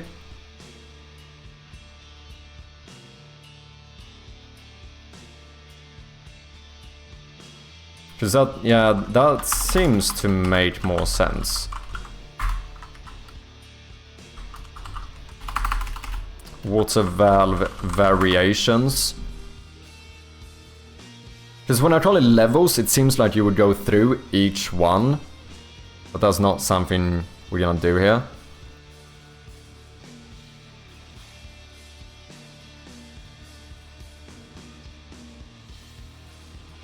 He hasn't reached that part of Grim Fandango. Is there actually something like that? No. That would have been fun if by accident I spoiled something. Yeah, it would have been insane. But to be fair, I wouldn't have been that surprised. Do you know what I mean? Decent Man sales are aligning with the wishlist. Day 5, around 1400 copies sold. GG, man. Not too shabby, eh? Very happy for you, Brainoid. Feel free to post the link in case anyone wants to check it out. Okay, let me clean this up a little bit as well. Let's move you down here. Let's do the private ones at the bottom. I'm not gonna need these, oh, no, I am gonna need these. However...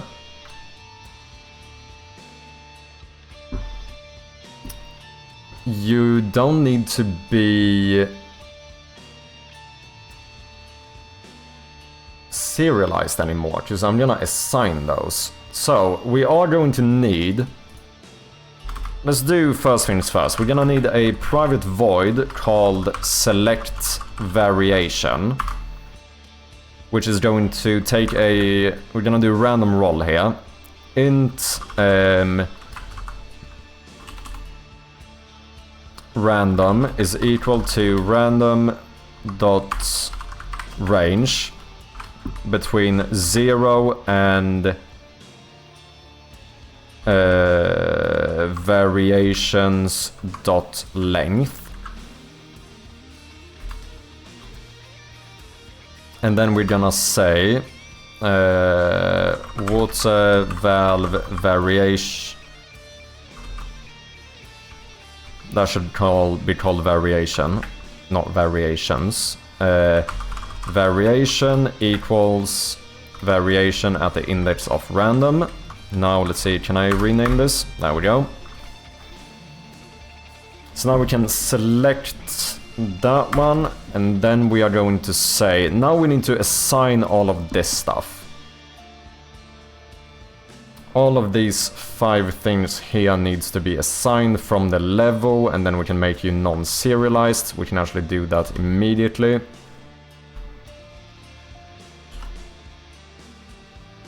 then the final thing I'm gonna need to do is just to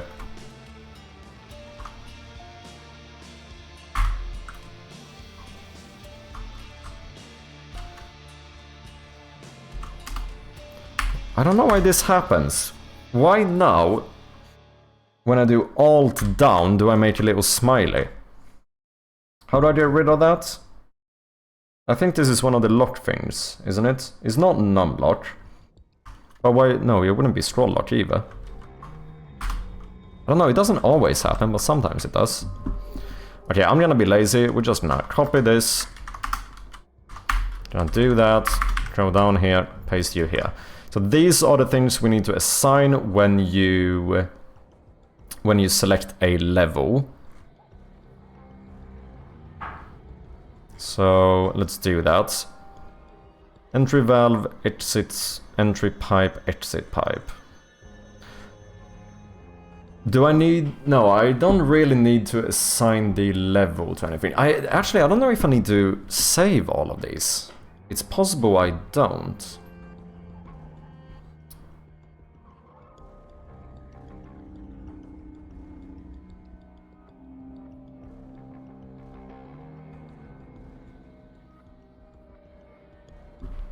Game looks really cute, love the art, I'll check it out. Yeah, it's a cool game. I played the demo on stream, I had a lot of fun with it.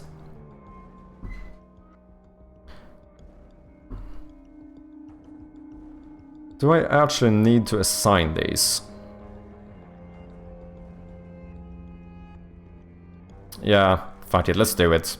Less refactoring, I don't care. So now, since we have our variation, we are just going to get all of these. We're gonna take the... Well, we now need to enable the actual level, which is going to be variation.levelObject.setActiveTrue. We're gonna take the level object and we're gonna rename this into variation object. We're gonna say entry pipe is now equal to variation.entryPipe. Exit pipe should be equal to the exit pipe. And then we have... Oh, did I miss the valve? I did. So we need the entry valve is equal to variation entry valve. And then we have the transforms, which is going to be water pipe parent and valve parent. Water pipe parent equals that one, valve parent equals that one. Okay, we have some ads coming up in a little bit. Appreciate your patience. Okay, that should be good. We should now have a way to select a level. So now in await, that's the first thing we need to do. Before we do anything, we need to make sure to select a random variation of this puzzle, and then everything, we should be able to do everything the way we did before. None of this code should have to change. So we can try this now by just making a new variation. So the parent object here is... No. Let's see here. Water...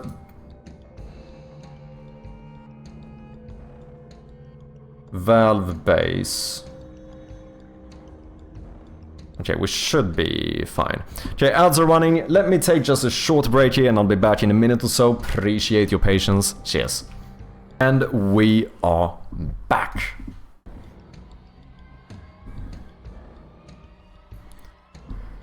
Tam is back, got a haircut and got my office attendance in, not too shabby. Welcome back, Cameron. How you doing, Spectacular? How was your weekend? Hope you're doing well, mate. Okay, did I assign all of this correctly now? No, we need to add the... I think I need to make a... How do I want to do this? this cannot be the parent object. Okay, in that case, I'm going to do a empty parent object for all of these. And then I'm gonna call this variation 0. That's what I'm gonna do. Now, variation object is going to be the empty parent object. Let's see, entry valve. That is 1 ABC, 1C is the entry valve. Entry pipe is this one, exit pipe is this one. Water pipe parent is going to be U, valve parent is going to be U. And that should be everything to potentially be able to have a few variations of this puzzle.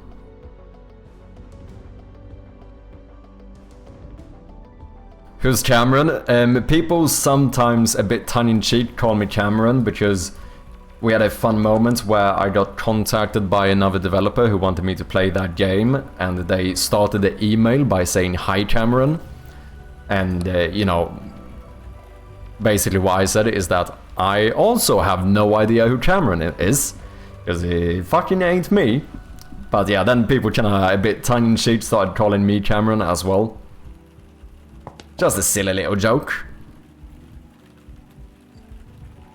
Okay, wait. To make sure this works though, I should also disable this one.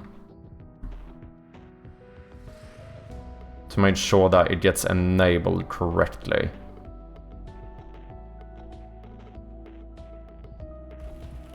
That C in Sharpie stands for Cameron.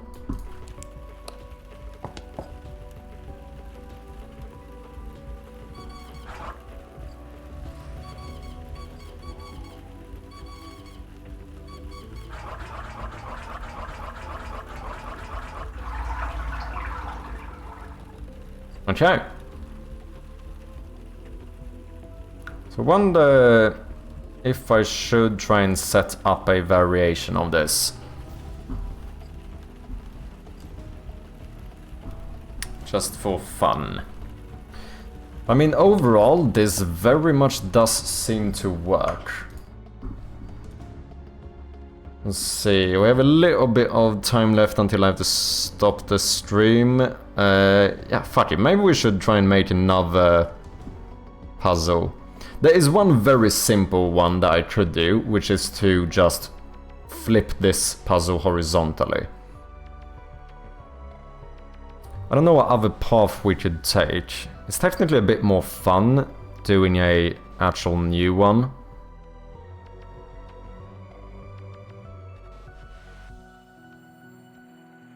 There's not that many, at least not if you're gonna cross each valve. There's not that many other layouts you can do, is there? Okay, let's actually think about this. So we basically have a, we have 11 valves. Well, first of all, we have a grid, right? So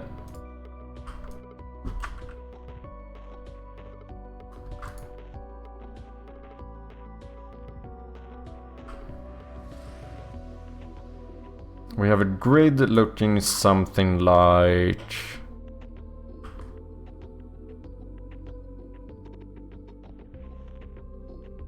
something like this. That's the general base of this puzzle.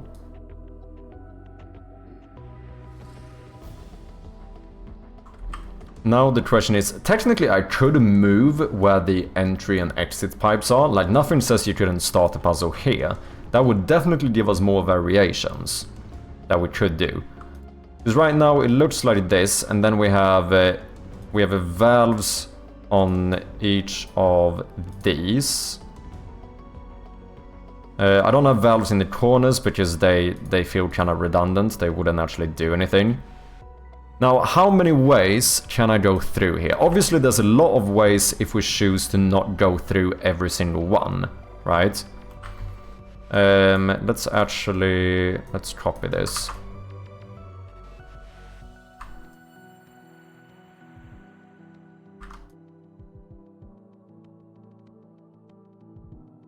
So the one we have right now is to go around here, down here, up here, and out. And on that variation we have removed this line, but that's not really important here. I just want to know what other variations should you do. I don't even know if it...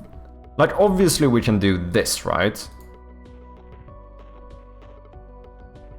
You can go around the other way. That feels a little bit boring. Does a red line have anything to do with the puzzle? You mean here? Yes. So what actually makes this a puzzle is the fact that some of the valves that you turn will automatically also turn another valve. Because if you could turn all of these individually, then it wouldn't really be a puzzle, right? Because then the solution would be to move this one up, this one up, this one up. Dune, just go straight through. So what kind of makes it into a puzzle is the fact that when I move, say, this one, it's also going to move this. So you need to figure out the solution to make all of these be in the correct position. So that is obviously gonna have to change depending on the puzzle we do, because part of the thing that does is to make sure that we don't have multiple solutions. Sometimes it doesn't work, like with this one I had an issue where I couldn't keep the pipe that went here. Because since only these two were connected, that meant that I could turn this pipe here and basically skip going around. So the solution could have been like this. So to make sure that wasn't a possibility, I just removed that one. So that is another possibility we have. Like this one actually looks like this, right?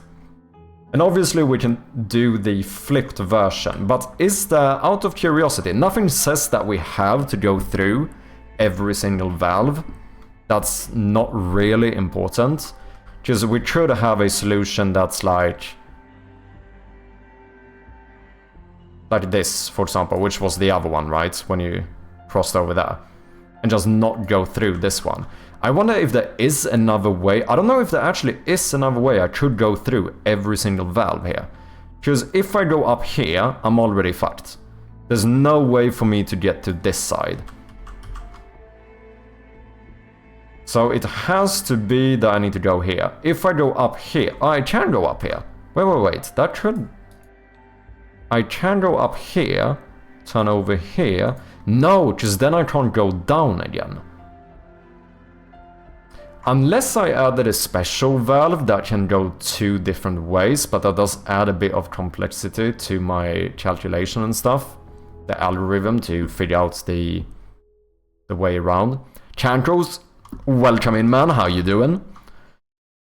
Okay, so if I cannot go up here, because if I go up there, the solution has to be to go here. Because if I go straight ahead, then I cannot get out again.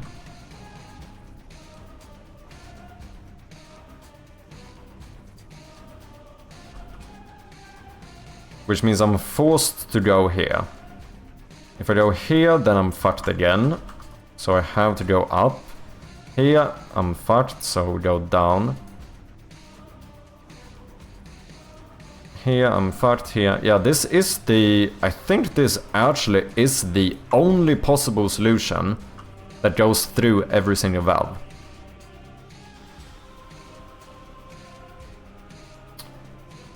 I don't think you can make another one. Unless we move the entry pipe. Because obviously, if I would have done something like moving the entry pipe over here and the exit pipe over here, then I think we can do different solutions where now you could do something like this, for example, and still go through every single one. You could probably do something... Yeah, you can do something like this. Yeah, moving the entry and exit pipe would work. That's a bit weird though, because that's gonna force me to change the the way the small one looks. Because obviously I need a small version of this that can be visible, like, in the actual room. Which I actually haven't really thought about. I guess we could try and make that relatively simple.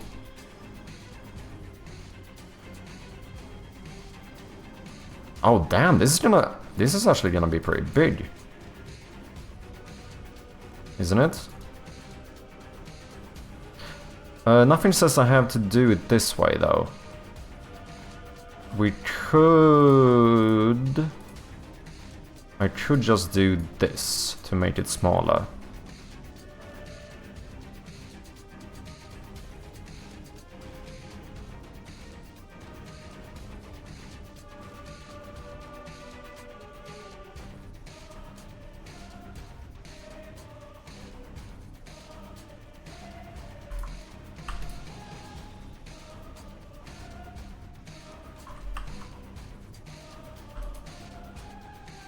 That would work as well.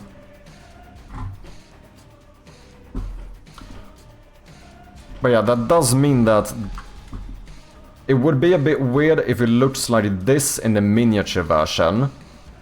And then when you move up to it, all of a sudden these pipes are moved. Which is that kind of...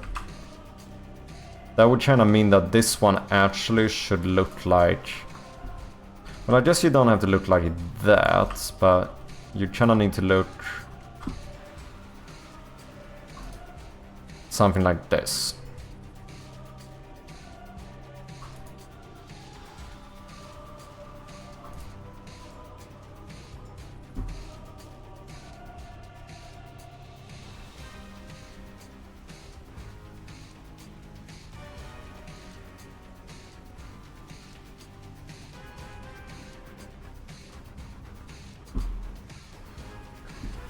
I guess I could just have the levels select one of these as well, to be fair. How's the full release going? We're working on some of the content for the full release now. But obviously the full release isn't out yet. However, the demo so far has been going quite well. It has definitely slowed down a little bit since the release, but so far we're doing quite well. Currently sitting at 71 positive reviews.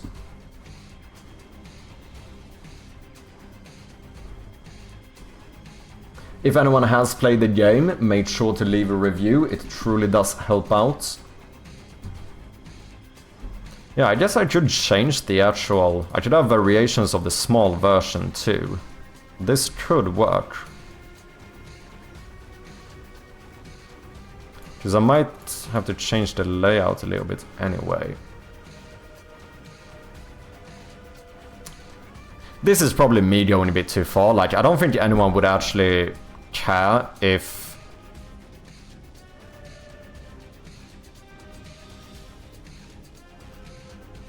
if it always looked like this, and then it, you know, it was slightly different when you walked up to it, but why not? That's great. Yeah, so far I'm feeling good about it. Yeah, so the question is, should I move the pipe? Because I don't think there's any other way for me to go through all of them. Now, once again, nothing says that we have to go through all of them. But it feels a bit weird because you don't want this to be too short. Because then, like, all of these are... They just feel unnecessary.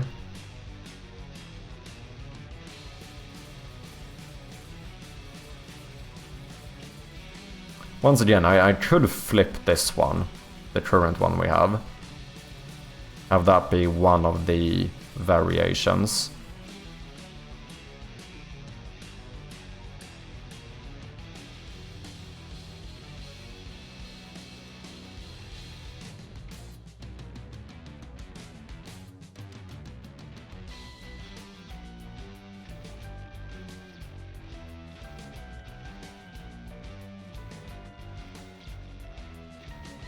Wait, how did I find a way through this before? Oh, I went down here, I see. Yeah, boom. Then here you could skip that corner, or you could go around here, up, boom.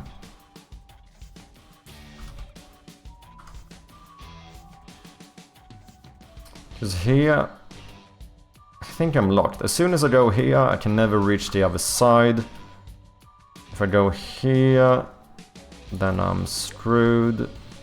I could go around here, but that's basically the same solution, just skipping that one. That feels a bit odd. I think if we want to have like truly unique puzzles here, I think you have to move the entry and exit valve. I have a hard time seeing another solution for this. Otherwise it's just going to be a shorter version of this one where we cut through here. Or a shorter version where we basically... I mean, you could do something like that, but now we're skipping 2.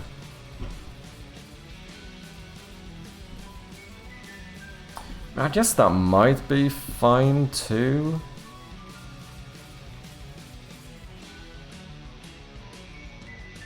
But it feels odd because it's almost the same solution. All I'm doing is going up here instead and skipping that reroute. Like the solution itself is pretty much the same.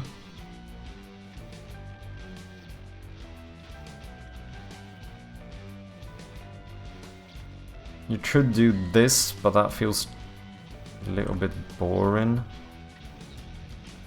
This, once again, is the same solution, just skipping that part. Yeah, I think I have locked myself into a little bit of a weird position here. I wonder, haven't you preferred to wait a little more wishlist before releasing the demo? From what I've heard, it helps getting those early reviews. Potentially, that could be the case. However, I also want to make sure to have the demo released before the next fest, because where the next fest is gonna help us the most, or where the demo will help us the most, I think, is during the next fest. But you also want to have a as polished demo as possible for the next fest. So, like, I earn quite a lot on getting the early feedback on this demo, if that makes sense. With that being said though, I actually think for a project of my scope and with my funding, etc., whatever you wanna call it, I think 71 reviews on the demo is already quite good. It would probably have been different if I released this and I ended up getting like 5 reviews. But I actually think 70 reviews is a quite good number. And obviously, we're gonna get more once we do enter the next fest.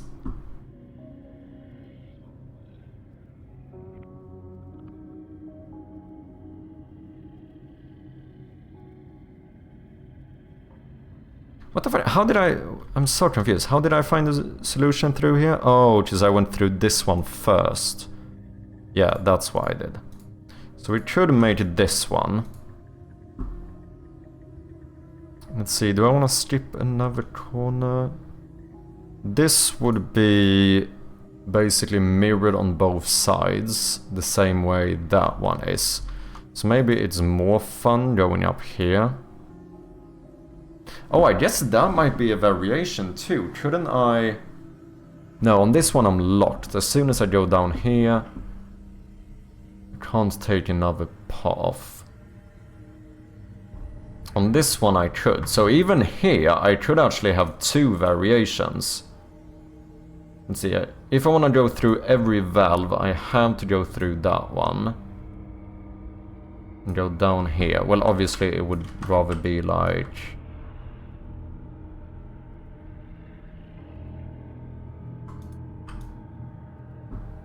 like this. Then here...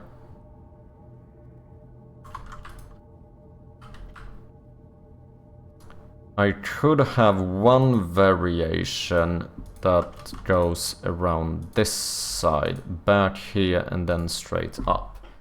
Those are very similar.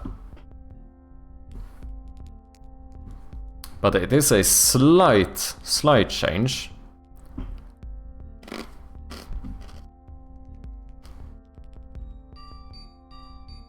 The other option as well is, of course, to mirror them. So let's see, if I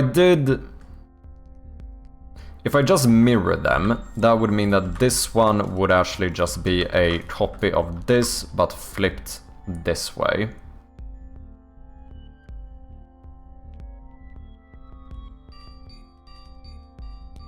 That means we have 4 different puzzles the player could stumble upon, whereas, you know, half of them are technically just mirrored version, which means at that point you have a 25% chance of getting the same puzzle in 2 playthroughs. I'm not gonna move the entry valve to the side, that feels odd, but there is one more thing we could do, potentially, if we wanted to. We could do this.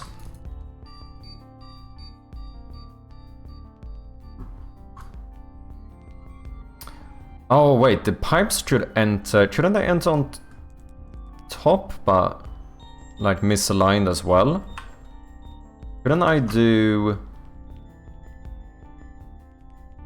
Wait a second. What happens if I put the... Or even if I put the pipe, one pipe in the middle, how does that change things? Now I could go here. Here, down. I can't go up here, now I'm locked. I can go up here. And then around here. Is that a different shape, or is that basically the same thing? No, the change is that I came up here, which means I cannot go through. Yeah, that's actually a decent change as well. And technically this one, well, wait, all of these I could flip vertically, couldn't I? Well, this one is already vertically flipped, isn't it? No, like it would be the same. Or you would be this one if I... No, wait, what? What happens if I vertically flip this one? Then it would be here. I mean, I don't know why I'm not just doing this.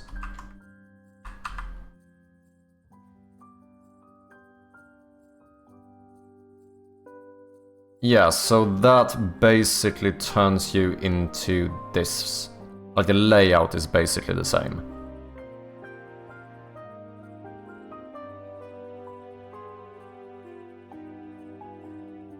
This one is kind of interesting.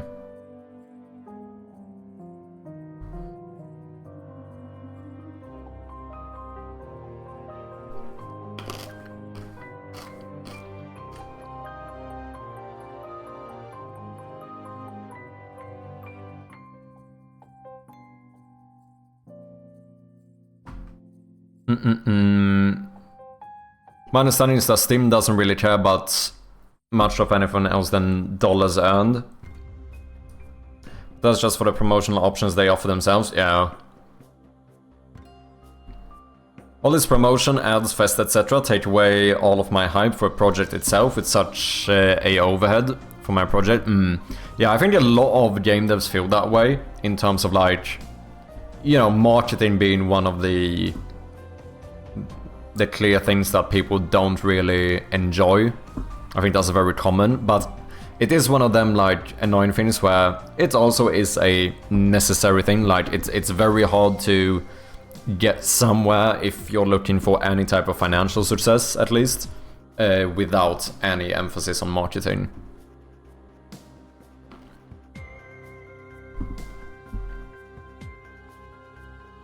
I'm about to buy the Chris Chavsky Wishlist and Visibility Masterclass. Ooh, I did his free course on setting up the Steam page. that one I found quite good. I would recommend it.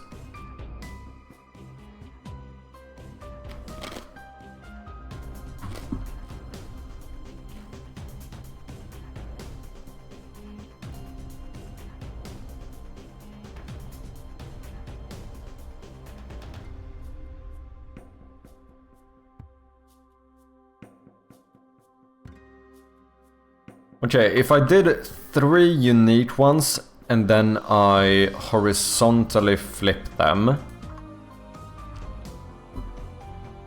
that would mean that I have 3 in total. So what? That's like 16.6 blah blah blah. No. No, wait. No, yeah, it would be, right? 16.6 blah blah blah blah blah % chance of getting the same puzzle, which is fairly low.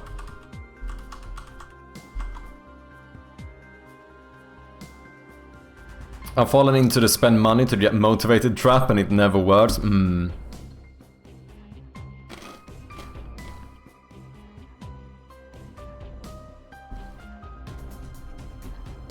I'd give you advice for B and a hug, would you still listen to it? I mean, that sounds pretty good.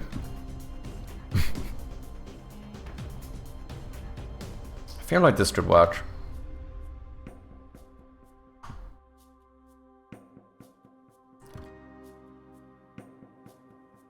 I wonder, am I crazy to think that the variation could literally just be flipped horizontally here?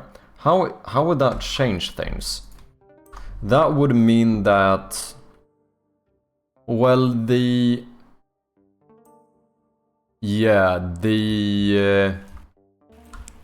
valve's gonna rotate the other way, right? Does that feel odd?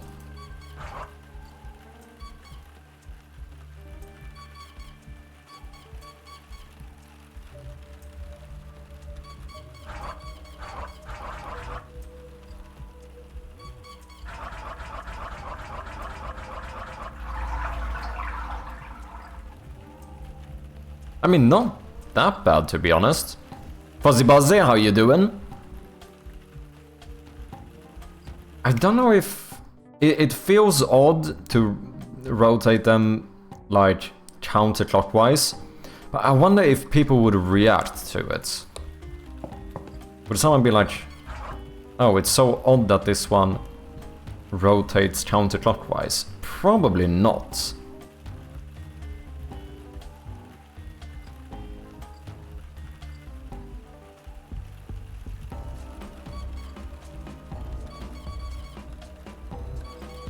It definitely minimizes the amount of work I have to do for these variations. Because otherwise... No. Couldn't I check?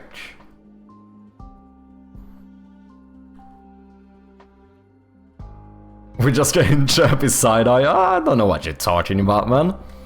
Couldn't I have a rotation direction? Or like something like that. Rotate valve, direction blah blah blah. Minus times... Yeah, I would just do minus. Right? No, does that change the modular thing here?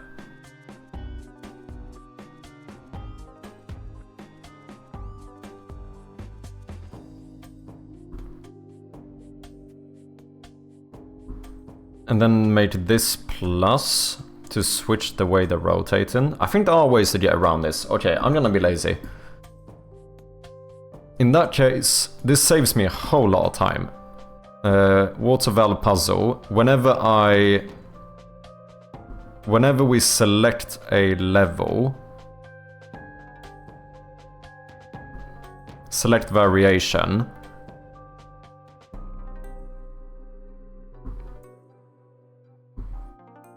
we can do another roll to see whether it should be flipped. Do you know what I mean?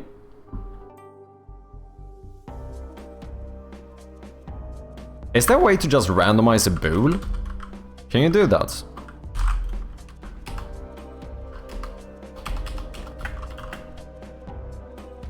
Can I do some bool dot something? Can I randomize true string?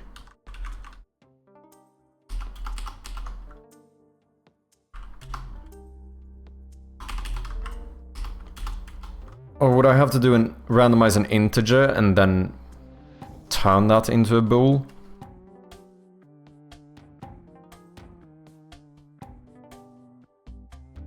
Yeah, you can just check if random from 0 to 1. Just 1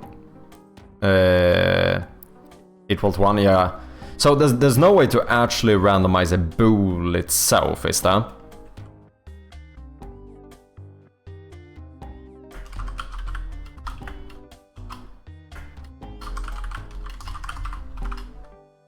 So that would be between 0 and 2.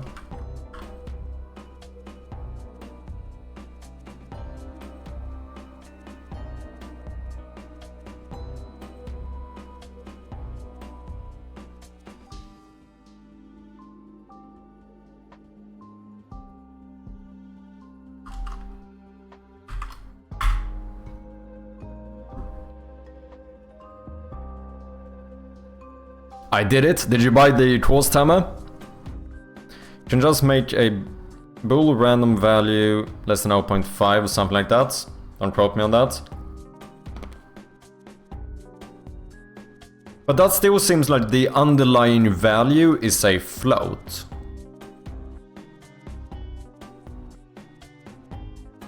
And it might very well be the case that that just inherently is the way you have to do it.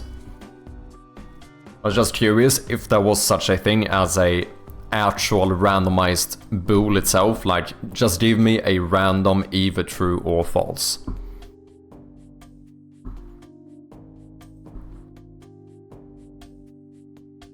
Okay, variation, set active true.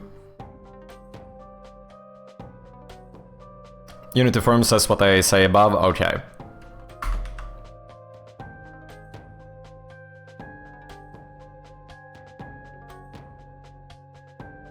Oh wait, random.value is just a random between 0 and 1 as far as I know.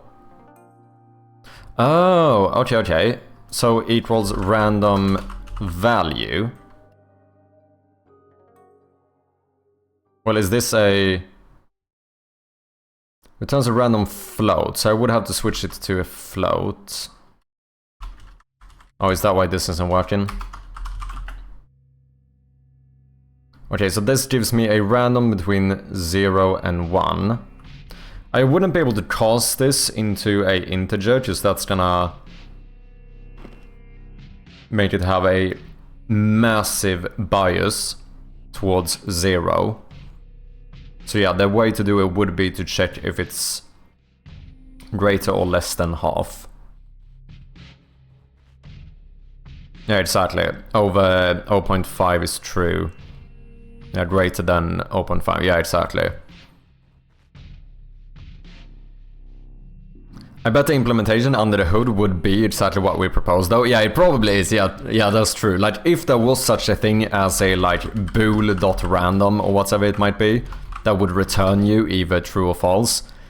You're probably correct in the sense of that, like, under the hood, that probably is just a integer or something.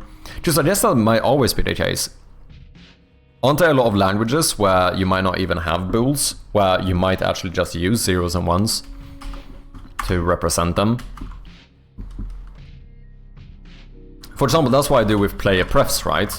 Player prefs don't actually have a like set bool. There's only float, int, and string. So when I want to save a bool, I just do an integer and I set it to 0 or 1.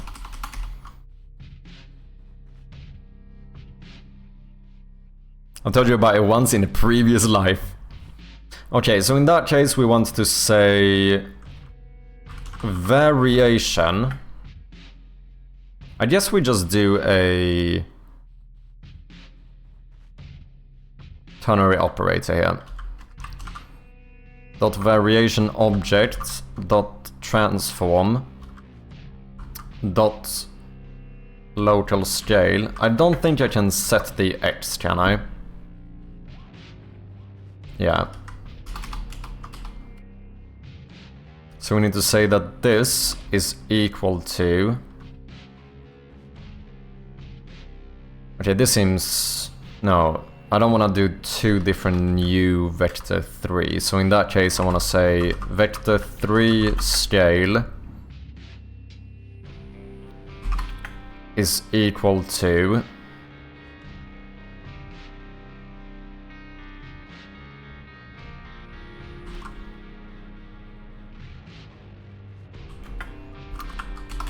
float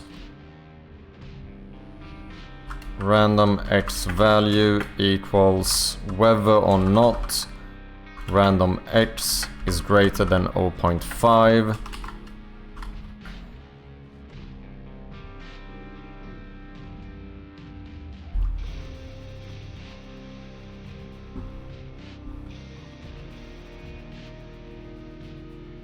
then set that... shouldn't I round... Wait, shouldn't I just round this number up or down?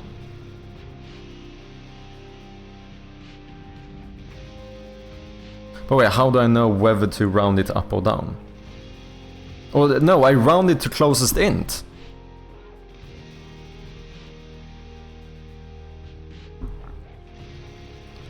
I think Pirate uses 0 and 1 instead of true or false, but it's allowed in the engine. In typical C, C++ manner, any value different than 0 is true. They also have bools, but they are simply wrappers. Okay. No question mark, please. Why? Do you not like ternary operators?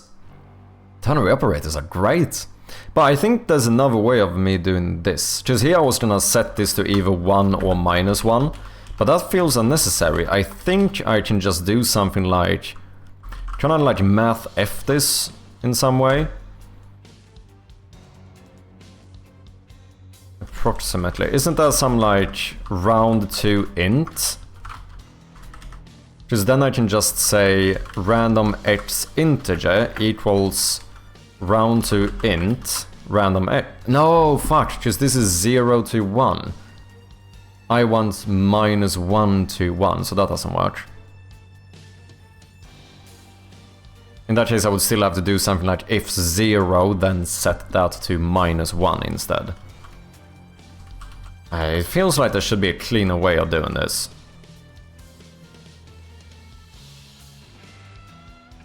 What does that question mark do? I only know it means that it can return null, or how are you using it? No, I was gonna use it as a ternary operator. Basically a one-liner if-else statement. So I name a variable, I put in a condition whether random x is greater than 0.5. If it is, I set the random value to 1. If it isn't, I set it to 0. So this is basically the exact same thing as doing if random x is greater than 0.5, then random x value equals 1, otherwise random x value equals, this should actually be -1. So writing this is basically the same as doing this, but you can do it in a one-liner, so it looks a little bit clean. I don't know, I've become quite a fan of ternary operators. I think they're pretty neat.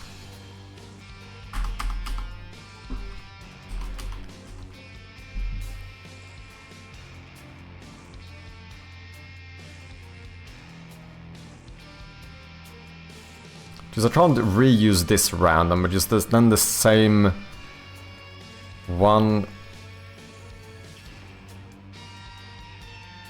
Or, you know what I could do? I could have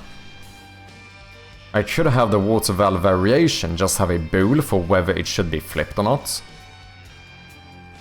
And then I add another one with the same references.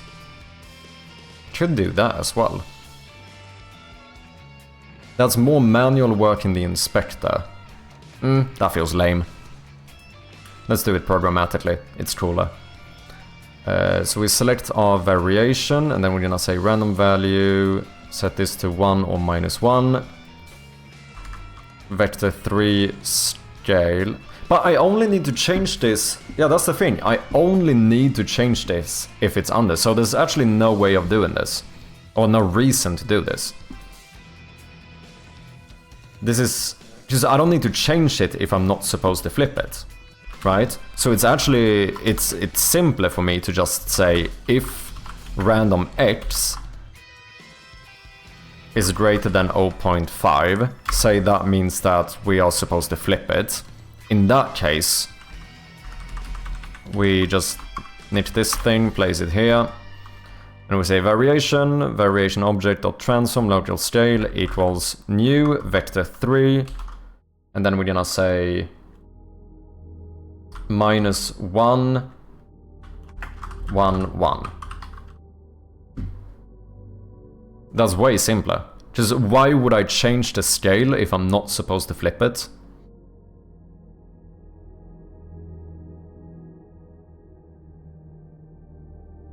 Yeah, I quite like this. I need to have done that first. Let's actually...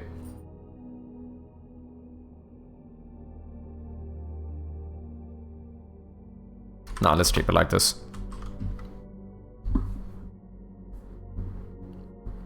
Just learned about lambda functions. I guess it's called. Lambda's cool. Yeah, I still think I'm a little bit iffy when it comes to those, but I have used them. The lambda ones are when you do this thing, right? Isn't this the lambda? If I'm not mistaken. Or am I mixing stuff up here?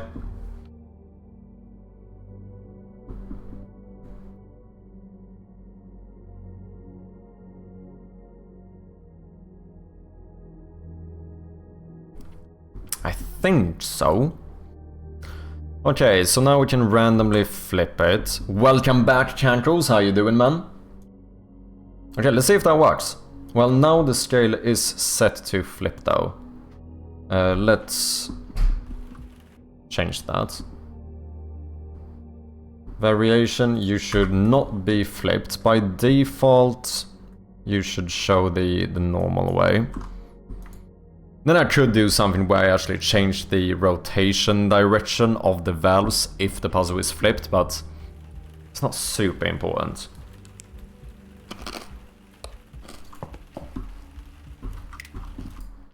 Okay, that's the normal one. Just gonna try this a few times and see if we can manage to get a flipped version.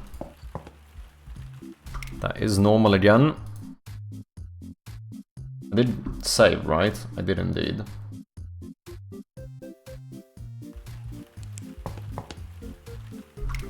Three times in a row. It could be pure coincidence. It has happened before. Morjesta. Morjesta, musta pippuri. Minna olen pippurikakkuja. How you doing, Amis? It's good to have you, man.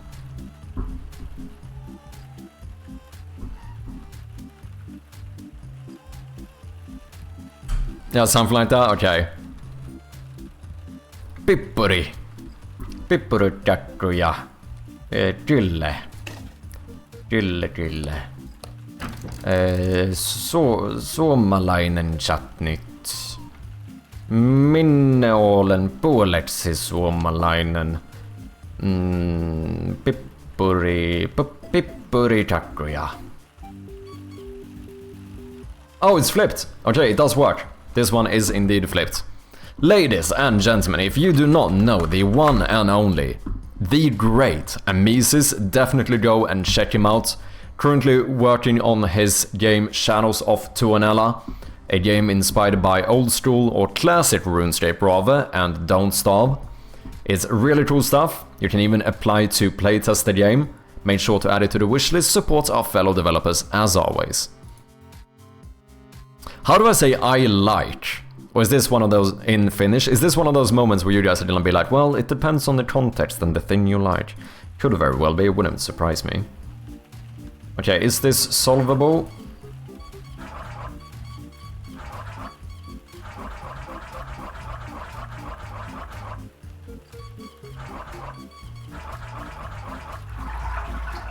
It is indeed. I don't like the fact that these rotate the other way. I think I'm gonna have to do some change there. It does kinda annoy me that they rotate to the left. It doesn't feel right. It feels like you expect them to rotate to the right. But at least this does give us the option of getting more variety by just flipping the puzzle, which I don't mind. Pipparikakku. Oh, okay, so... Oh wait, pippuri is peppercorn. Oh, interesting, but close enough. Okay. So wait, is it musta pippari? Because that's the same word, right? Pippari. Pippuri. Pippari. Pippari. Oh, musta pippuri. Oh, it is pippuri. Okay, so it isn't the same. Because we use the same word. Svartpeppar is musta pippuri. And pepparkaka is pipparikakku. Where is Pipa Poopy when we need him? Oh, that's funny. Very close though, yeah. Okay, I got that a bit mixed up. How do I say I like? Like, say I want to say I like pipparikakku. Or I like musta pippuri. This is... I am just forcefully making Amisis be my Finnish teacher on a semi-regular basis. Flipped again. I hate when random doesn't feel random. Do you know what I mean? Like, if it's flipped now again, it's insane. Yeah, look at that. So I get 3 non-flipped versions and then 3 flipped versions. Which is like... It feels like that shouldn't happen when it's random. It feels like... It doesn't feel random enough. Which is a weird thing to say, but... We'll take it.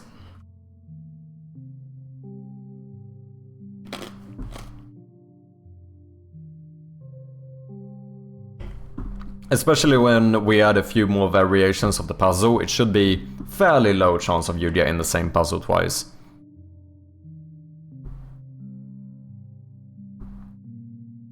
Tykkän pipparista. Gotta warn though, it has double meaning. Pippari is something of a woman lady pot downstairs. Oh, I see. So it's definitely funny if you do say that. Interesting. But wait, so tykkän, is that I like? So can I also say tykkän pipparikakku? Or tykkän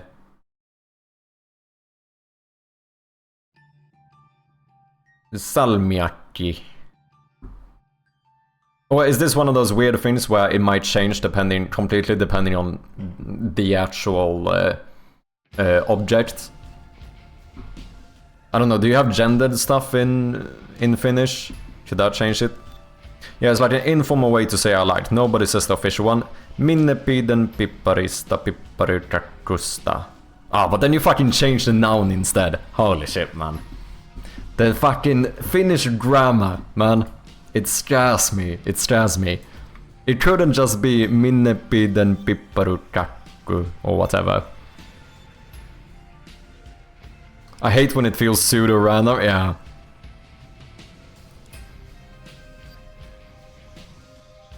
Isn't there a word in Italian that means either ham or doggy? Potentially. Yeah, we have possessive suffixes, and it's countless, yeah. We do, I think you do that as well. In Swedish we do, we don't do possessive suffixes, but we do definite suffixes. So like saying, I mean, I think you're aware of this, Amisa, since you do know a bit of Swedish. Like saying the table. To do that, we don't have a like or a article beforehand. We actually do a suffix conjugation instead. So the table or a table is bord. That's table, but the table is bordet. So it's not another word. We just do add a suffix. So I mean, I guess in some regard I should be fairly used to that, but I think you do it in more contexts.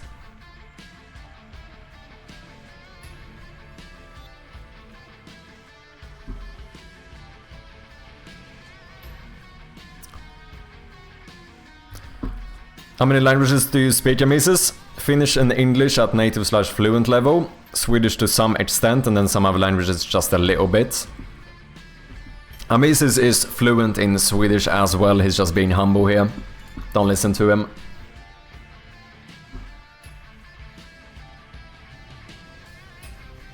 Okay, I think I wanna see if I can make the valves rotate the opposite way.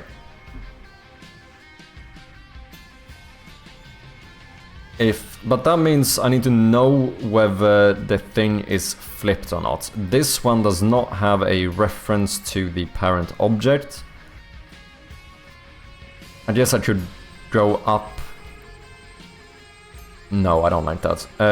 How would I do this? I could have each one have a bool whether or not the direction is flipped. So we could do like a public bool is flipped, and we're gonna default that to false. Adds. I'll let this one run so we can get it over with. Sorry guys, there's gonna be some ads for the non-subscribers in a little bit, but I do appreciate your patience. Shadows of Tornella is great, finally got past Cobalt the other day, GG Strom.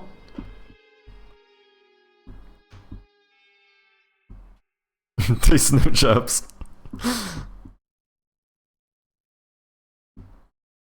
So the stat has yet to be broken, 3 languages minimum, because Finnish and English are both native essentially. Crazy country, my best friend's mom is Finnish, so I've met his incredibly tall cousins. Welcome back, Odin, how you doing? Got a notification that some random Finnish dev popped by, he did indeed. Okay, if this is flipped, how do I make this rotate the other way? I would do minus instead. So I only need to change this. I think I could do this. If it is not flipped, that means I want to do this. Otherwise, if this valve is flipped, I guess I could have a static bool as well if I want to be a bit lazy. Can I check the static bool of the... Or I could check the current level, but then no, I need a way to find that.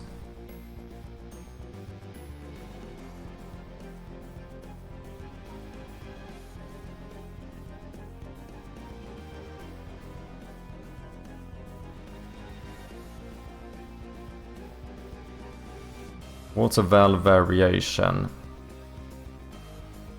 I should have added static bool here. Because otherwise I'm gonna have to initialize this somehow. Not that that really is difficult, because I have the valve parent, right? Valve parent, so it would just be for each valve in valve parent. Set flipped to true if this is the case. That's not too shabby. But how do I do this? I'm not sure this is gonna work. Direction... Cast to direction. Cast to int. Direction -1. Does this do what I want it to do? I'm not entirely sure. What is... Well, this should be... Because this one works, right? Because... Here we always add 1, which means that 0 modulo 4 is equal to 0. 1 modulo 4 is 1. Tell me if I'm incorrect here. I very recently learned about modulo, but I think this is the case. This should be 2. 3 modulo 4 equals... Yeah, I don't think that one is gonna work. 3, and then when we go to 4 and we go 4, then this is gonna loop back, right? Because 4 modulo 4 is actually 0. So that one works. Here I don't think that's gonna work, because if we start at 0, what's actually gonna happen is that we're gonna go to -1. And I have no fucking clue what -1 modulo 4 is. I'm gonna assume that this is -1, and in that case we have a problem. Ads should be over, welcome back guys. Let me know, but I guess this is it. -1 modulo 4. Oh, wait, -1 modulo 4 is 3?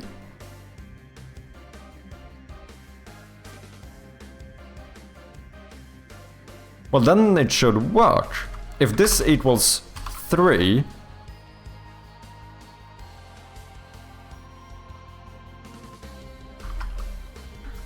and then 3, then it would be...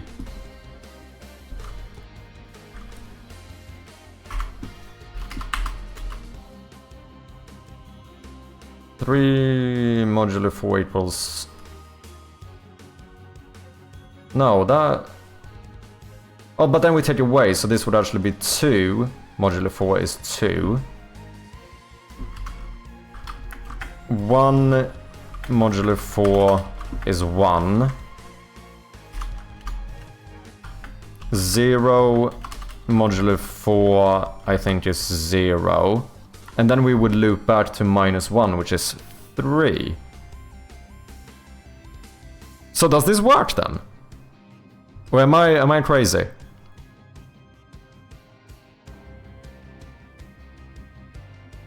It's not. Lion Unity, welcome in man, how you doing? What are you working on? What did I miss? I'm doing some final touches on this water valve puzzle we're working on. Trying to make a random chance for the entire puzzle to flip horizontally to give some more variety. In case someone would like to have a bit more replayability. Not that that should be a focus, but... The issue is that that also makes the valves rotate the opposite way, which I'm not like a huge fan of. Because it feels odd to rotate them to the left. Wait, why do you think it's -1? I have no clue. I don't understand how -1 becomes 3. I know that my thought process here is that when it's less than the value will always remain the same, and technically -1 is less than 4. But I do want to be very clear.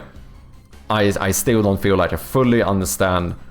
I mean, I think I understand, because now, if I have like 15 modulo 5 is going to be 0, right? Because I can give all of them away.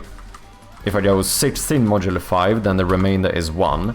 But like, if I do -1 modulo 4, why does 3 remain? The -1 doesn't really make sense. I'm not sure how this works. Why do you think it's 3? Yeah, honestly, I don't know. I've never thought about modulo and negative numbers. Oh, well, the reason, if you wonder why I typed 3 here, is because I searched -1 modulo 4 and it says Google says it's 3, but I couldn't explain why. Oh, it's not 3? Oh, so is this lying to me?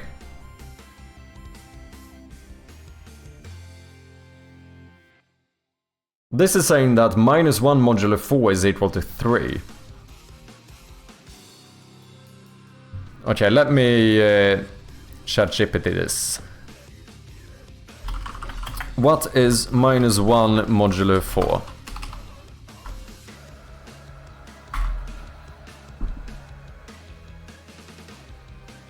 It depends on the definition of the modulo operator. Okay, that's interesting. They define modulo as always returning a non-negative remainder. That's Python, JavaScript, etc. If using Euclidean modulo, always positive, then -1 modulo 4 equals 3. So in C#, what is the answer? So it might be 3, it might be -1. It sounds like, depending on the language. In C#, the modulo operator is the remainder operator, not a true modulo. Interesting.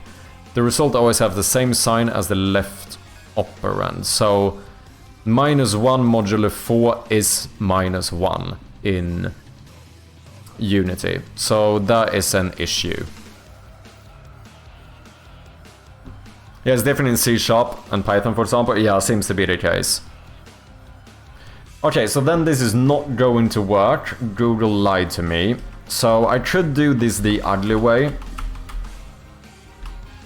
Of just doing...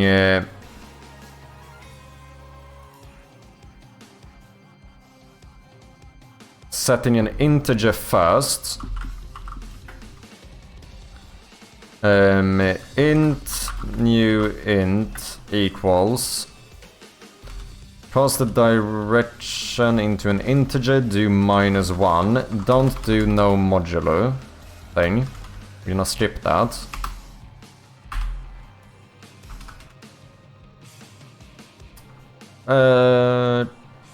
Yeah. And then we're just gonna say if new int is equal to -1. I guess to be safe we could do if it's less than or equal to -1. Then we manually loop this back to 3. This would be the only way I know, like, ugly how to do this. I don't know if there's like a cleaner way. Hell go true. How you been, Lion? I've been breaking my brain over it too, just sitting here thinking like, what's going on? Yeah. Where's the true modular meaning? I've only ever known it as remainder. Yeah, that's a good point. Me as well. That's actually a good shout. Darth, welcome in. How you doing? So what is the true modulo?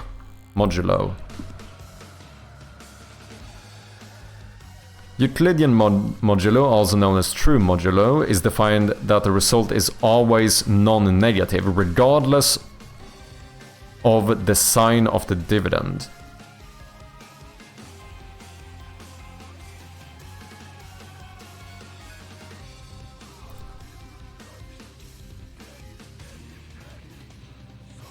Which means that in Euclidean -1 modulo 4 would be 3. I still don't understand why. But it seems like a true modulo cannot be negative.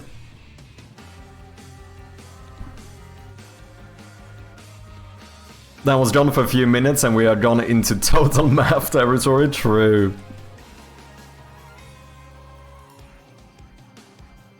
Thanks for asking, just got home from work, really tired, but now I'm on a 4-day break, so I'll have time to rest and focus on game development. Nice, man! Not too shabby, little mini holiday. It's a little ugly, but it does its job right, it should.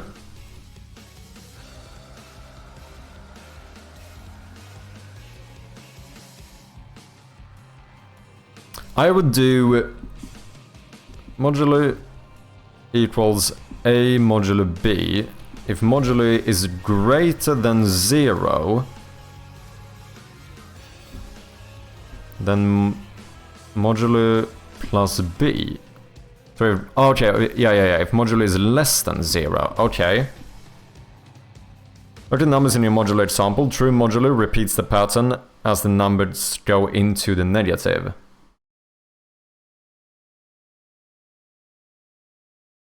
Oh, yeah. I see what you mean. Like we have a pattern here of 3, 2, 1, 0. And if I go into the negatives, a true modulo would just continue this. So now we loop back to 3. -2 would be 2, etc. It's annoying because I'd actually... This would be simpler for me now if it was true modulo. But wait. Let's see. How would... our dear friend Grievance do this? New Jank, welcome in. How you doing? You're saying you would do like a... So I suppose that would be an integer mod equals a modulo b. So in that case I should do this again. Well, I could even... No, I can't cast this directly to direction. So we would do that.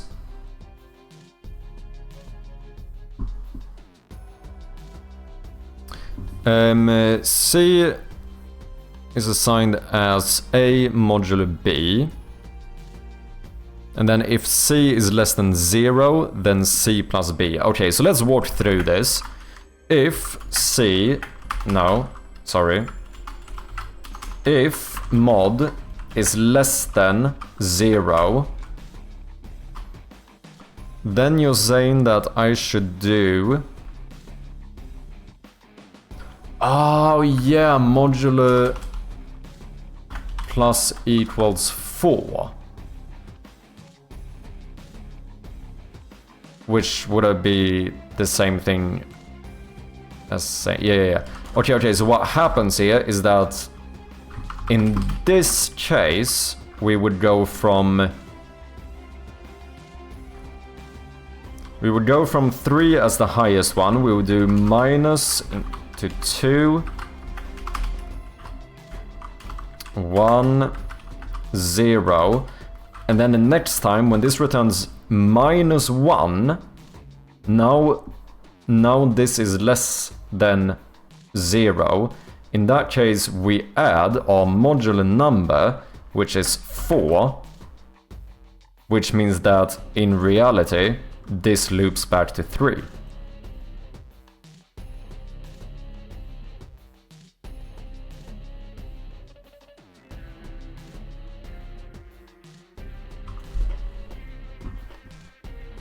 Or just in direction plus 3. Yeah, it's interesting because this is one of them things where we're basically just doing things in a different way. Just it's kind of doing the exact same thing, right? Just that this is a bit more manual in terms of... But so is this in some regard.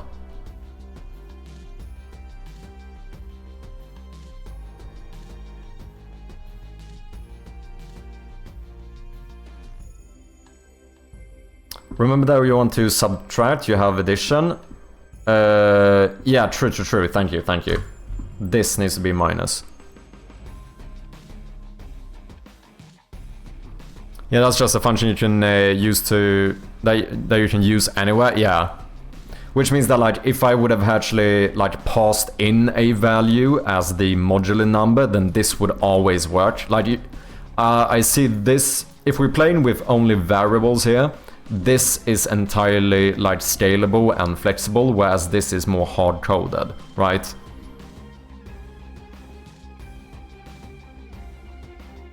Yeah, if you're doing it as a one-off, any logic is fine. Yeah, I see what you mean. On like a grand scale, for something reusable, this would have been better. And having like this be a passed-in variable or something. Riven Main, welcome in. So in this case, it also doesn't matter if I would do equals 3. Like the end result is the same.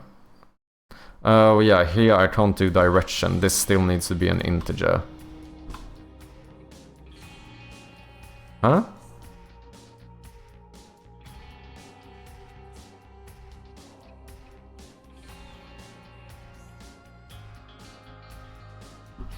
Oh.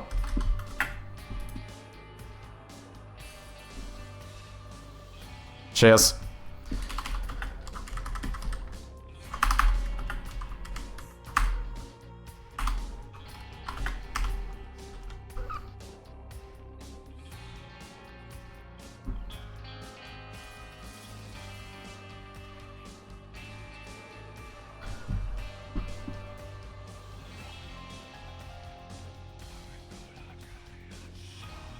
Yeah.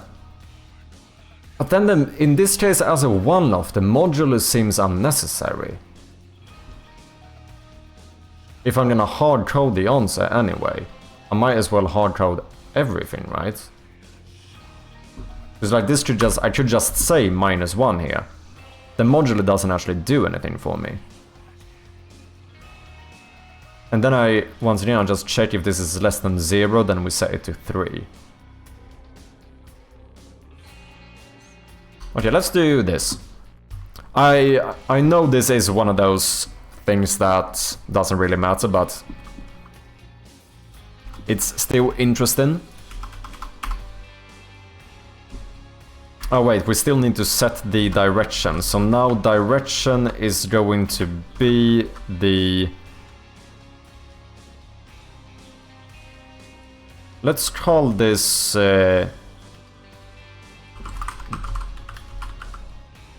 direction int, and then here we're gonna cast this into a direction.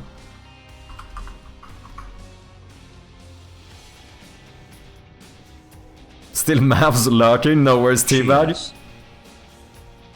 Cheers, Lion.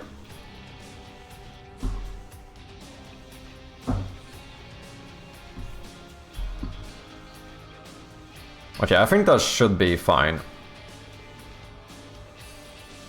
Oh, I'm assigning new Z in 2 different places now.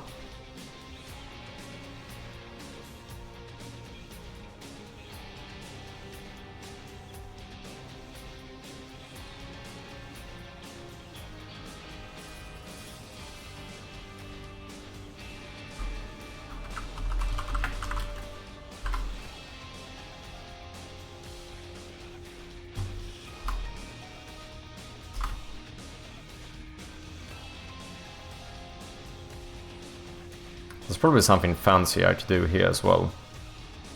But this should work. Let's just test whether it works or not. Obviously we need to set this bool as well, so in the water valve puzzle, if we decide to flip the entirety of the puzzle, let's actually do this at the very end.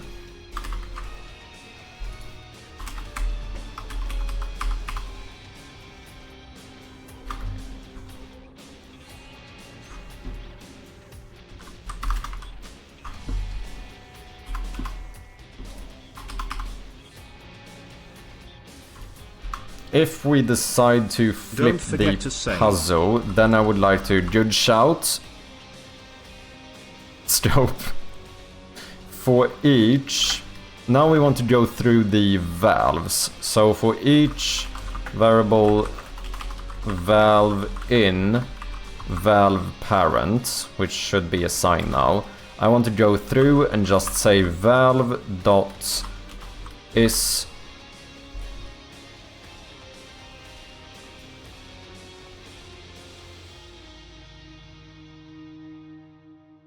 Oh, you don't know what variable is. For each water valve in valve, valve dot is flipped equals true.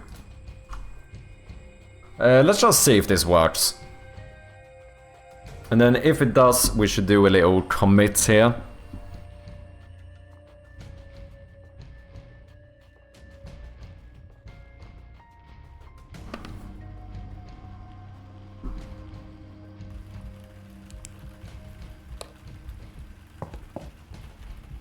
Okay, so non-flipped version means you should rotate to the right. They do indeed. Let's make sure the puzzle is solvable.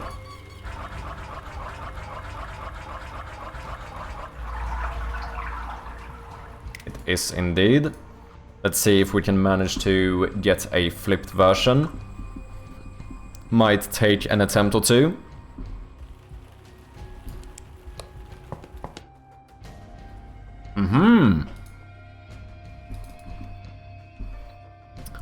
Specified cost is not valid.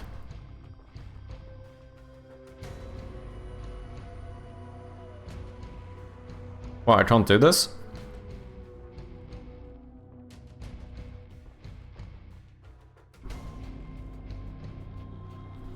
Right, so I'm casting a child transform into a water valve. Is that it?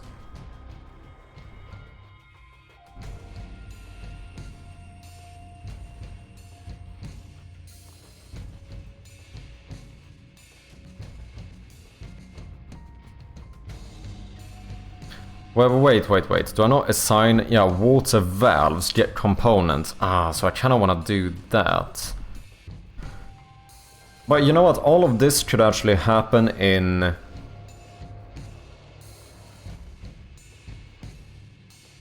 I'm just gonna stay with you for now. Water valves. I'm gonna take you and... Time to stretch. And assign this in here. So after we've done all of this, I'm gonna say water valves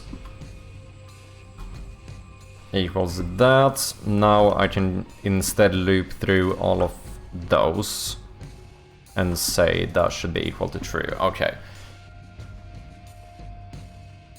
Let's do a little stretch, people. I think this should work, as far as I'm aware.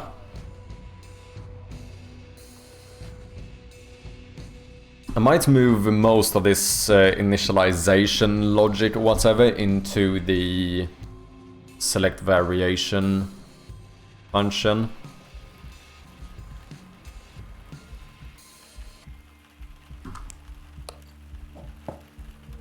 Okay, the puzzle is flipped. Now we want to know, do you rotate to the right? This should be left, you should be right. You don't.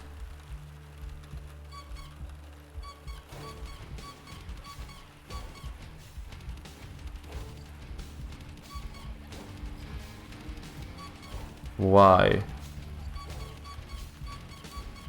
It still rotates to the left.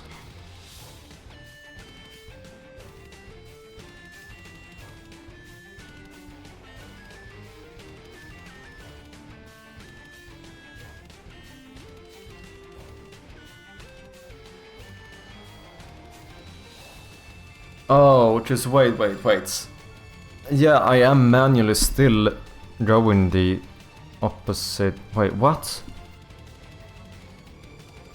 But yeah, the thing I need to remember now is that left and right are flipped. So now I would go left. If I do minus, then I go left. No, just left is going to be right. So it's going to be right, down, left. Under the hood it's right, but since it's flipped that should be left. So that should be correct then.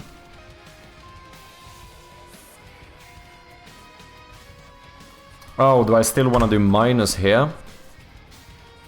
Since the direction... Yeah, I think that's it. I think I flipped it twice.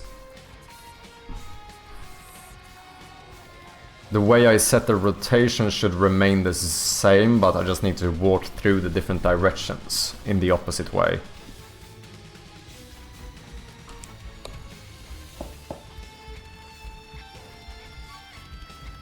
Yeah, there we go. Now it is turning to the right. That feels a lot better.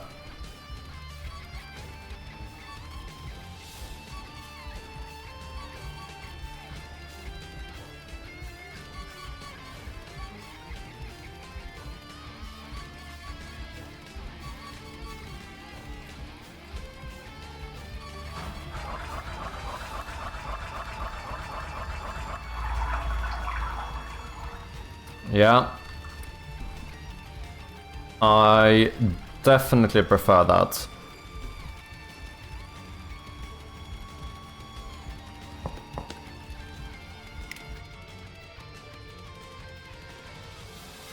Nice.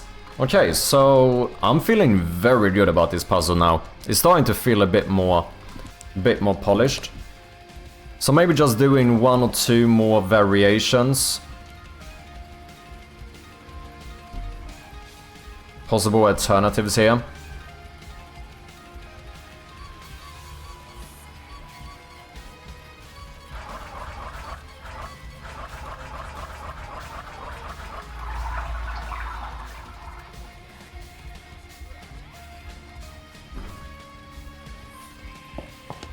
It's insane though. I feel like it feels rare that it changes the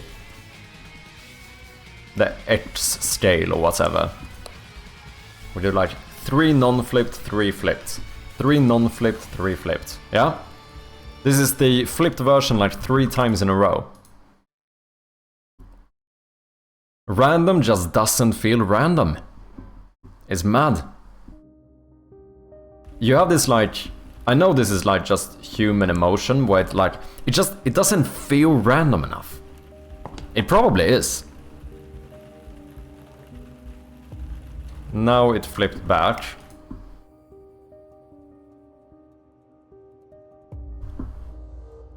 Still though, like I said, with enough variations, like base variations, plus the flipped versions, I feel like the chance of you getting the same exact one twice in a row should be fairly small.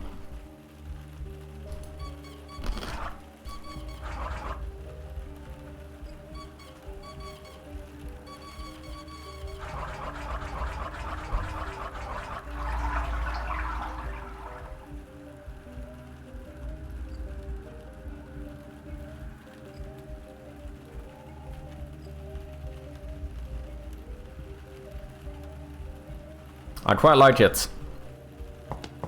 I quite like it. Okay, let's listen to Ponzi and do a little commit.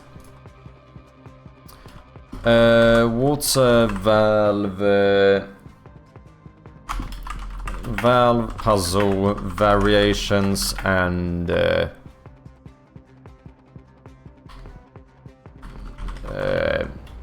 flipped versions, sure.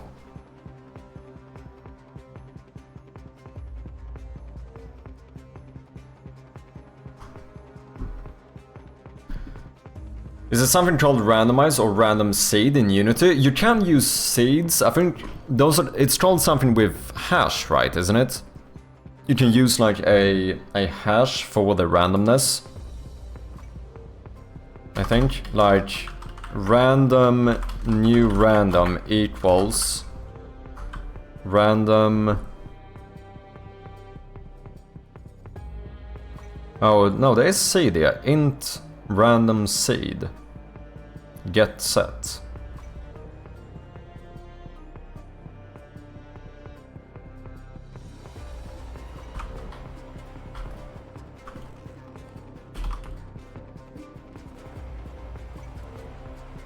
Cannot be used like a method. Oh, would I do new random dot seed equals 2? No, I have done this.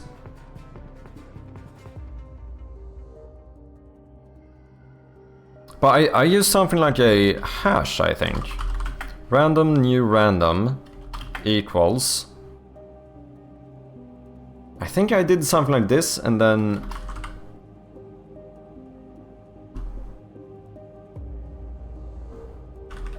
get hash code.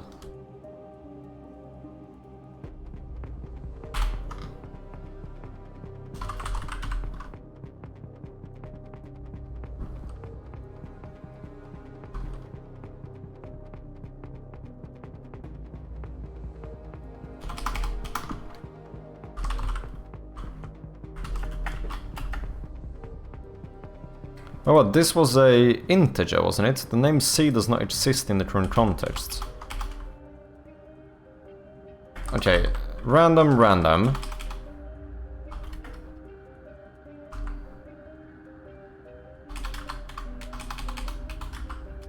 Oh, yeah, no, equals new random, right?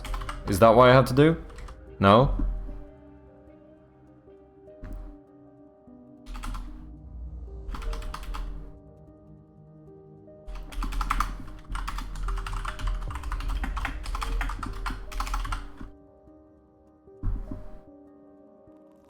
Random.seed is obsolete, deprecated. Use init state function or random state property. This is not right. We did this in the marble game. I use the seed, I use your username as like a hash to generate a randomness when we select a color for your marble, which means that everyone gets the same marble each time, or the same color. Unity random hash seed. String hash, yeah. Is this what I did?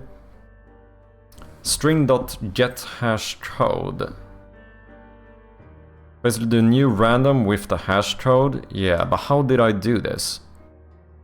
Because I don't think it was random.seed.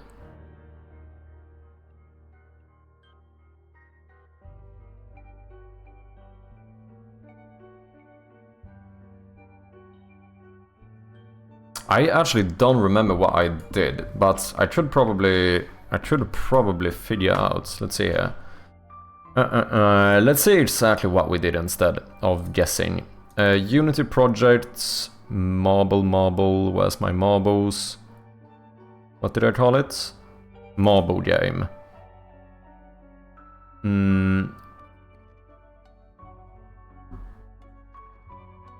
Twitch chat connect. Where could I have put this? Camera manager, column manager, maybe? Okay, so this is what we did. Available colors. Get random color from string seed, which is your username. Int hashcode equals seed.get hashcode. Okay, so I get an integer from this string. I get the hashcode of this string, which turns it into an integer. And then I do a system.random equals new system.random. Okay, so I don't use the Unity random, I use the system random. And then as a parameter, I pass in this hash code. And then I use that. Now I use my new made random with the hash code to get a color from the seed. That's how we did it. So then with that one you always get the same result. If you pass in the same seed, you're always gonna get the same output.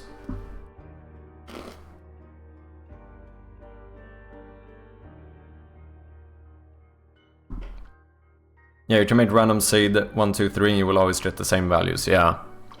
Hash is a way to receive an int from a content string, yeah. So that's what I did. I did use it, but not as the actual randomness. I used the get hash code on the string to get an integer, to set that as the seed for the randomness. Random init state 1, 2, 3 if you don't want to use deprecated stuff, yeah. So that would be in case you want to use the Unity randomness, which I don't really know what the issue or what the difference that is, but did I do the? I did do the commits. Okay, I'm gonna pump out 1 or 2 different variations of this puzzle. I might do that off stream just so you guys haven't seen every single solution. And then we'll have a random chance to flip each one.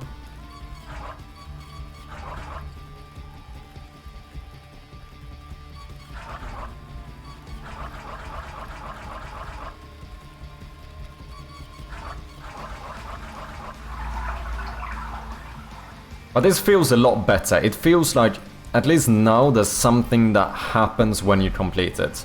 The only thing that's interesting is that I think you actually do have to let the water flow all the way through. As in, if you quit out too early, you're not actually gonna have the puzzle be solved, I think. So if I set all of these correctly... Wait, let's wait with that one. Boom. Then I can do this. And then right at the end, if I turn this, you don't solve it. But that kind of makes sense in some regard. I don't know if that is an actual issue. The issue might be that I can set those correctly and walk away. I have no clue what happens then. Ah, the water stops. That's interesting. Yeah, I guess I make the coroutine stop. So maybe I do need... If you walk away, maybe I should automatically solve this one. And then if you go back in here again, then we just fill this in. Because this would feel a little bit weird. Now everything is set up correctly, but water doesn't flow. So I actually need to flip this again to make it solve. That feels a little bit odd.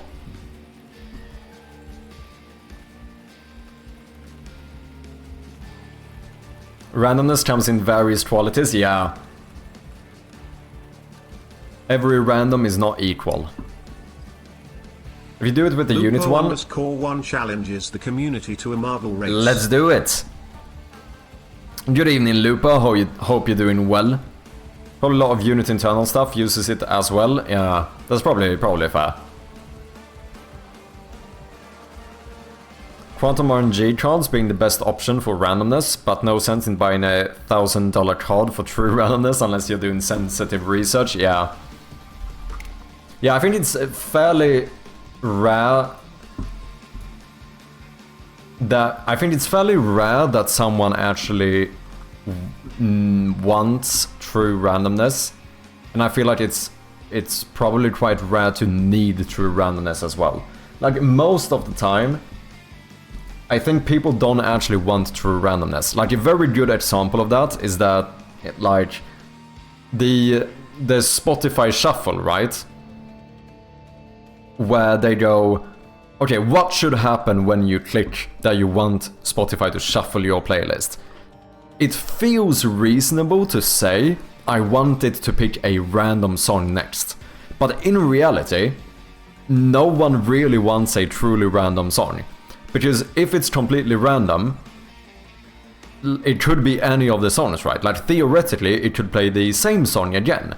Or it could go back and forth between two different songs. Like if it's truly random, that could happen, and then it feels odd. Like you don't want that, right?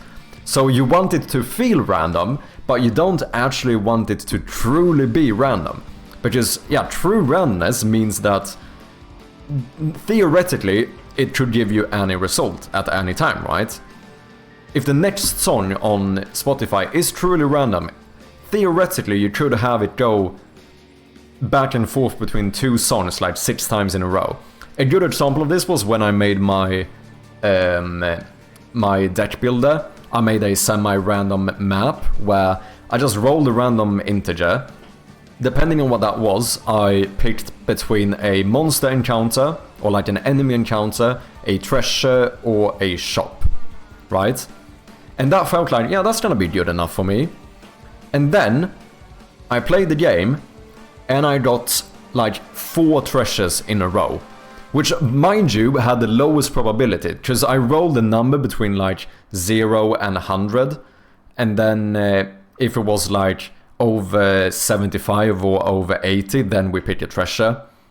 And I had a like bias towards enemy encounters, but still, the fact is that if it is truly random, even if it has a small probability, the chance will always exist that you could get a treasure like 5 times in a row.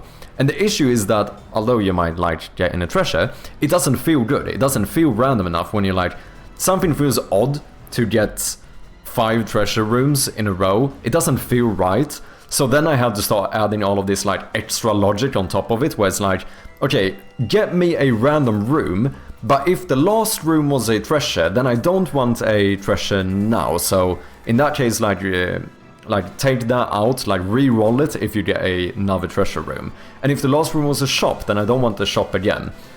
And if I've had like 3 enemy encounters in a row, then we probably shouldn't have another enemy encounter, because that feels like there's too much enemies now. So in that case, force it to pick random between a shop or a treasure. And you know, like all of this like overarching logic to make it feel good. And that was like a very good lesson for me, where I really did learn that like it's fairly rare that we want true randomness, because true randomness doesn't feel random and it doesn't feel intuitive, and it's rarely what we want.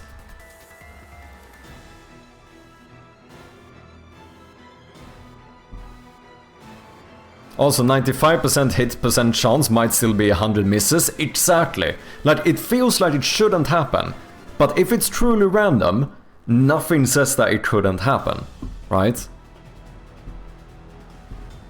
Yeah, critical chance, strike chance in some games as well. Yeah, that's probably another case of this.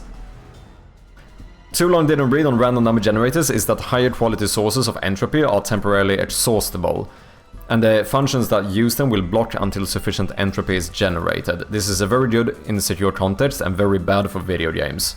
I understood like half of that, but I'm gonna nod and pretend like I got it. Yeah, I agree, Zach.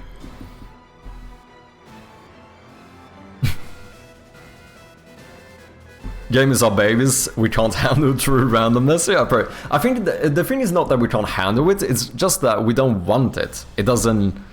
Like, for games, as Zach said, it doesn't work for games. It doesn't feel right. It's not what we expect, nor what we want. There might potentially be some case where you actually want true randomness, but like, I would assume that 99% of the time you don't actually want true randomness.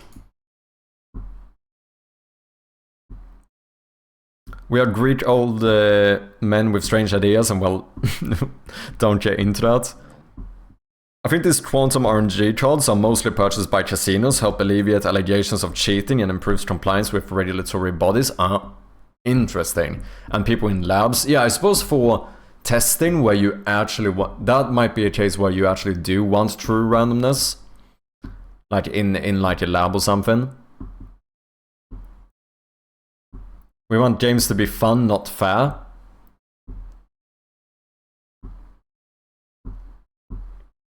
Oh, but that's interesting, because if it's truly unfair, that might not be something we want either. There's definitely like a balance, right? Nonetheless, ladies and gentlemen, we have a marble race to do. Lupo has challenged the community to a marble race.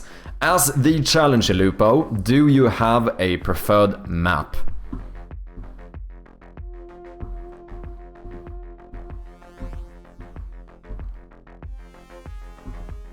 The best games make people fun. The third one, we're gonna do the teleporter. Should we do... Yeah, let's keep it, fuck it.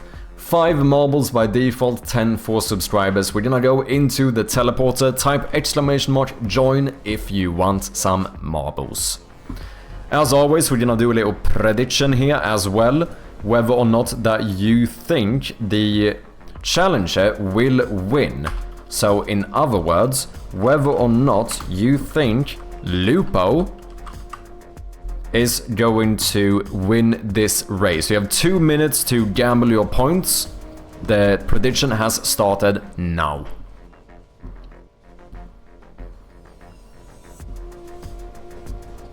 Simic, welcome in, man. Hope you're doing well. Unity Code, morjesta. Pippuri kakku. Kyllä. Suomi-chat nyt. Kiitos. I'd argue that randomization schemes like pick without replacement aren't inherently unfair. They simply guarantee that all results in the pool will be returned. Yeah, that's a good shout as well. Yeah, I see what you mean. Yeah, like, the thing is that you can argue that either one is unfair to some extent. Like, you could argue that true randomness is fair because each option has equal chance, or like there's nothing that like controls the chance of it, right? But at the same time, that feels unfair because it might pick the same one over and over again. Whereas like a controlled randomness, where you like replace them and stuff, feels more fair because, as you said, like everything has a greater chance of being picked, but it also feels unfair because you kinda... If one thing is picked, you are now like... You're basically punishing that one for winning, right? This is fucking weird, but I think you get what I'm saying. Poll is almost over. We currently have 100 points for Lupo winning and 5,000 points for Lupo not winning. You have about 10 seconds left in the poll if you want to gamble some channel points. If the challenger wins here, it's gonna be a really fucking good return on the investment. I think we should bring the worst of people out, make it truly random, and if you get reported in game, it buffs you.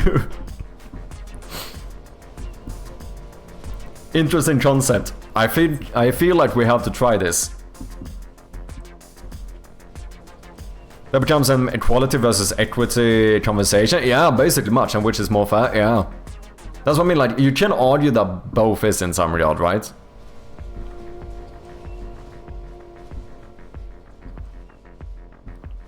Bet low, win big. Luasoft is indeed a beginner. Beginner? No, a believer. There we go. Accidental roast. Didn't even mean it. Fair equals I'm winning. Okay. Ladies and gentlemen, the prediction is over, so we are going to start the race. If anyone else wants to join, type !join join in the chat. Otherwise, we're going to be starting in about 10 seconds. It's like you need the minimum amount of equity and then you hyper-focus on equality.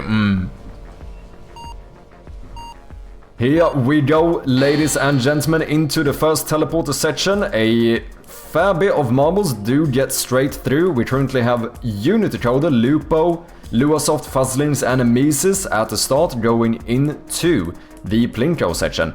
Lupo, the challenger, is actually doing really well. First one into the swoosher section and, you know, fares really well. And Mises is semi-close behind. But Lupo so far does have a pretty good lead. But you never know, does get kinda caught up in the spinner here. Can he make it through the fan though? He does not. He does get caught, but manages to go straight through anyway. And unless... Oh, that is so close.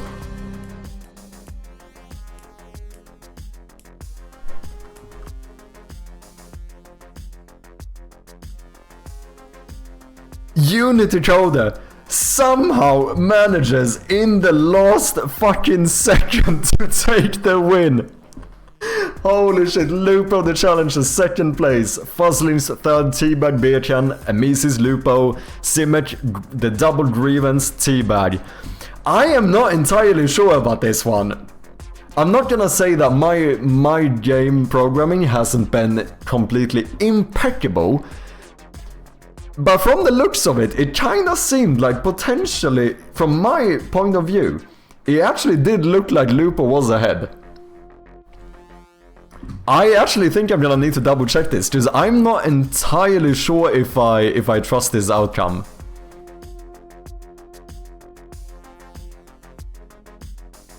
It did look a little bit sketchy. It definitely looked a bit sketchy.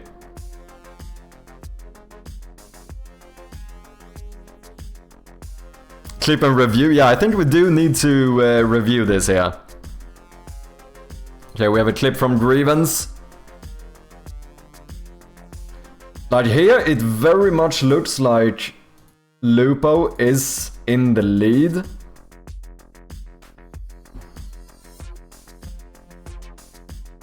No. Oh shit, no, it's actually... Unity Coder actually did it. It is insanely fucking close. But here, it does indeed look like Unity Coder is actually closer. The thing is that it hasn't switched the... Because there's a delay with switching, like, which one you're following. However, this does actually use... this is a collision. Which one is it? The first one on the line or the first to cross the line? It is the first one to touch the line, since it's a collision with the finish line. Which means that here it technically is a Unity coder. Yeah, nonetheless, even if it was to cross it, Unity coder does have more speed. Even if it would have been crossing, it still would have been Unity coder. It is insanely close. I don't think I've ever seen a race that close, but Unity coder actually did it. Just having that little extra bit of speed, managing to steal the victory right at the very last moment. Absolutely insane.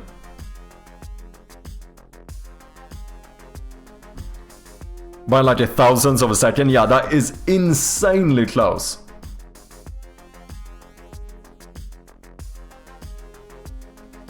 And like, it feels so bad because it felt like Lupo did have the lead here, but somehow Unity coder just managed to get that little tiny bit of extra speed to be able to, just in the final moment, actually take the lead. Absolutely rigged.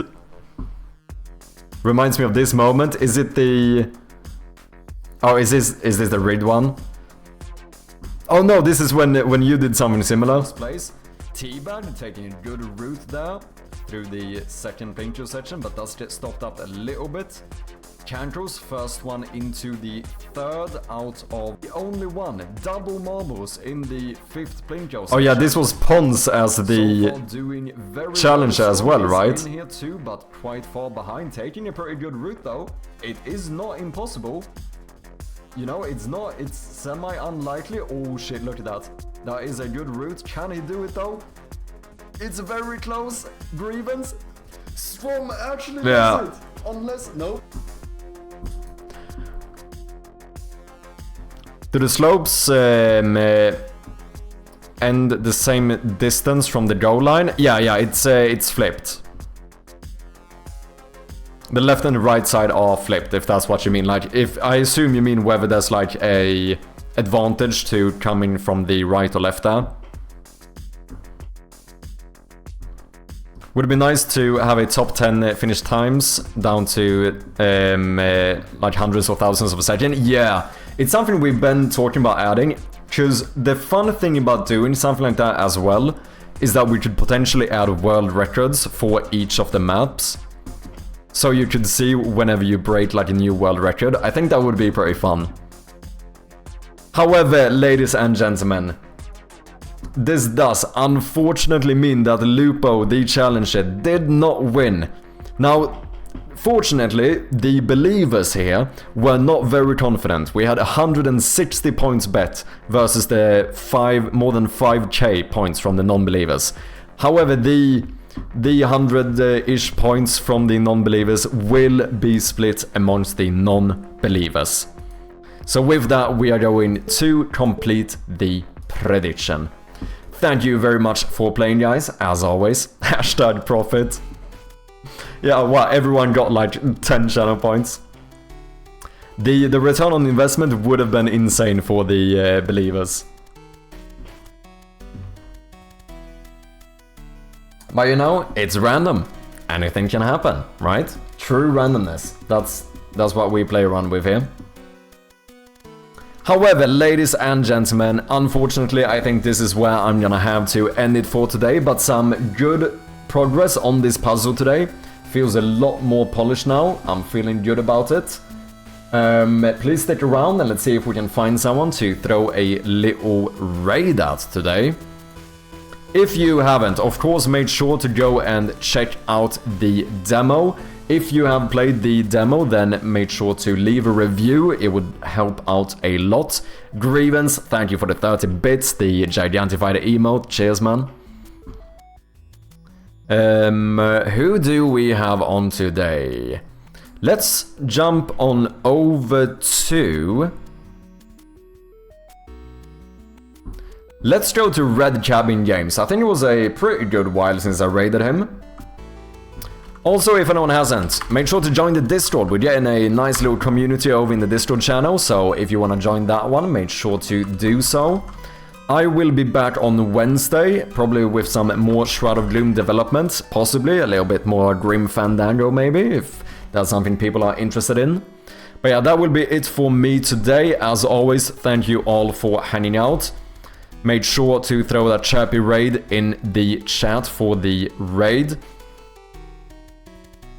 And also a little shout out to Vintage with the 3-month resub, Jin with the 10-month resub, as well as Great Grievance with the 30 bits here at the end. Truly do appreciate ya. Thank you so much to everyone that's been hanging out, and yeah, I'll see you guys next time. So until then, have a great one, and cheers.